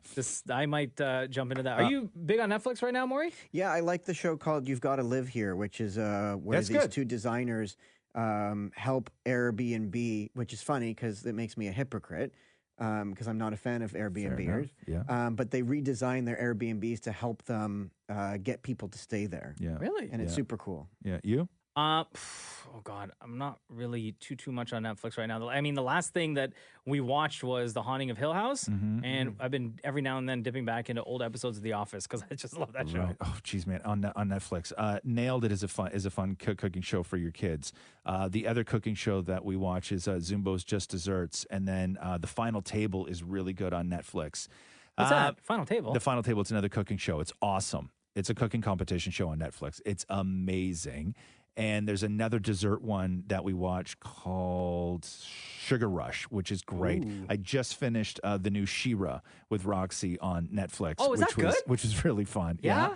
So there's my life is all Netflix right now with Roxy because that's her whole thing. But anyway, so there you go. Lots of recommendations. All right. Katie asks, what are your guilty pleasures? For example, when no one's home and you got the house to yourself for the day, do you guys do anything that you normally wouldn't do in front of your significant other? I ask because I once came home from work early and found my husband jamming out to my Backstreet Boys YouTube playlist while doing the dishes, only to later admit he listens to all of my cheesy music when I'm not around because he's too embarrassed. Wow. So Katie really went in on her husband here. Jeez. Airing all That's the a lot of secrets. info. Maury, do we ask you what are the secret things I you poop do? with the door open when, not the front door, but I poop with the front door to the condo open? You just like throw a boot in it so it's only like open a crack? And like I'll just use the guest bathroom with the door open when Matthew's not home. I'll order food when he's not home. You do a lot of stuff when Matthew's not home, hoping he doesn't find out about it. Life's good when he's not You home. know, right. What I'm really surprised at that you have yet to say that you do when Matthew is not at home, which is we all know that you're not allowed, you're forbidden from using the master ensuite, that your husband, Matthew, reserves that for himself. He doesn't want you to use the master ensuite that's in the master bedroom. You have to use the guest bathroom. How is it that you're home during the day when he's out at work and you have the entire day? You've never, ever, ever used the master ensuite. Because I got caught.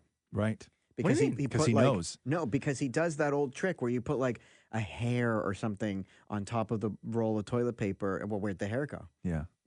Yeah, he sets traps, booby traps. He'll put the soap a certain angle or something. that he like knows. He'll do things so that if anything is moved, who else was here then if it wasn't you? Yeah. Oh, yeah. No, fully. He booby traps the bathroom. Oh, my God, dude. Yeah. So it's best I just walk all across the whole condo to the other wing. So if you're in bed and you're having a nap, like even if you have a cold and you have to get up and go pee, you got to leave the bedroom, walk through the living room and the kitchen, and go to the guest bathroom. 1,000%. Wow. That's why sometimes I just bring Kleenex to the bed. Or if I... To go sneeze. pee? No, to sneeze. Oh. That's so gross. Any guilty pleasures, Roz? When Catherine's not around? No, not really. I mean, I shouldn't say this. I will search for things on the computer when Catherine's not around that are things that I don't really search for when she is around. Like what? Like I watch a lot more lawn videos when Catherine's not around than I do when she is around. Yeah. Right? I watch a lot more, documentaries about South American prisons when Catherine's not around. Like all that stuff I do on my own. Like I pollute my Netflix on my own when Catherine's not in the house. But you also like order things on Uber Eats when she's not around? No, I don't. I wait and have dinner with my family. I wouldn't say any guilty pleasures. The only thing, and since Jen and I have been together like 8 years now, right? Married for just over 4. The only thing I've never done at home when she's at home, and I will only do when I know she's out of the house for a bit, trim my body hair.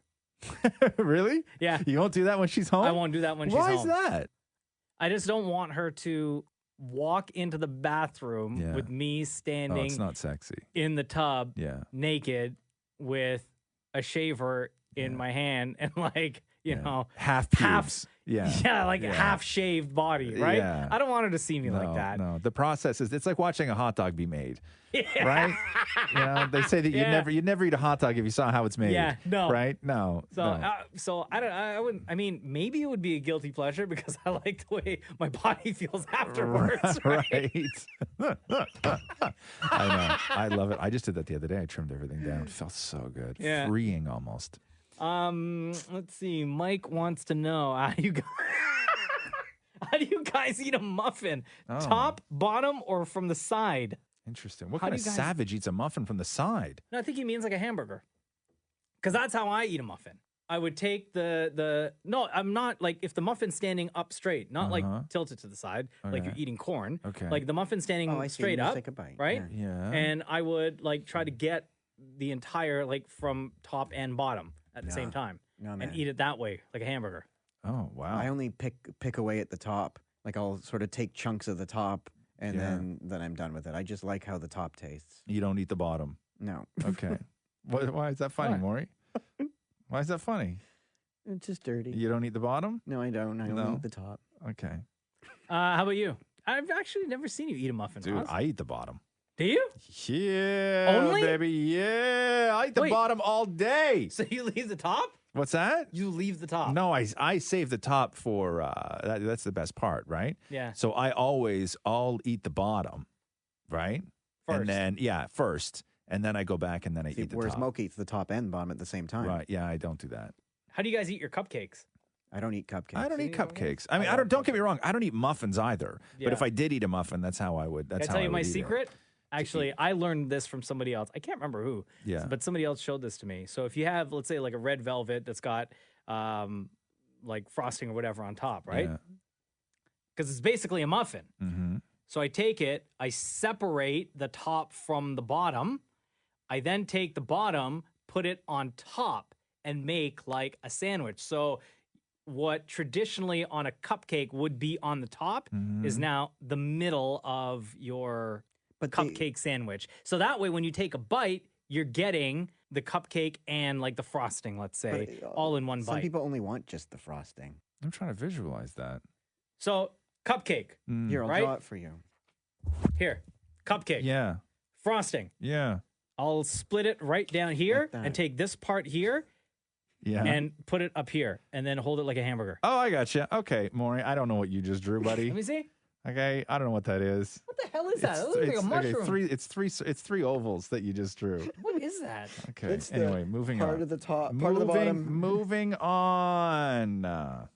Ooh, I'm sure you have an answer for this, Roz. Hmm. Matthew Delgado asks, what's retirement look like for you guys? Oh, geez. Well, I'm one of these people that, and maybe it's different for you, Mocha, and different for you, Maury, that I do not plan on working one day longer than I have to. So I don't love anything enough to be like, I'm going to keep going. The first day that I do the math and I realize that I don't have to do this anymore, I Yeah. will be gone Really? fast. Yeah. Have you already thought about that? Oh, hell Like, yeah. do you know when? Yeah. Oh, that's another thing. We were talking about what we do, the things that we do when we are alone and our partner's not around. Yeah. That is me. I will sit for hours on the computer and figure out a retirement plan. Really? Yeah. Go through the money, go through the finances, do the dates, do the math, everything, and figure So out. as of right now, Yeah. talking about this, do Yes. you in your mind, and you don't have to say it, Yeah. but do you have in your mind when you plan on retiring? 100%. So you know 100%. Yep. Okay, 100%. All right. Yeah. The problem is that my kid is real young, and so there's no point on even thinking about it until they're a little bit older because there's no point. Yeah. You still got young kids, so everything is after a point, right? So like I don't plan on doing anything before a certain point, but after that point, oh baby, and then retirement looks good. Yeah. Yeah. You? Travel. Yeah. That's all I really want to do. I hate traveling. Oh, no way. You can take will you take Catherine with you guys when you travel? Yes. Will you take my family? Take Catherine and my kid? Yes. And No okay, problem. I'll pay. I'll pay for them. They just want somebody to hang out with. No problem. Yeah, okay, cool. Because I don't want to go. I will I don't want to go. I don't want to go. Maury, what does retirement look like for you? Impossibility. No. But what does it look like? Hell, because then I would have to spend all day with Matthew. Right. So take Maury along with you as well on your family vacations. No problem. Actually, no. Take Matthew. Maury would like to stay home alone. Yes, please. Right. Okay. Cool. Fill that condo with all his guilty pleasures. Oh God, I don't want to know the guilty pleasures Maury's going to have when he's 55. I really don't. My overalls. Yeah, I really don't.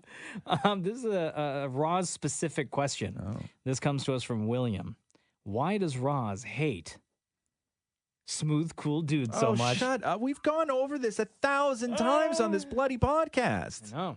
Smooth, cool podcast. Yes, it is a smooth, cool. I can't remember what. We need to tell people what episode the breakdown of that is.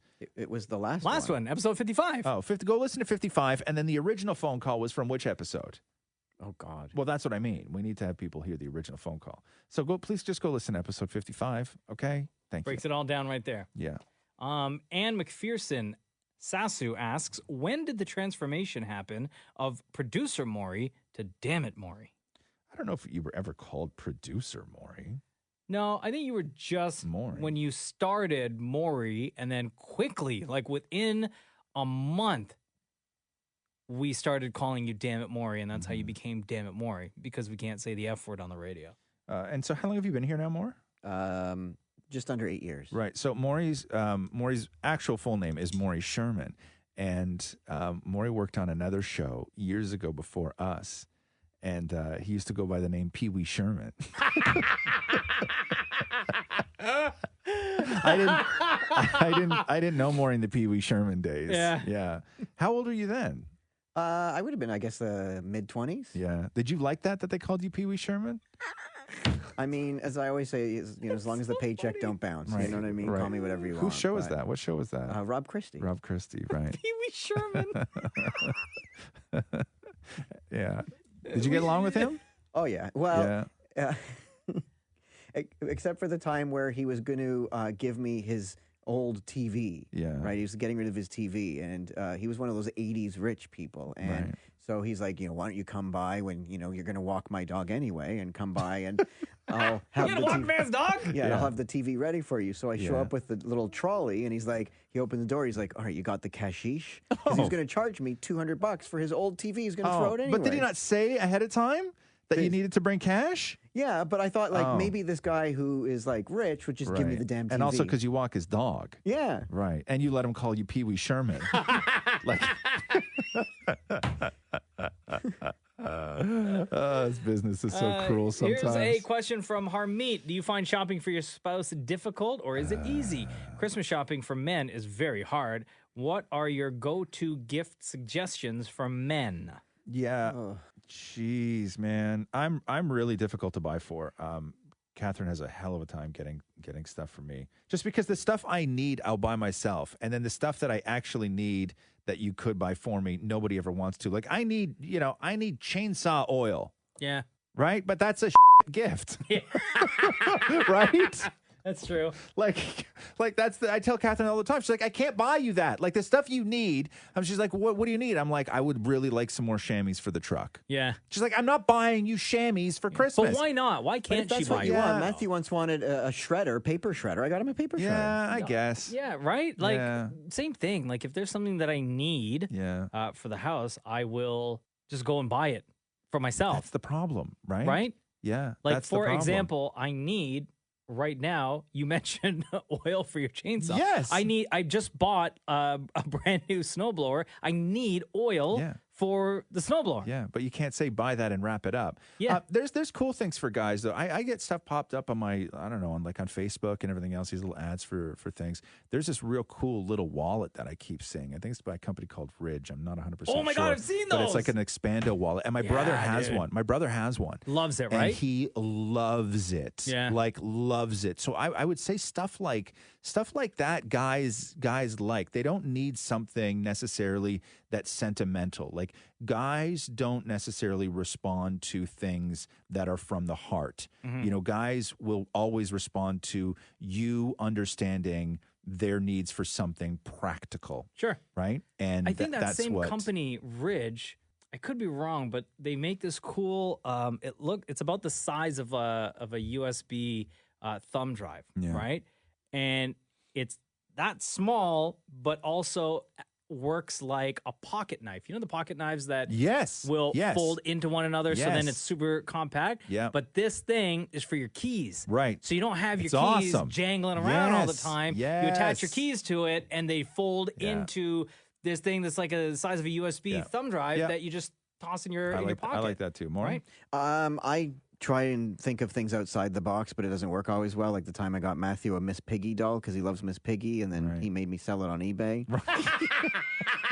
Yeah, because it's junk. You don't want that. Yeah, but we don't do Christmas gifts for each other anymore because we got married then. So now we do anniversary gifts. So this year it's cotton. Okay. Yeah, but you got married December 29th. So we focus right after on Christmas anyway. Yeah, so we focus on the traditional. What is like next year? It's leather.